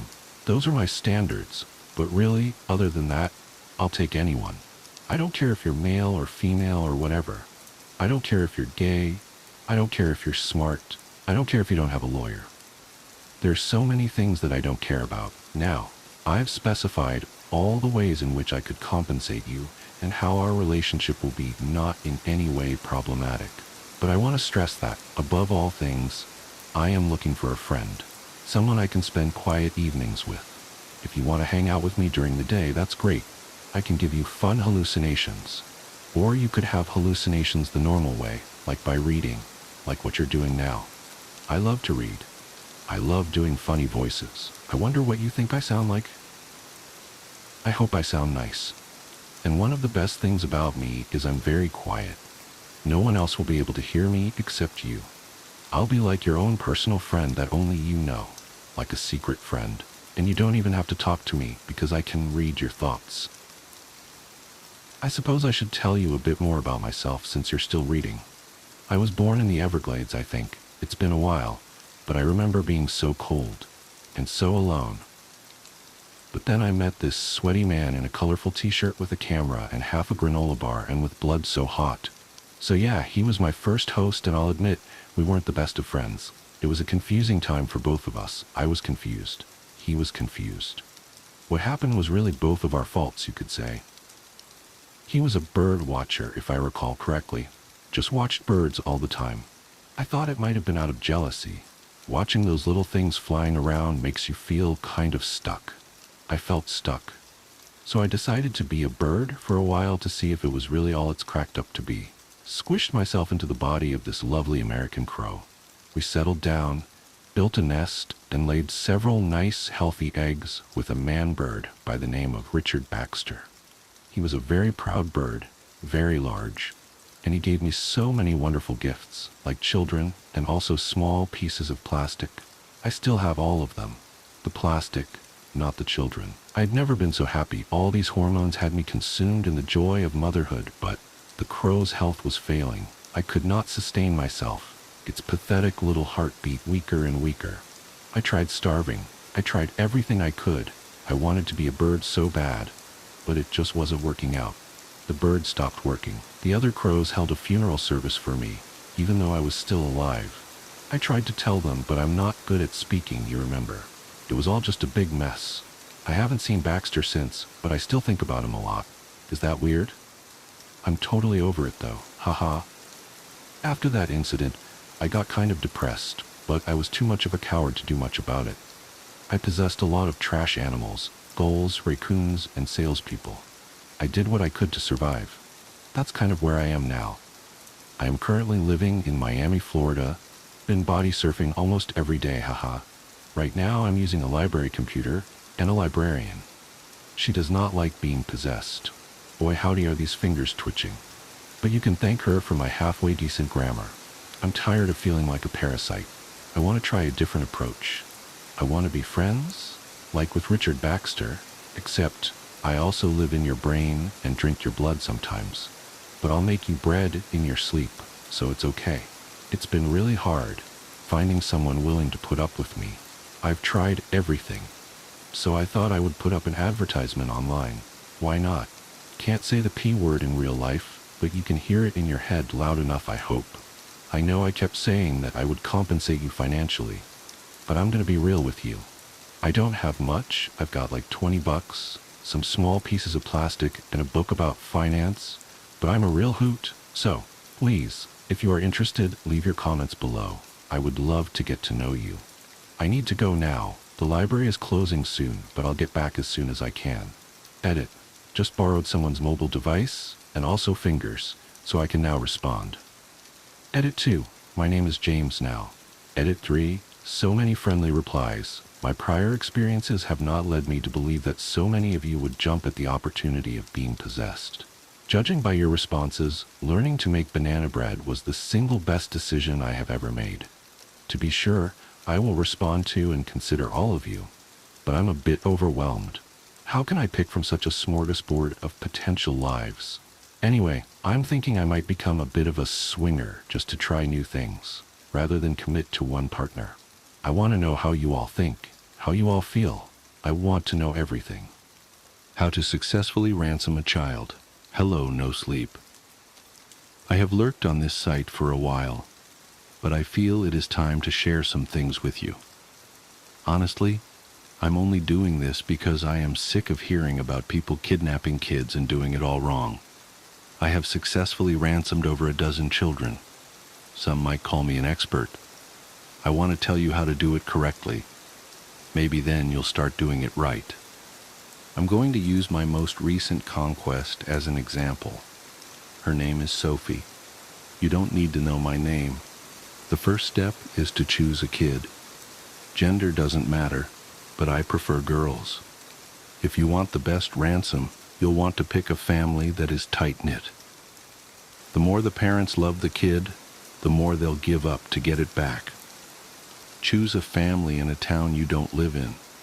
Ideally, it should be at least an hour away. You must have no connection to the family. They don't know you, but you will learn everything about them. I picked Sophie because she had braided pigtails. I like that.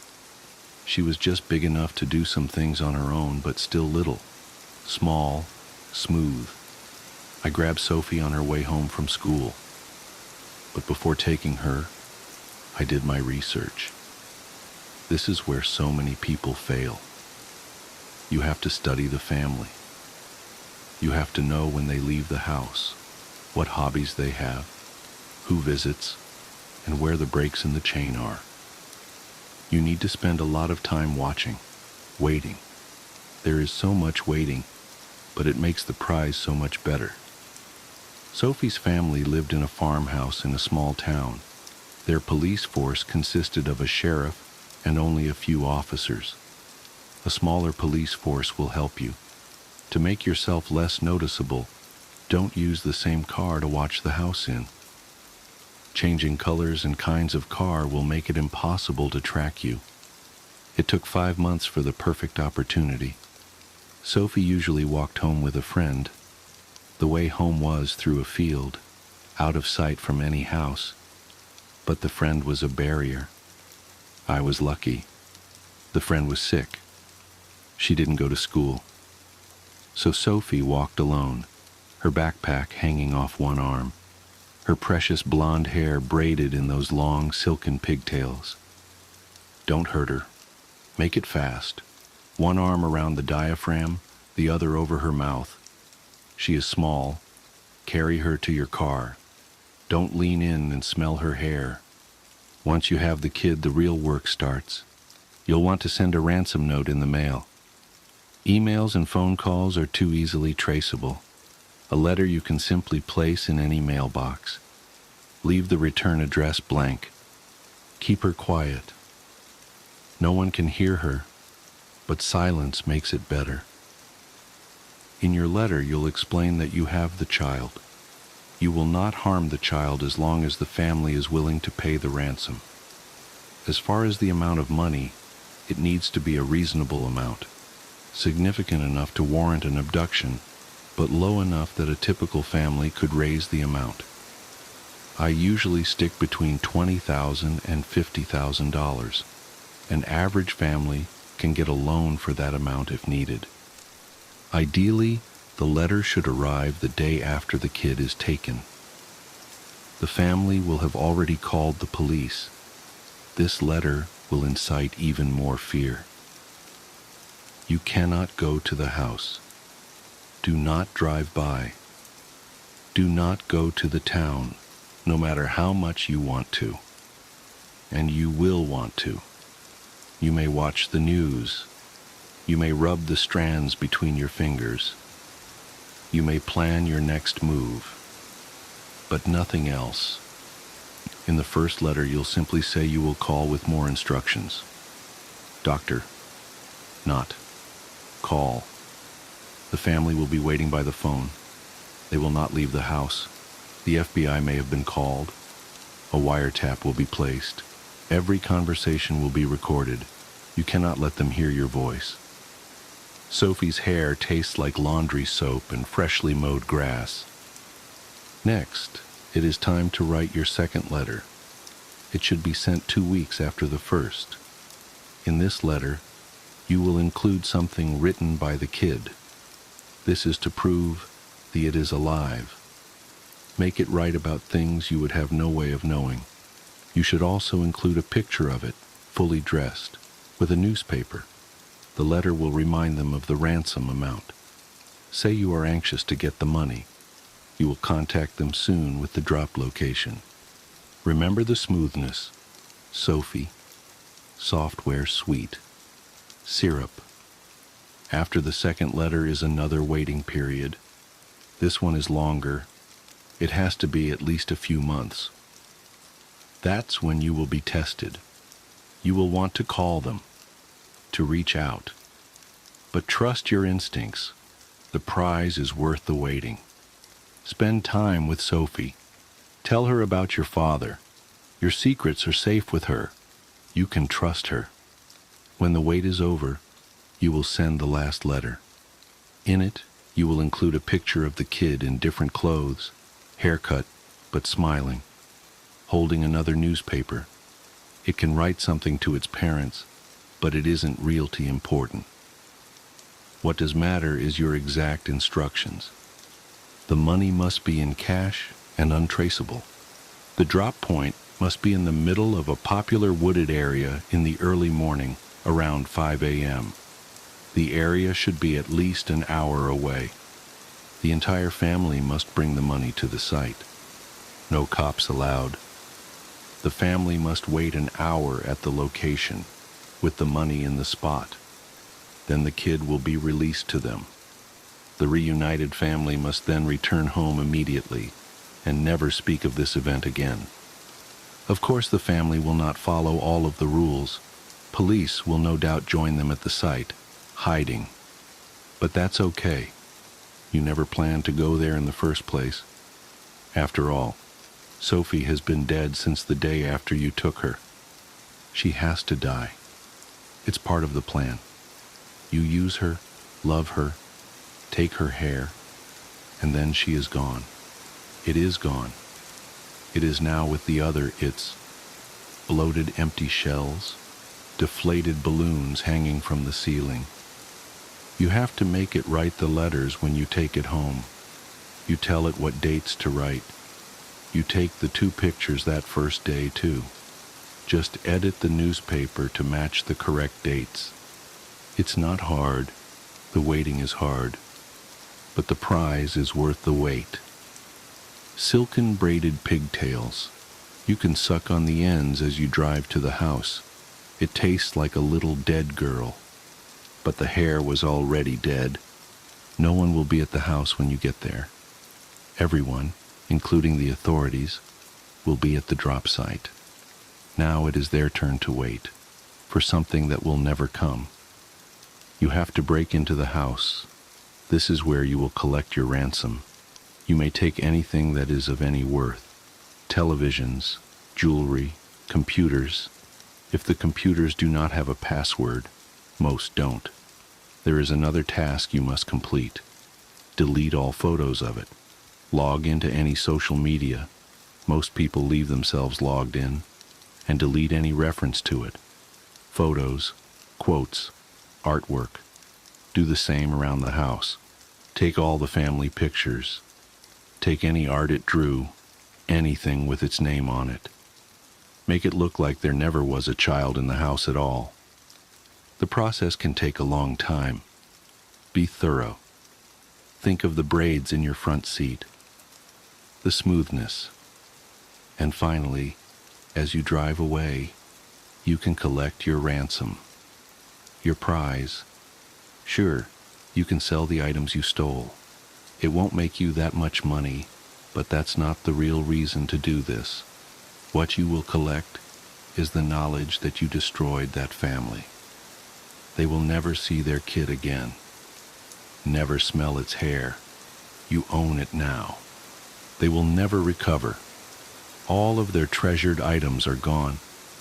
You have stolen their sanity, joy, safety. They will never be able to trust again. And that fact tastes almost as good as the pigtails. So there you go. That's how you successfully ransom a child. Now all of you out there have no excuse to do it wrong.